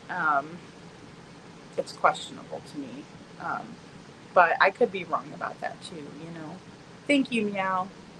And Crafting with Sassy Chicks 101 says, "Hey everyone, hey Sassy Chick."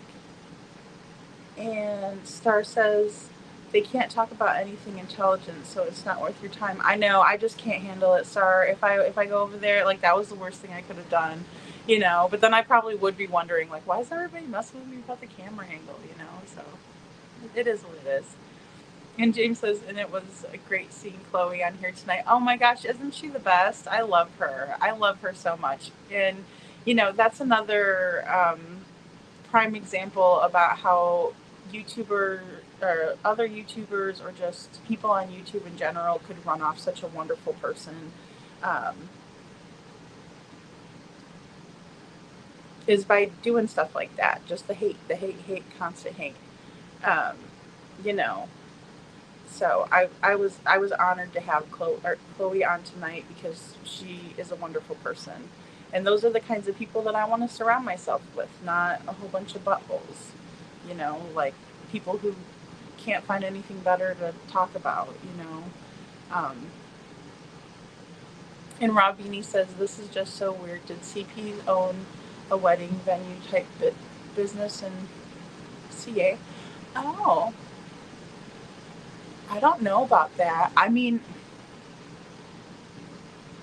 I know like Katie apparently was in culinary school, so I don't know if possibly she might have had a catering business or something. I don't know. Yes, I pray that Sebastian is found. I just don't know that it's. Yeah, I think being found in tip-top shape is probably very slim to none right now, in my opinion, unfortunately.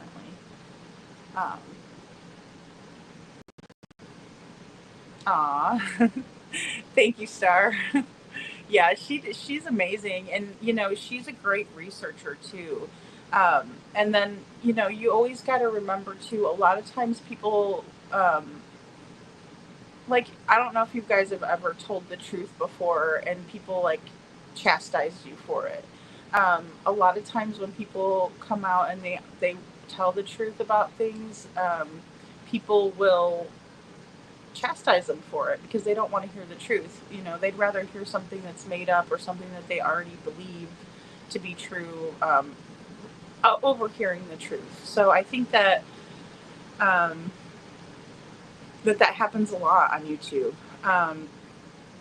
And, you know, it's just a very, I'm just a small little tiny channel, just a small little tiny person, just trying to make a difference, you know. But Robini says, I was researching and found this site. I swear it's him, and talks about how much he loves wine, etc. Anyone want to arrange your wedding? Oh my gosh, that is weird. Could you imagine? I wouldn't want to meet Chris Proudfoot and deal with that. Hey, Zach Johnson, good to see you. Nice to see you. I saw you in here earlier, and I don't think I got a chance to say hi. Hey, Singola Tacos, good to see you. And Sammy says, preach. I would not have known you were on a phone if you hadn't mentioned it. You have an actual show angle. I was very cool to have Khloe on tonight with you. Aw, thanks, Sammy. Yeah, I appreciate that. I loved having her on, really. I was really honored when she wanted, you know, to come on tonight. I really was. I really was. Yeah, Mountain Mama. And I mean, I know we're all praying for that, guys. I just kind of, I don't want the softball questions. Who's Sharon? It's just getting,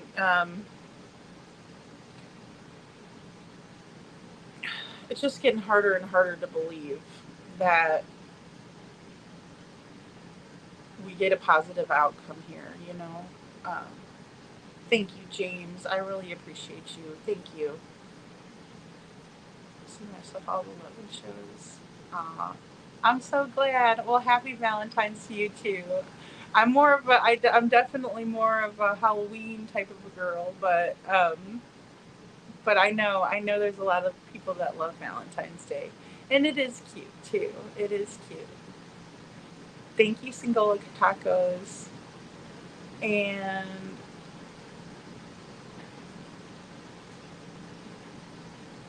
oh, good. Yep, 3 a.m. here too, Zach. 3 a.m. here too.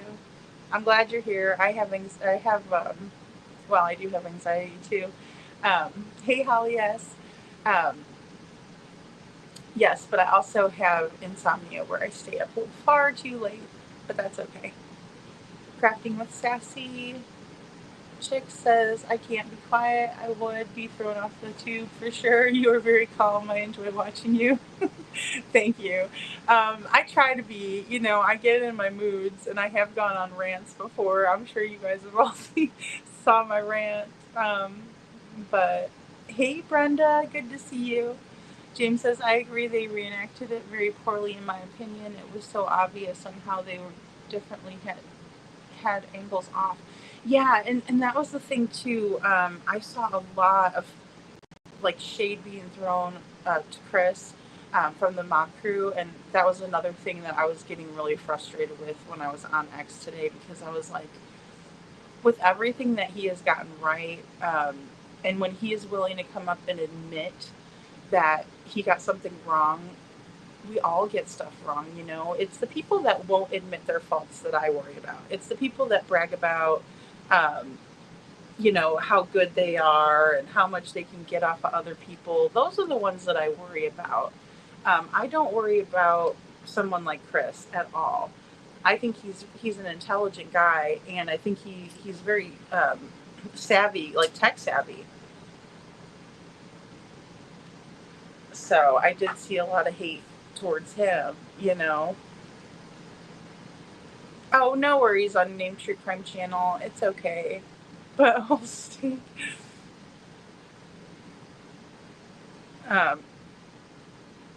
Sebastian should be celebrating Valentine's Day too. Aw, I agree. Welcome to the Insomniacs Club. That's pretty much what we are around here, I'll tell you. Well, and I can't go on early. I can't go on very early because I don't live alone. So I have to wait till the nighttime.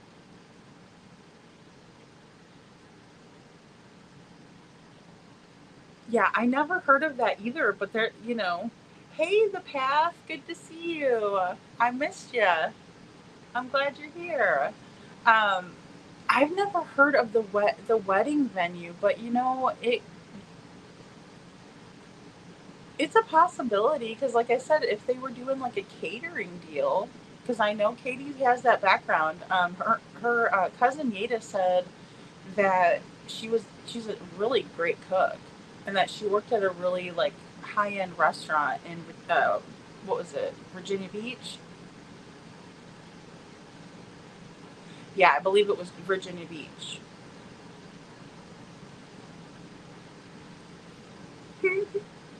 Lori. Well, I hope you're having a good night at work, the path.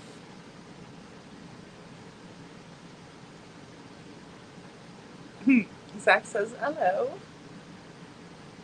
Granny to 13, good to see you. Granny says, Katie went to culinary school. How did she get recipes? Google it, y'all.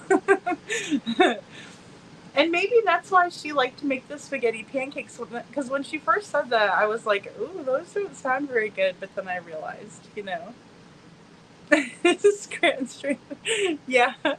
Yeah. And that was, I shouldn't have done that.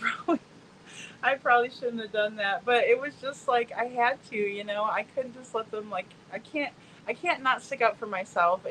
That's part of my complex PTSD is that like I I go from zero to bitch and I don't have a whole lot of in between, you know what I mean? So that's my problem. I have problems with assertiveness. It's either like not assertive or super assertive. I don't know. I did have fun. I did have fun doing it. I did. I did. And I just can't stand it when like other women will sit there and be like, "Well, you need to get some D. You're not getting any." And it's like, how the hell would you know what I'm getting? Like you don't. You know? You don't. You don't know what I'm getting and you don't know who I'm getting it from and it's none of your business either way. Like I don't talk about that kind of stuff. Like I'm that's not what my channel's about. You know what I mean? I'm not going to sit here and talk about the the D and how fire it is or how whatever. Like I'm this that's not my channel, they got the wrong channel. James says, "Is it not Chloe that CP was threatening in an interview, which I believe was the one where he went after Seth, telling him to go to church and he fined Sebastian, which I feel might have a clue." It was Chloe PI. It wasn't our Chloe that we had on tonight. Um, it was the PI, and he did threaten her, like in a really scary, like whenever he like the same way that he threatened Bullhorn Betty was the same like voice that he used. I can't even do it. It's like a demonic kind of like low voice that he does. Yeah, thank you, Meow. I'm glad too. I'm so grateful for all of you guys. Like I wouldn't trade you guys in for a million of the hate channels, like they don't matter to me. Um the more hurtful stuff is like I said, just the people that I was close to, um and the things that happened there. But time heals all wounds. I do believe that. So um it is what it is. Oh, really? See, Sammy, that's so strange. She says there's a politician named Chris Proudfoot in Oregon. There are multiple Chris Proudfoots. Like I've never ever heard like Proudfoot really before. I don't know, and I also assumed that that was like an Native American name, maybe, and maybe I was wrong to assume that, but um, then like Nina was saying things like he didn't like it that I was having Faith go to the school on the reservation and things like that. So I've never even heard his name like that before. Um, so yeah, but you're right. There's got to be multiple Chris Proudfoots.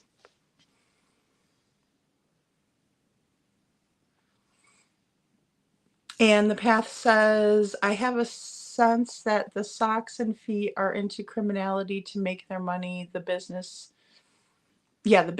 are a side thing to for a cover. Yeah, or I mean, I can definitely see that. I can definitely see that being a thing, and then also a lot of times too, if you do dirty deeds, like if you know people that do those dirty deeds and you do them too, so they might do favors for each other back and forth, where he's like, oh, I'll pay him, but really he's like, oh, I do something, one hand washes the other type of a thing. So um yeah, Scran says, yeah, fun fact, she made breakfast that morning. You went to culinary school, you should be making breakfast every day, all day. I know, exactly, Scranton. And that's the thing. I'm a person that really loves to cook myself. And so, but I know there's times where like I don't feel like cooking or you don't have time and things like that. But yeah, you would think that she would be making dinner all the time, making food all the time. So um, and Sharon says meals, steamed tofu, and sushi. That's what Katie said Sebastian liked, in my opinion. Yeah, and I mean, I do believe that. I believe that he liked those things, and because I know there was a lot of speculation, like what little kid likes that. And I even told you guys the story about when I had sushi for the first time. I was kind of forced into it. I was at a business lunch and I that's what we went to eat. And so I really couldn't be like, well, I don't like that, And so I just kind of tried whatever, I just told everyone I've never had this before and they told me what to get. And I was pleasantly surprised. I really was. So I can see why people would think like kids wouldn't typically like that, because they're a little pickier than adults. And um, Betty says, LOL, spaghetti pancake school. Google it, y'all. I didn't know they taught that in culinary arts school, but apparently they do. Then Robini says, there's pictures though. Looks like his younger pics or maybe a relative. Yeah. Yeah, and that's the thing too, is I'm not putting out like updated pictures. I just don't see how that's helpful. Especially because we all know, like all of us that have kids, we know like our kids change. For instance, my daughter's hair was lighter when she was younger and it got darker like mine as she got older. Um, and so yeah, they just change so much. Oh no, Machete. I'm glad you're back. Granny to 13. Just Google it, y'all. Facepalm. Oh my goodness. No, you know what, Meow? I have to check. I got booted off of my internet, and I don't know. I was trying to get one from Trooper's mom earlier. Mm, let's see.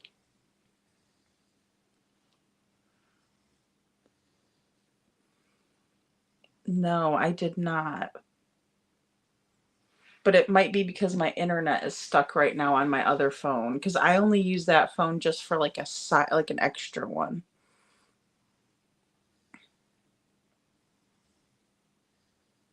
50% off chocolate. I know. I love that, Star. I love that. I absolutely love that. And actually, it's 3 a.m. here, so 50% chocolate is right around the corner for us. I'll be right back, guys. Let me just go grab a water really quick because I drank all my water.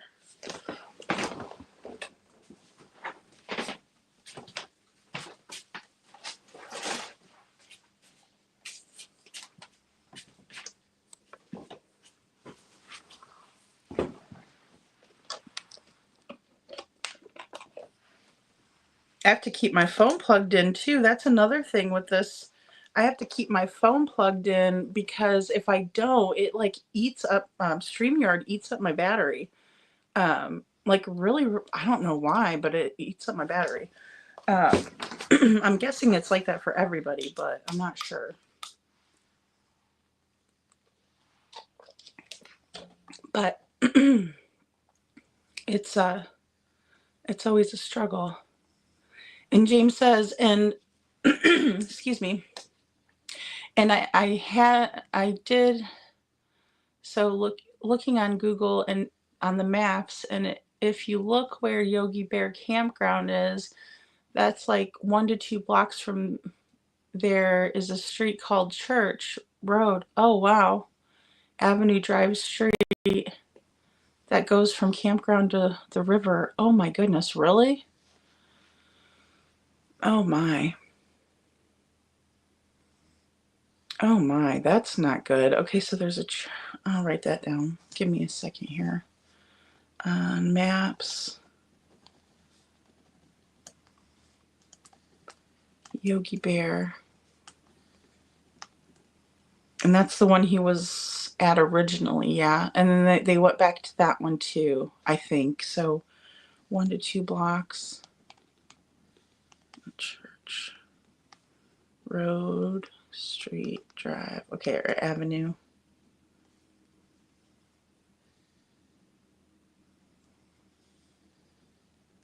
Wow.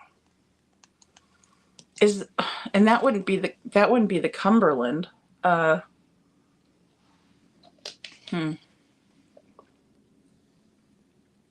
I didn't know about that.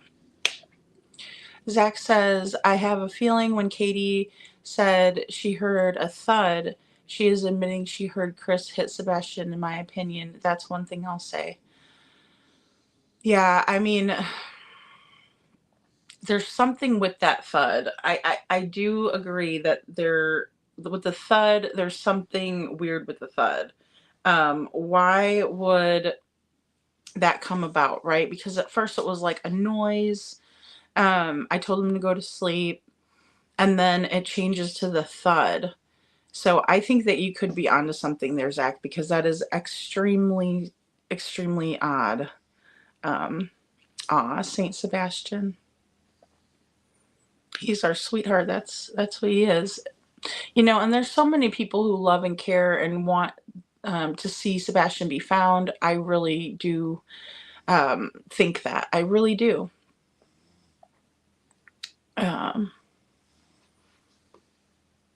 Yeah.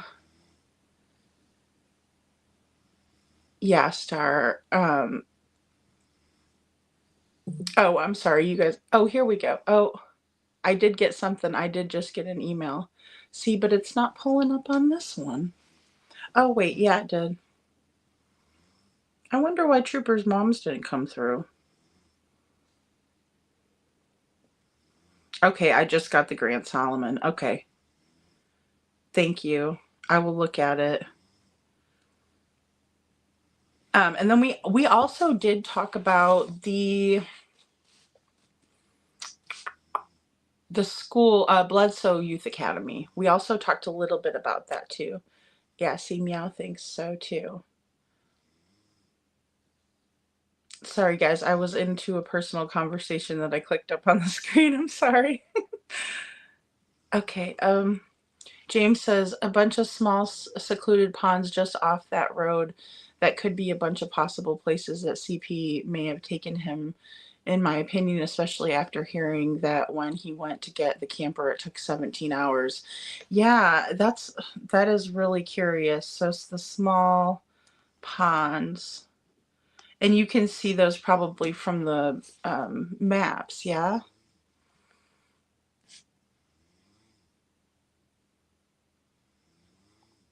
Scranton says, Zach, yeah, possibly she's giving something away for sure with that statement, in my opinion. Yeah. Yeah, absolutely. And James says he had 2 other passengers along with him for the ride, and none of them was KP. Exactly. He said that KP did not go with him on that, the 17-hour trip. I think it was Big D and Kathy, if I'm not mistaken, but I could be wrong. I do know Big D was, or Danny was involved in that.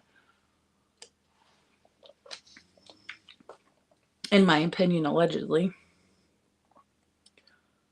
Yeah, it's so disappointing. You can't just make it work. Oh, sorry, Machete. I'm sorry, Machete. I was reading your guys' thing again. Aw, thank you, Crafting with the Sassy Chicks 101. Thank you. That's sweet of you. I'm just doing my best up here, guys. I just want to spread the word, spread awareness, talk about Crystal and Sebastian. Those are my two people. And, there's more people out there, There's so many more people out there, unfortunately. Spirit animal. Aw, I love that. Detroit Rock City. I love owls too. Owls are awesome. Um, Years ago, I worked at this bar, and this one of the older guys came in one day, and he's like, "This is for you," and he gave me like this owl pendant, and it was it's like this big. It's somewhere in my storage, but one of these days I'll get it out for you guys. But I thought it was the coolest thing ever. I was like, "Thank you so much," and it's like huge. It's like this big gaudy owl. I'll have to look for it, and I'll have to wear it one night for you guys. Oh no, the path. The path.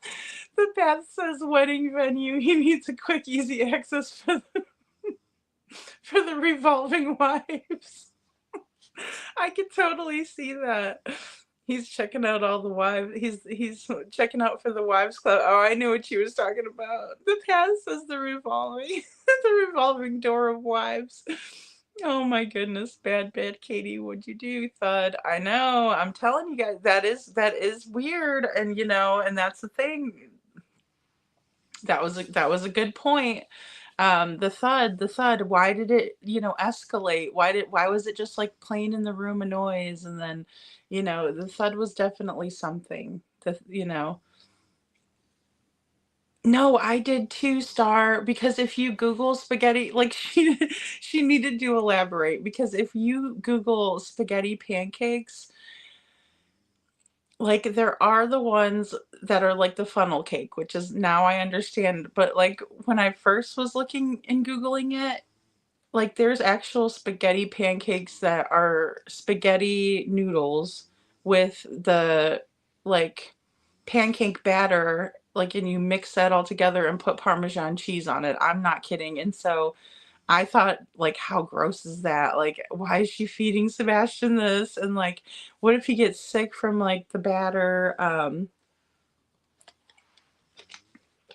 Let me see if I could find that dang recipe, because when I saw it, I was like, what in the world? Um, I think it was on Pinterest. Pancakes. Let's see. Yeah. This is the good one.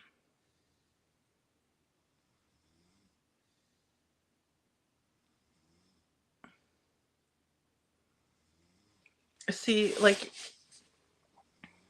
you take one of those like squirt bottles kind of thing, and then you like make really thin strips, right?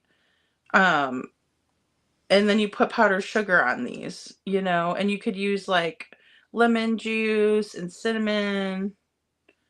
Um and those ones sound and look, good. Like it just looks like a funnel cake kind of, because there's a powdered sugar on them. But there's another recipe.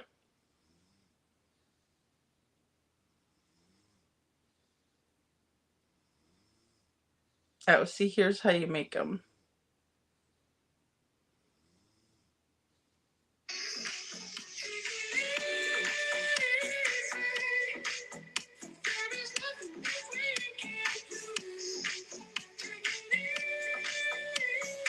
See, and you can put all kind of stuff on them, and they look really yummy. But then there's another one. Hold on.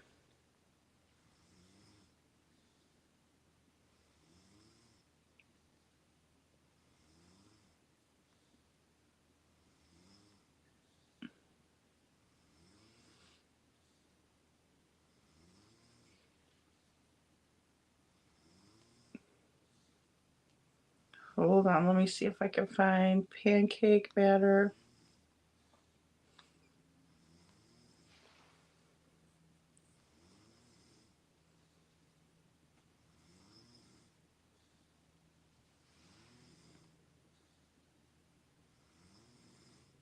It's where you actually have, and of course, look at me not being able to find it.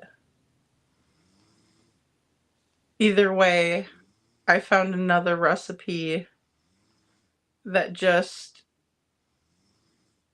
you put pancake batter on spaghetti noodles. Like, you make the spaghetti noodles and you put the pancake batter on it, and it's the weirdest thing. And Zach says, I don't know, or I don't get why they haven't arrested Don and Candace, though, in the Summer Wells case. I have sat here and saw 500 different stories in them high on YouTube 24/7. Yeah, no kidding. I don't know why. They had Don for a little bit, like, over like a DUI or something like that. I remember, like, way back. But same here. I don't know. I really don't.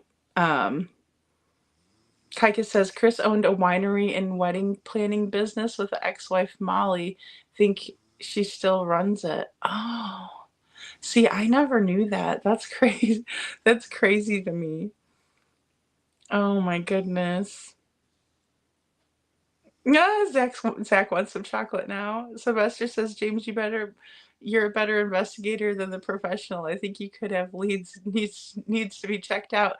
Yeah, totally. That's why I wrote that down. I'm like, good job, James, because my gosh, like, that's weird that there's a road named Church or street or whatever, you know. Star, I swear I cannot find that one. I need to look for it. Yeah, Vanessa, okay, so yes, thank you, Sharon. That's what the Vanessa, Stephanie, Rachel, Nina. I don't think there was a Molly, but I don't know if maybe one of them went by Molly. I don't think so, though. I definitely remember him telling us on Smiley, Vanessa, Stephanie, Rachel, and then he's like, Nina. I remember him saying Nina because he's like, Nina. And I left a lot of channels because they hate talking. Yeah, I just don't want to hear somebody's sex life either. If I want to hear someone's sex life, I'll just, turn on, I don't know, anything but their sex life. Also, yeah, I just don't like, I don't want to hear that with my true crime. I'm a lot more like about, the case and not like what the creator's doing in their personal off time. And then James says, okay, thank you for letting me know. I got hooked on this just about the time, thanks to my wife, which would sit crying about, oh my goodness, about Summer. And I didn't know at first who she was talking about till I watched. Oh, that's so sweet, James. Yeah. And I think it's important, like, for people to know about what's going on with these kids, because a lot of times people don't know. And I also know that a lot of women like to watch true crime, and there's not a lot of men that get, so much into it. So I appreciate that, and I appreciate you listening to your wife. That's good. That's a good thing. But not that she was upset about it. And yeah, that's hard. That is. Oh gosh, I'd be taking his pictures off the site. 6 marriages, yikes. Yeah, Rob Beanie, no kidding. No kidding. And Zach says, does anyone know the chocolate that has like air filled in it? It's Nestle or Hershey's. It's so fire. It's a brand new, can't think of it. Oh, I never had that one. No. Nope, I never had that one.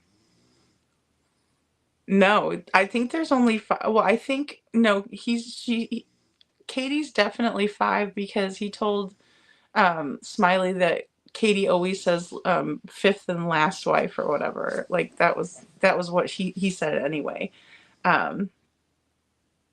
Seafoam candy, I never had that. And James says, and that was another very sad story that has not been solved, and in my opinion, matches pretty much like so many others. Yeah, it is. I mean, I see a lot of similarities between Summer and Sebastian. I know like there's a bit of an age difference, obviously the gender and things like that, but just the dynamic and the way that CPS involved and everything like that. You know what I mean? I can definitely see the correlation between the two. Absolutely.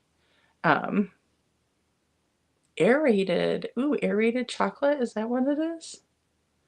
Now you guys got me thinking about chocolate.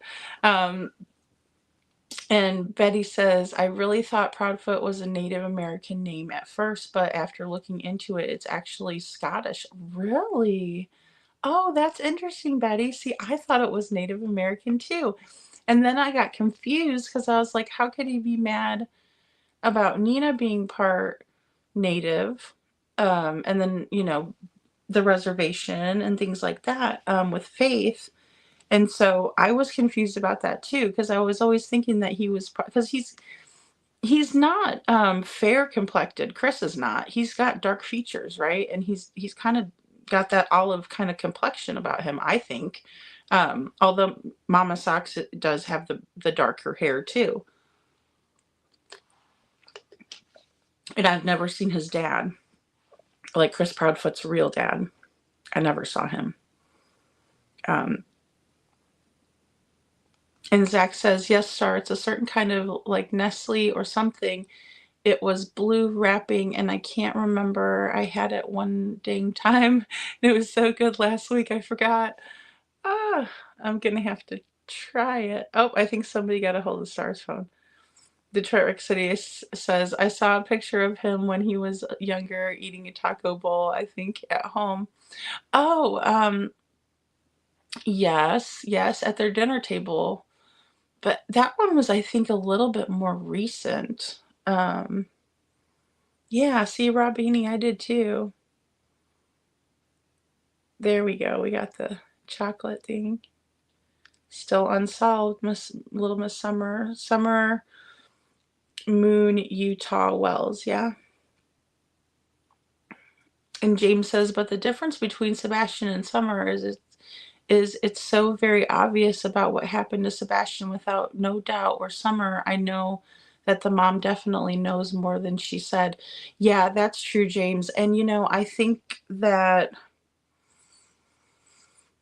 Summer might have been like a hot car, like an accident, rather than like something malicious, but I don't know, because Don is such a weirdo, and I definitely think there was a lot of essay involved there. Sadly, you know, sadly.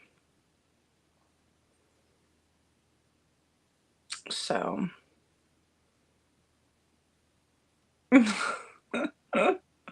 hate channels, even slobs and blobs. The path. Oh my goodness.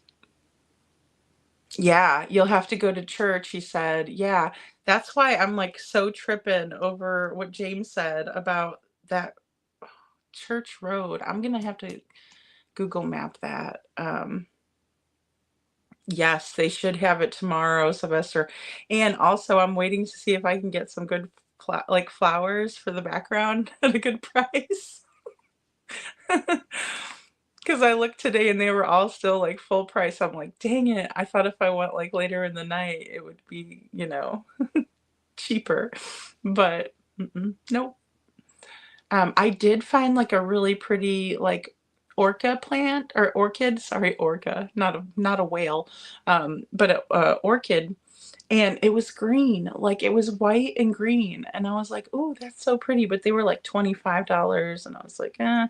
But I was thinking about it because it was really, really pretty, and it was green. So I was like, oh, that's Sebastian all day. And James says, and CP has pretty much given us the proof that we needed to know he had something to do with it. Yeah, I mean, it's just, it's more believable than not. I honestly think it's more believable than not. And it's really sad because Sebastian didn't deserve that at all. And I think they should have just waited until Seth could have taken him and got him back into school, where he is, in Clarksville, rather.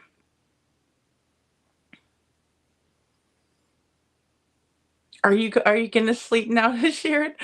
Aw. Well, I hope you get some good rest. And the analyst says, or he slammed the door, Sebastian and others, so many Church Street roads. Yeah, I mean, it's just hard. It's hard to tell. It really is. It's so hard to tell. And I'm assuming law enforcement knows these little details, but then again, who knows if they've checked into everything? I don't know. Kaika says there's a street right beside Katie and Chris called Honeysuckle Drive. Yes. And it goes into a dead end and goes straight, thick wilderness. Yes. And it's a straight path. That Honeysuckle Drive is a straight path from the Proudfoot's. Thank you, Kaika, because also I was going to show you guys that too, and I keep forgetting to grab that and pull that up. Honeysuckle is one place of interest, you know what I mean? For me, anyway. It's still unsolved. Thank you, Meow. Yes, and I did get it.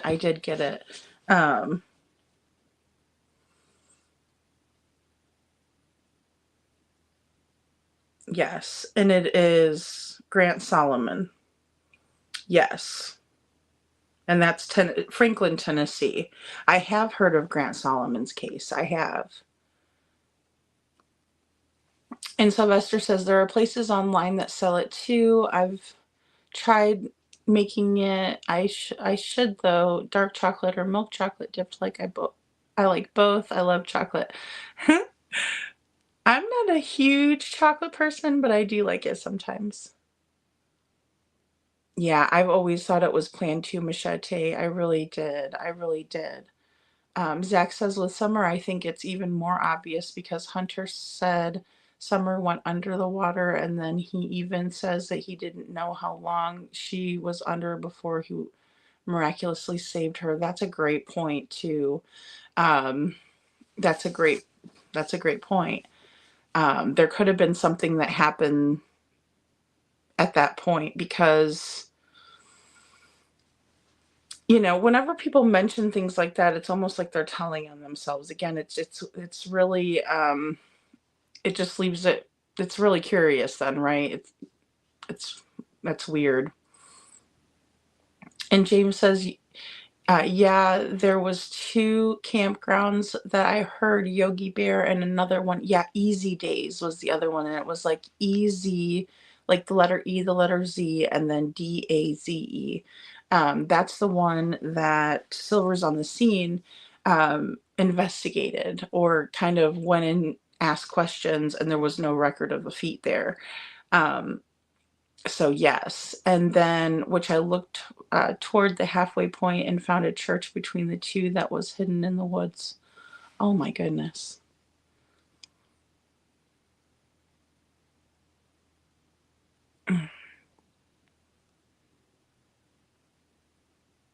Yeah, a lot of it is in Gallatin, Tennessee. Meow, you're right. They were at least planning to do something with him, in my opinion. Yeah, I agree, Machete. I agree too. The analyst said Seth said Sebastian would go to his room when he was mad. Yeah, it was like his little cool down place, right? Yeah, I remember that too.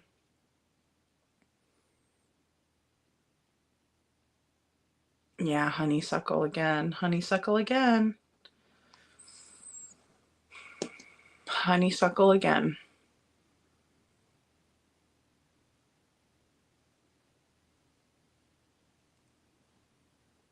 Aw, I didn't know that, Star. Star says in Ethiopian Orthodox faith, the feast day of Saint Sebastian is February 14th. I did not know that.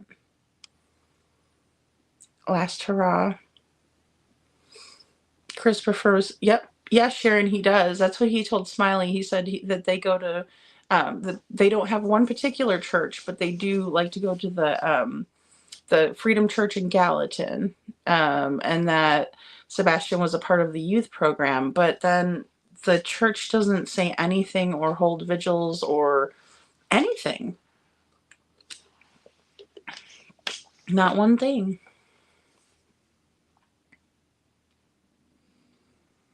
And Zach says, and when Candace did the interview with Chris M., she said, sorry, everything's like in slow motion. That happens when PTSD and trauma comes to the surface.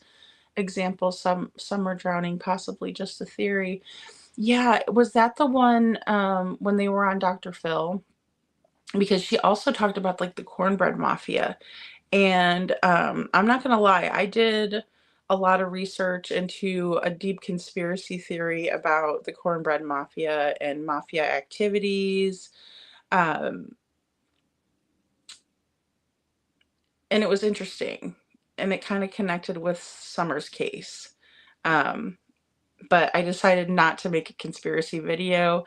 But that doesn't mean that I'll never talk about it, because I did find a lot of connections that were interesting to me.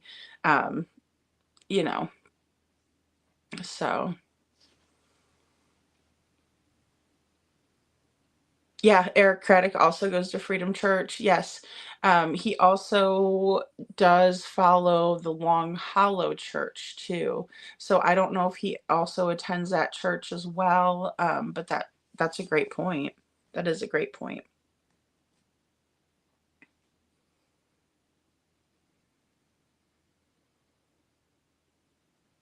Yeah, Kaika, that's another thing. It could be part of the T-ring. That's another possibility.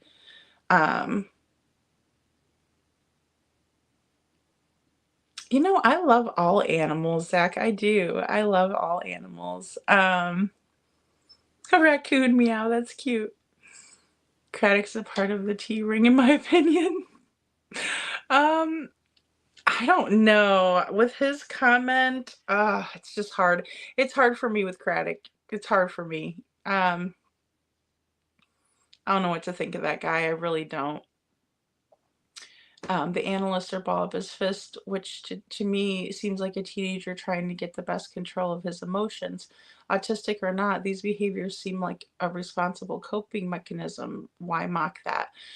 You know, Star, I couldn't agree more with that. You know, it's like whenever any of us get upset, right? We have coping skills, right, that come into play. Whether it's something that we learn when we're little, or if it's something that we learn as we go along, like say we've had counseling, or say we Google it, y'all. You know, sometimes we do that. I know I do that. You know, how to best, you know, cope with this situation. We know that Sebastian was looking for coping skills online when he was asking Google things like, how do I deal with bullies? You know, so I could not agree more with you about him using like these responsible coping mechanisms, yet he's being chastised for it, or yeah, or made fun of, mocked, you know. See, and Lori is thinking about the church too. And I know that that was a big point of speculation even a couple of months ago. And I don't think it's too far-fetched. I really don't, you know. He is active Navy. Yes, ma'am. Yes. Yes, he is.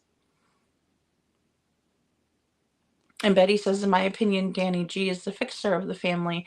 Well, and he was definitely involved in the Nina situation. So, you know, it's something that it possibly could be. I mean, I can't put it past, especially since he was there. Thanks, Sharon. Thank you so much. And I had to look, yeah, into that tool. Yeah. I mean, we all have that kinds of stuff. Hammerhead shark? Oh my gosh, I hope I never see one of those, Zach. I'm more of like a dolphin kind of a person. I like dolphins. I like cats. I like pugs. Of course, you guys saw my pug on here. He's not with us anymore, but I love pugs. Um, James says, told Silvers on the scene about the church in the woods, which was in between the two campgrounds, and he was already searching by the other campground, so he searched it for me. Oh, good. And I had a gut feeling. Oh, that's wonderful. I'm glad that he did that. That's awesome. Silvers does a really great job. I'm glad. Big T is the fixer, in my opinion. Yeah, yeah. Yep, he seems to show up when there's fixing that needs to be done, that's for sure. Star says my ex Mel would have cooked something like that. She threw barbecue chicken in the spaghetti once. Oh no. Stop. I'm not laughing. I'm not laughing. No, nope, not laughing. Poor Star. Oh my goodness. I don't know how well barbecue goes with spaghetti. It's like, oh my goodness. That's funny. Oh my goodness. Oh, y'all know you want to put. Yeah, he's got a really luscious mullet that goes. He's got a totally luscious mullet. Like funnel cakes, yes, yes. I swear I'm gonna find that other recipe though, because you guys are gonna laugh. Because I'm telling you, it was like spaghetti with, like, instead of the sauce, it was like the pancake batter, and people put Parmesan cheese on it, and I'm like, oh my gosh. Yeah, really, Betty.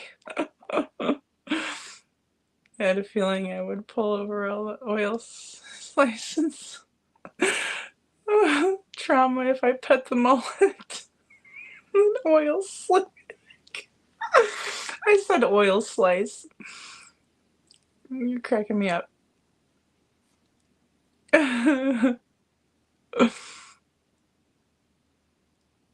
Yes, I tried to get the information, but no luck yet. Ugh. Yuck. Yuck, McYuck, yuck.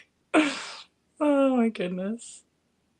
James says, made me feel like it was my boots on the ground, which I truly wish I could go all over and do myself since I am retired, but not have the funds for traveling, and otherwise I would be out there searching. Yeah, and see, I'm the opposite. I would probably be like the worst searcher, because like I wouldn't want to I don't know. I don't think I would be good at searching. I know there's certain people that have those skills, and like, yeah, my hat's off to them because I couldn't do it. Kaika says, now I want some pancakes. Carol Ann. Star. Carol Ann. Okay, where's Margaret? She'd know about that one. Detroit Rock City says, I have had a spaghetti sandwich on Italian bread dipped in sauce with Parmesan. Yeah, like that sounds good. Like, but not barbecue. And definitely not pancakes. Everybody's making Betty hungry. Sharon says, in my opinion, the food isn't very filling. Sebastian last weighed 113. Yeah, I know. He was very thin, in my opinion, too. Sebastian should be at least 130 for his age and height. Yeah, at least. Well, and then Katie said that the meds would suppress his appetite, but then she said that it would make him eat more. So again, really confusing, but I think that what she meant was like um, the medications would suppress his appetite maybe, and that's why he wasn't eating as much, but it was just weird, you know. Please don't put spaghetti on your pancakes. That's about the first thing that came to my head before I Googled it, was like pancakes with spaghetti on it. Like traditional spaghetti and then like pancakes on it. Like, I don't know, it's weird. Can we just please make some normal pancakes? I'm the worst pancake maker ever, guys. Like, that's one thing that anytime I make them, they don't turn out like, they don't look good at all. They look all weird and stuff. To the bride and groom business was called Have a Look. Okay, to the bride and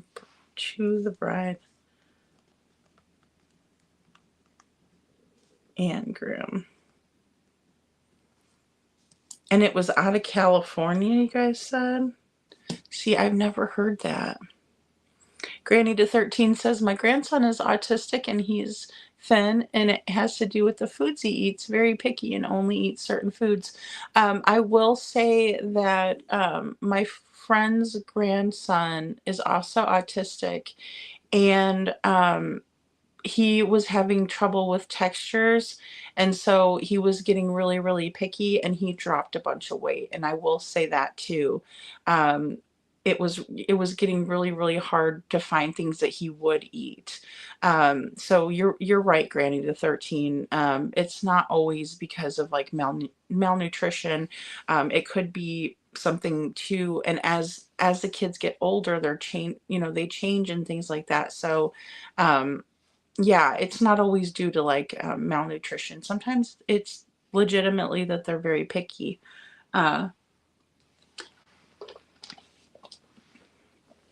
Which, I was a picky kid too. I was a real picky kid. And James says, I have to say that the Silvers on the Scene is the real deal when it comes to searching, and don't know how many that would go out and search for something that lives so many miles away, off of my opinion. Yeah. I think he's doing the best that he can, and I think he really wants to find answers in Sebastian's case. And there's not a lot of people that are putting that kind of time and effort into it too. So I really enjoy him. I do. Oh, that's cool, Star. See, I wish I could do that. I've even tried to do them with like the squirt bottle, because I know you can make like different like shapes and stuff. I'm just never good at making pancakes. I think I just don't have the griddle right, like the temperature or whatever. I would never want Chris to be a part of my wedding plan. My wedding plans. No. Could you imagine? He'd show up drunk talking about his size 14s. No, I'm just kidding. Sharon says pancakes are made here often. My two kids with autism only like round pancakes, and they have to be perfect circle or they won't eat them. Oh, Sharon, they would hate my pancakes. They'd be like, no, I'm not eating those. That's so cute. Aw. I totally have to work on the ladybird party. I do. Oh, I do. Thank you for reminding me, Machete. James says, my wife tells me that she feels and thinks that I would make a great crime creator because how I listen and think. I think you would too. I love that your commentary too, James. I really do. And that's the thing, we need more people out there who are critical thinkers, who want to find these kids, who want to find the answers. That's Sammy says, first it seems like everyone on YouTube has a kid or relative with autism. My kid is the same. Each piece of food has to be the same size and shape, or she will set it to the side. Oh, yeah. And see, that's the thing too. I mean, it's about understanding what they need and want, right? Not about what we need and want, that's the biggest thing when it comes to kids that have special needs, autism, or just on the spectrum. Yeah, it's all about what they need and want. I would like to show that, and I totally forgot. And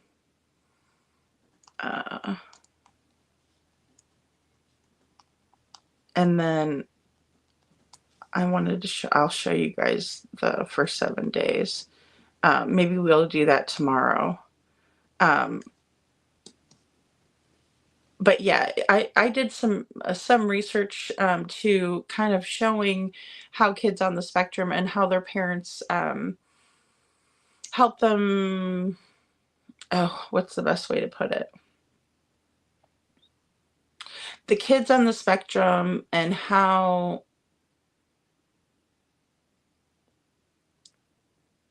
their needs are met by their parents who have had to adapt to their needs, right? And it's something that we don't see um, at all in Sebastian's case, in my opinion, you know? Um, I know, Lori, that's me. Oh gosh, and my pancakes are so ugly. It's kind of comical. And Star says, Granny, to 13, that makes sense, but add a person like CP who apparently didn't either understand or care about the fact that Sebastian is autistic and it's going to create a food conflict. Yeah, and he always wants to, you know, create a conflict where there was none, right? If that's what it seems like to me. Like he's not happy unless there is a conflict. And I'm talking about CP, not Sebastian. You know, and Sharon says yes to Sammy, or if different foods on a plate must not touch each other, or one of the kids has a total mouth. See, I'm weird. Like I was weird like that too when I was a kid. Like I still really don't like my food to touch. Like I'll put it on my plate like without it touching. I'm weird like that still. Now certain foods is like if it's gonna go together, like if it does, I don't know, it's weird. I'm weird like that too. I don't let my food touch. Um, I've always been like that though. I've always been like that.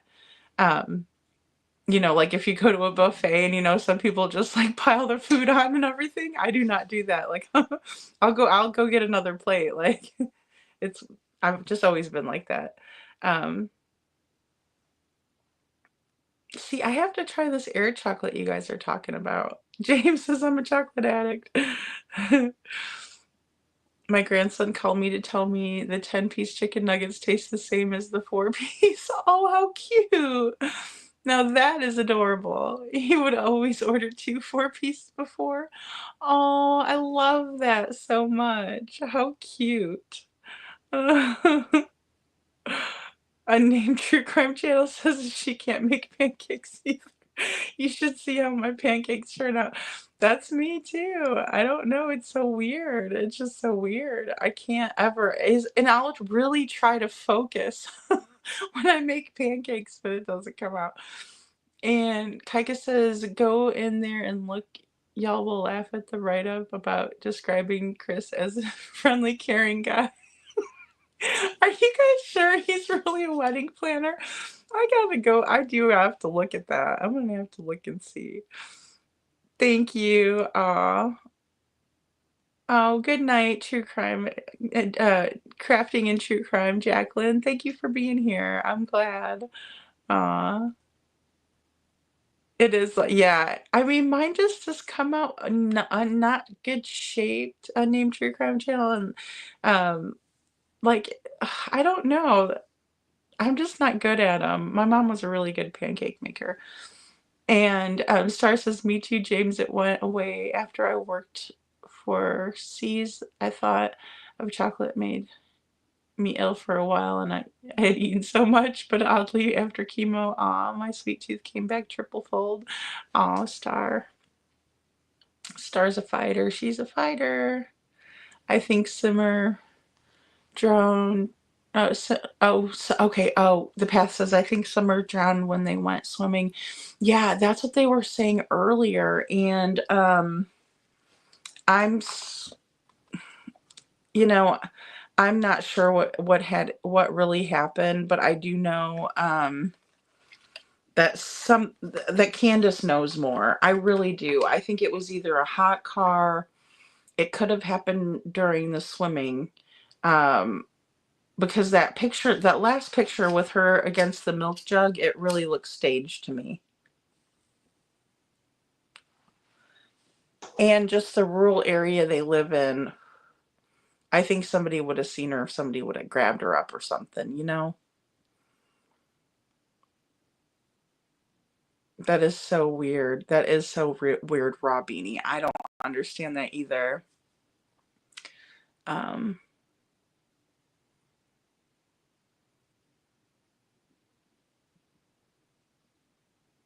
Flowers from the Dollar Tree.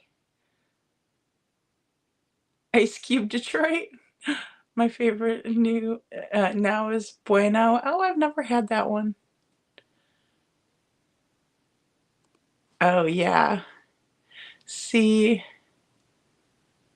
what was that one chocolate? The Toblerone or something? What was the one? I don't know. I'm not a huge big chocolate person, but Scranton Strangler says Katie couldn't wait. CP was done. She had to act fast, in my opinion. Yeah, I am guessing the same thing. I think that it was all coming to a head. Like, I just feel like she took the ultimatum, you know? I really feel like that. I really do. The more I think about it, she took the ultimatum, which is really sad because I don't know a whole lot of moms that wouldn't tell him to kick rocks before they would take his messed up ultimatum. The path says he deliberately vanished before Seth could take him for a reason, but why? I really think that they wanted to hurt Seth. I really don't think that. I think that whole like, oh, we're just great co-parents, like how they were saying in the beginning, I don't think that's the truth. I really don't. I really don't. Yeah, Kaika, yeah, Rob Beanie says Kaika shows how easy it is for him to be fake, in my opinion. Yeah, absolutely. Oh no. I gotta go look. You guys are killing me with that. I'm gonna have to go look. Oh my God. I'm gonna have to go look. And I need to try Bueno apparently, because it's like awesome chocolate. And Sammy says same, and I think that's why they put her on the milk, but it didn't work. I know, because that milk picture was so weird. Like, she didn't look comfortable. And I get it, you know, sometimes kids fall asleep in awkward positions, right? And even like adults, because there's been times where I've fallen asleep and like I was like, oh, I slept wrong, you know, like I shouldn't have fallen asleep like that. But that was just very bizarre. And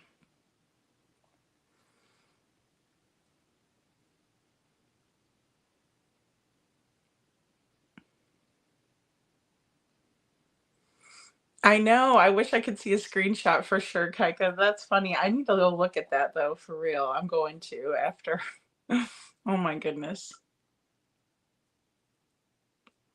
And Sharon says, no, Trisha, Sebastian said, I'm fine. I'm good to go to bed. And another saying, Katie said that Sebastian used, there's so many different ones. Yeah. Well, she changed her story a bunch of times. She did. She started out saying, you know, one story, then she added in details, but then when she really changed her story was in the Chronicles of Olivia, in my opinion, when she was saying things like, he took the trash to the end of the driveway, I drove around the school. She did add in like, my choice words were used, things like that, you know what I mean? Um, Yeah, Sylvester, you're so right. Sharon, absolutely. And we're supposed to protect and love our children. There's that they are our reason to live. Absolutely. Absolutely. I know my daughter is the very best thing that I've ever done in my life, hands down, and she always will be. Always, no matter what. No matter what. And I completely agree. Set Yourself Free says, I believe Summer experienced dry drowning. That's very possible. And thank you for being here. Um, yeah, in the chat. Yeah, I know. Oh gosh, could you imagine like how the chat would be if we could do screenshots? Oh my gosh, that'd be fun. That would actually be fun.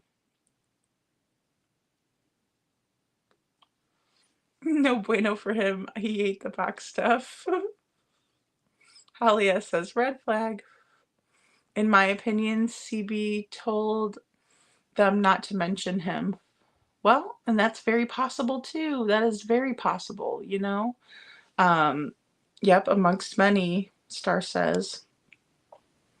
And Sharon says, okay, here's one. If Chris leaves work at 11 a.m.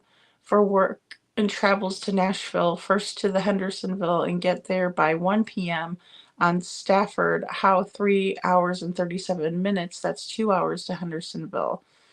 Well, and I'll say this, Sharon, there's been a bunch of people who have driven the route, you know, from Hendersonville to Memphis, and they made it quicker than 3 hours and 37 minutes. That is only the Google time. Like if you go to Maps, that's what it says is an estimated time, but people can make it, you know, quicker. Yes, Holly S. I went down the cornbread mafia.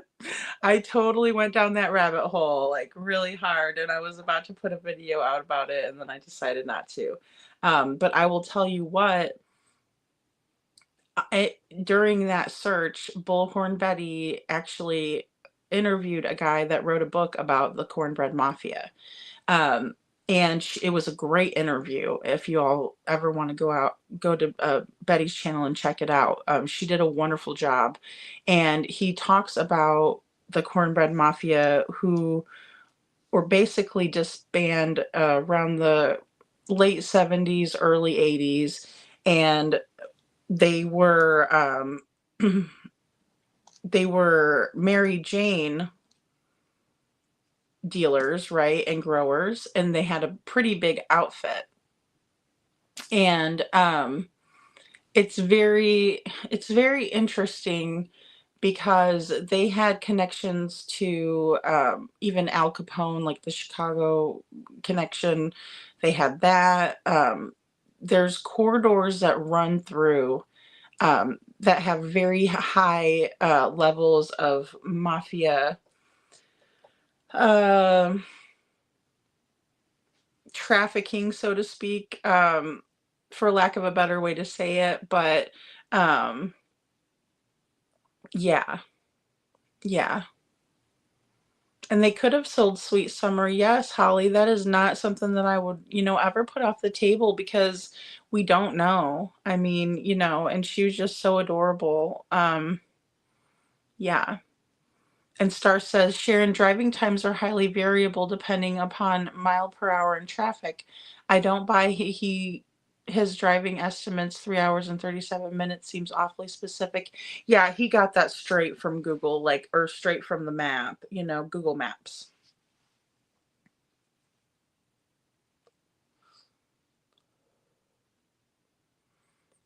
Yeah, and Sylvester says, I believe CP stayed at his mom's that night, but had to let few hours pass to go home on Stafford, February 26th, in my opinion. He could have stayed at a multitude of places.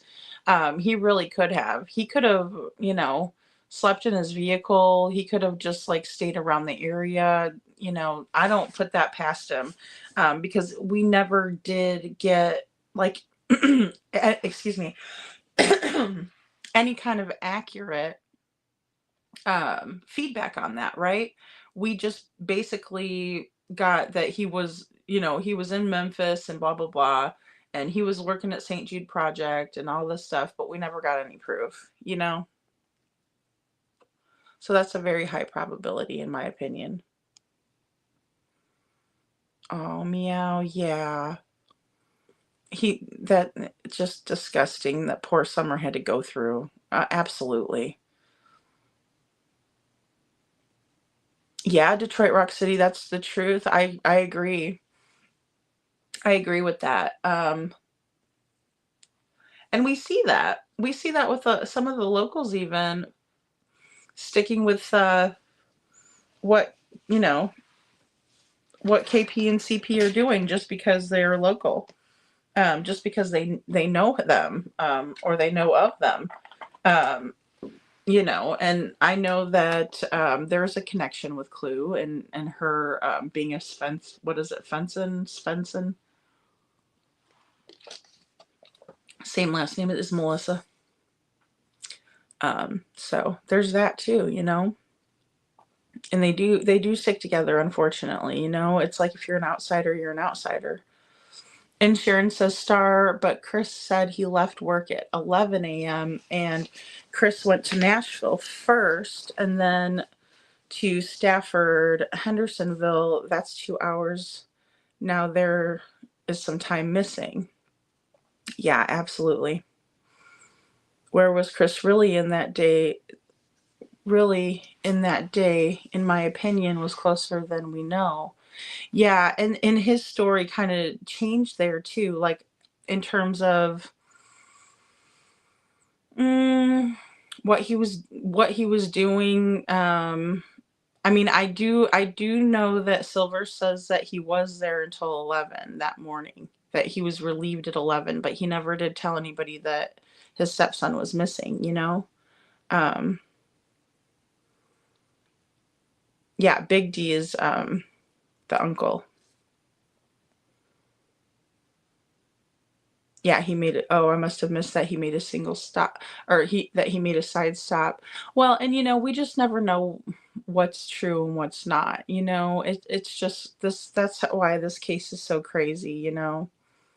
Yeah, Jen, I believe that too. He's disgusting. He needs to be in jail. Oh yeah, like never let him out. Um, yeah, and he totally could have been in his mom's. He absolutely could have been. And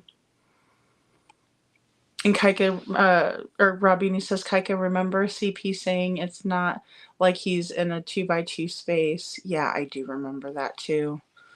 Ooh.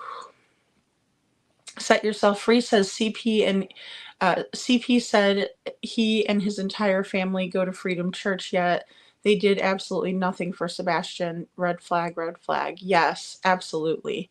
I find that to be very strange too. I hate to um, speculate on a church, of course, but in the same way, we see these patterns all the time, right? And we do see people preying on churches and things like that for nefarious reasons. Yep. And then Rob Beanie says, and he also said, if you want to find him, go to church. Gallatin is not far from Hendersonville. Meow. That's right. Look up the 2x2 church, no TV, internet, etc.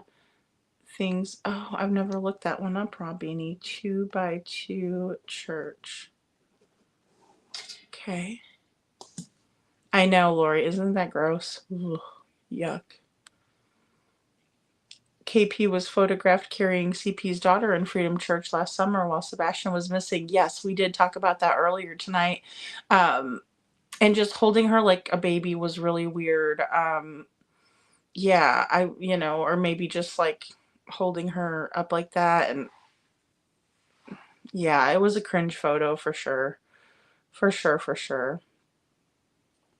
Robini says, I thought maybe it was too far in a rabbit hole. Let me know what you think.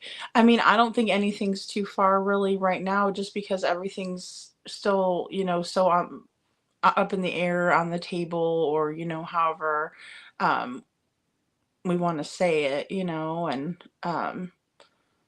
Star says, James, I can't search either because I'm disabled, so I appreciate watching those doing what I can't do. Yeah, absolutely. And that's the thing. I think physically I could go out and do it, but I just don't know that I would be able to like handle seeing like a child out there or something like that. I wouldn't want to. So the analyst says, or barbecue rice. Barbecue and rice. I think it was sad, something about them even giving them different names. Yeah. Yeah. Yeah, Holly says, how thin were they going to let him get? Well, and even my friend's grandson, who was having the weight issues too, like the doctors were recommending that if he didn't get his weight up to normal, like into the, percentile that he should have been in, that, like they were going to put a feeding tube, because he needed the nourishment, right? Luckily, it did not come to that, but it was going to come to that. Like, I'm surprised the doctors didn't intervene as well, you know?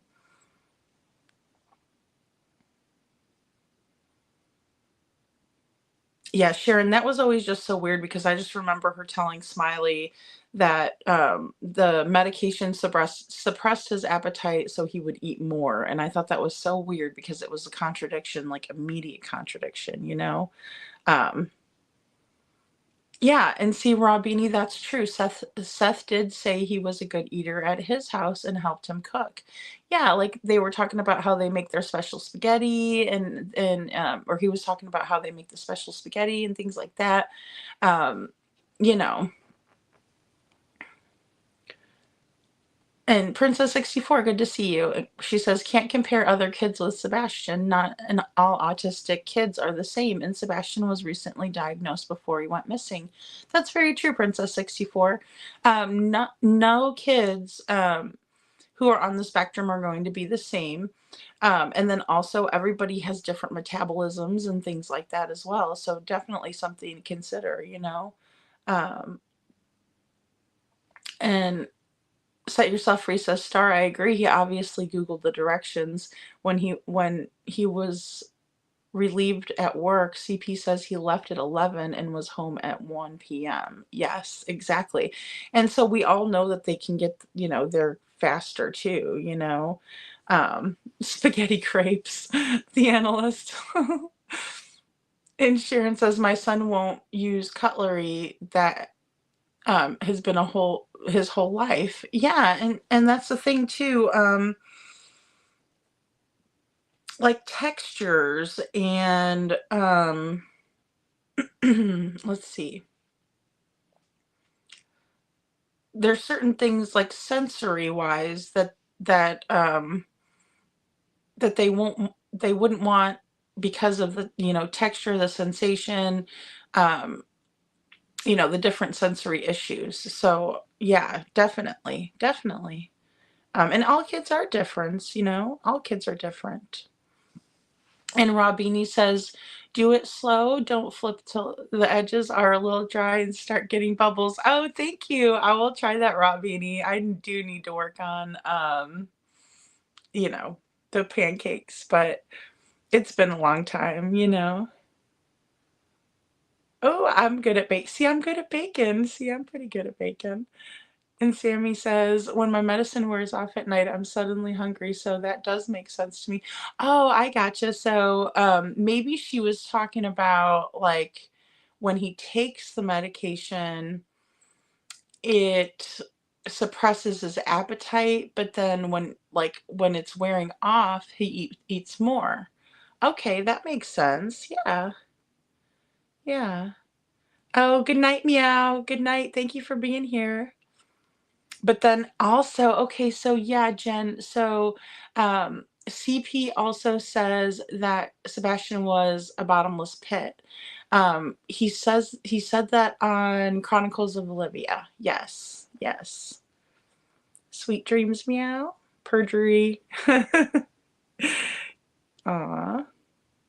Sebastian, remember, he is high functioning. Yes, he is high functioning.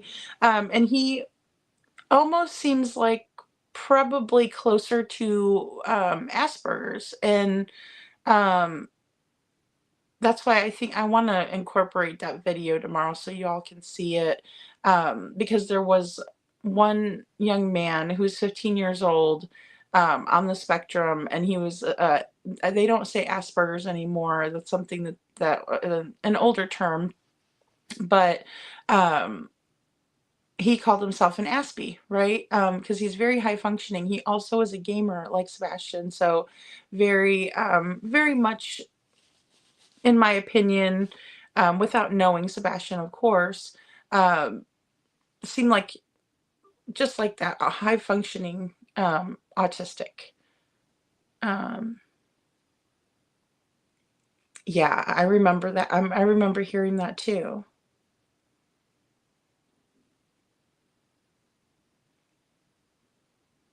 Yeah, it's not yep, and I don't remember where, but I know 100%. Yeah, he did say that. He did. It was on Chronicles of Olivia. Yeah, he's like he's a bottomless pit, you know.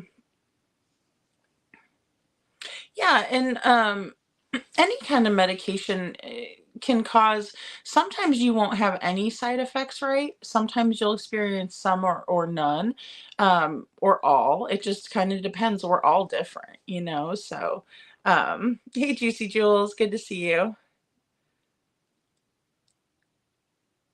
Yeah, CP, it's very sad, to know that the way that they treated Sebastian. Absolutely. I cannot believe the way he was treated. Um, it's just horrible, you know? Just horrible.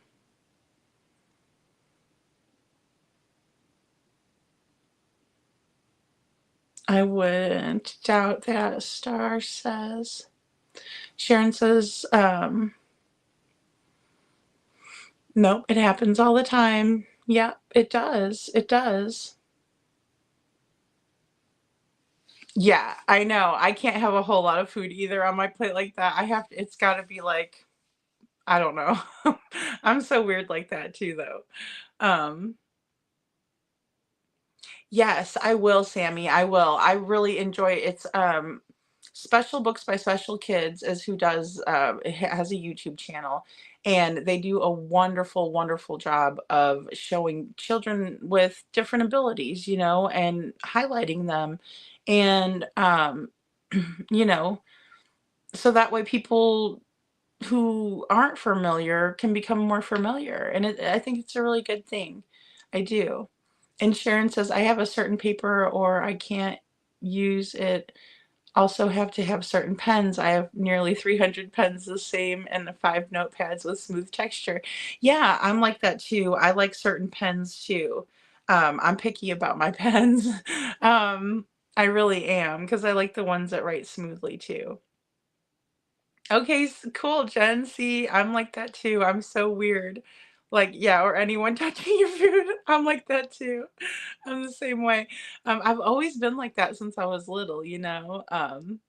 It's his boof head unless it's his identical twin with the same name.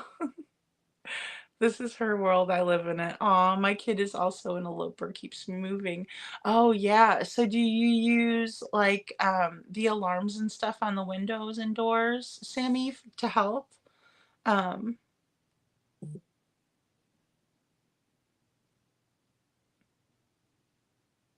yeah, see, I am too. I am too. Yeah. Yeah, I know. That's what's so hard. I don't think so either. That picture was hard to see. Yeah, I think so too. I think so too. The analyst, in my opinion, Seth would sue Proudfoot for abuse if he saw this. Yep, Sebastian already had. Yeah, those 5 CPS reports. Yeah, yeah. I say twice. Yeah, yeah. So he had to go, in my opinion. Yeah, I agree. I agree. Yeah, you should never choose the ultimatum.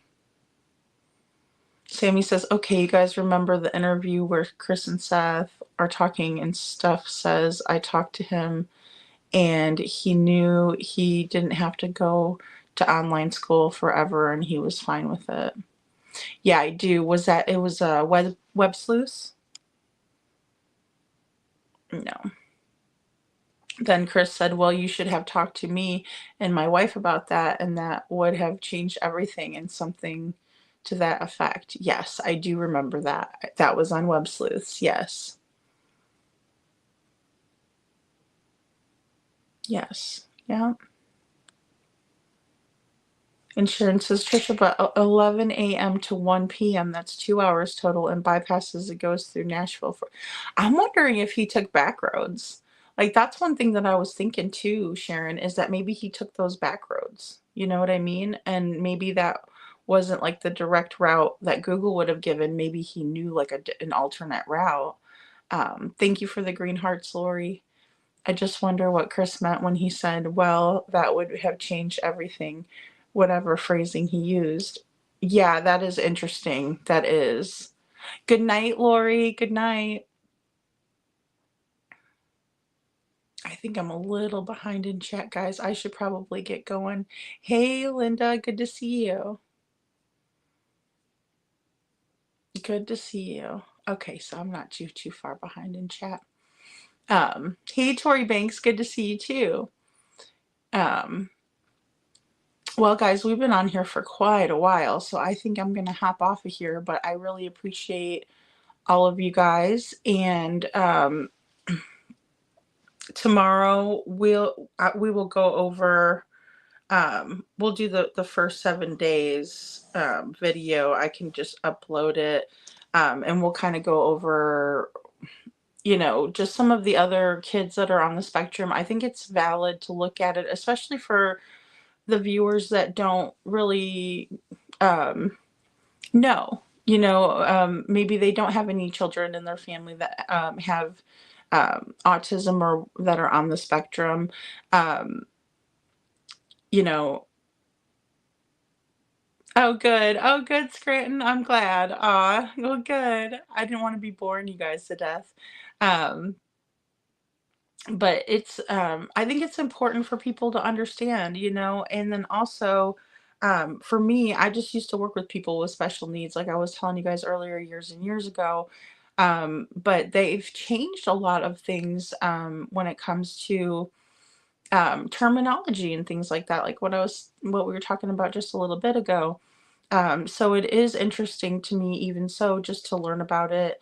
And then I think just spreading awareness about you know, people that are on the autism spectrum, because it is a spectrum and it isn't something that's, you know, uh, black or white. It's like it's a gray area, right? It's like you may be very high functioning or you maybe have the severe autism, but you know, we just never know. Um, it's very individualized, I guess you could say. Um, Oh, well, thank you. Thanks so much, Mountain Mama. I'm glad you were here. Thank you. That's so sweet. I hope you have a good day too, and everybody have a good Saturday. And I will see you tomorrow night. So, or later on tonight. All right, everyone. Well, thank you so much. You all have a great day.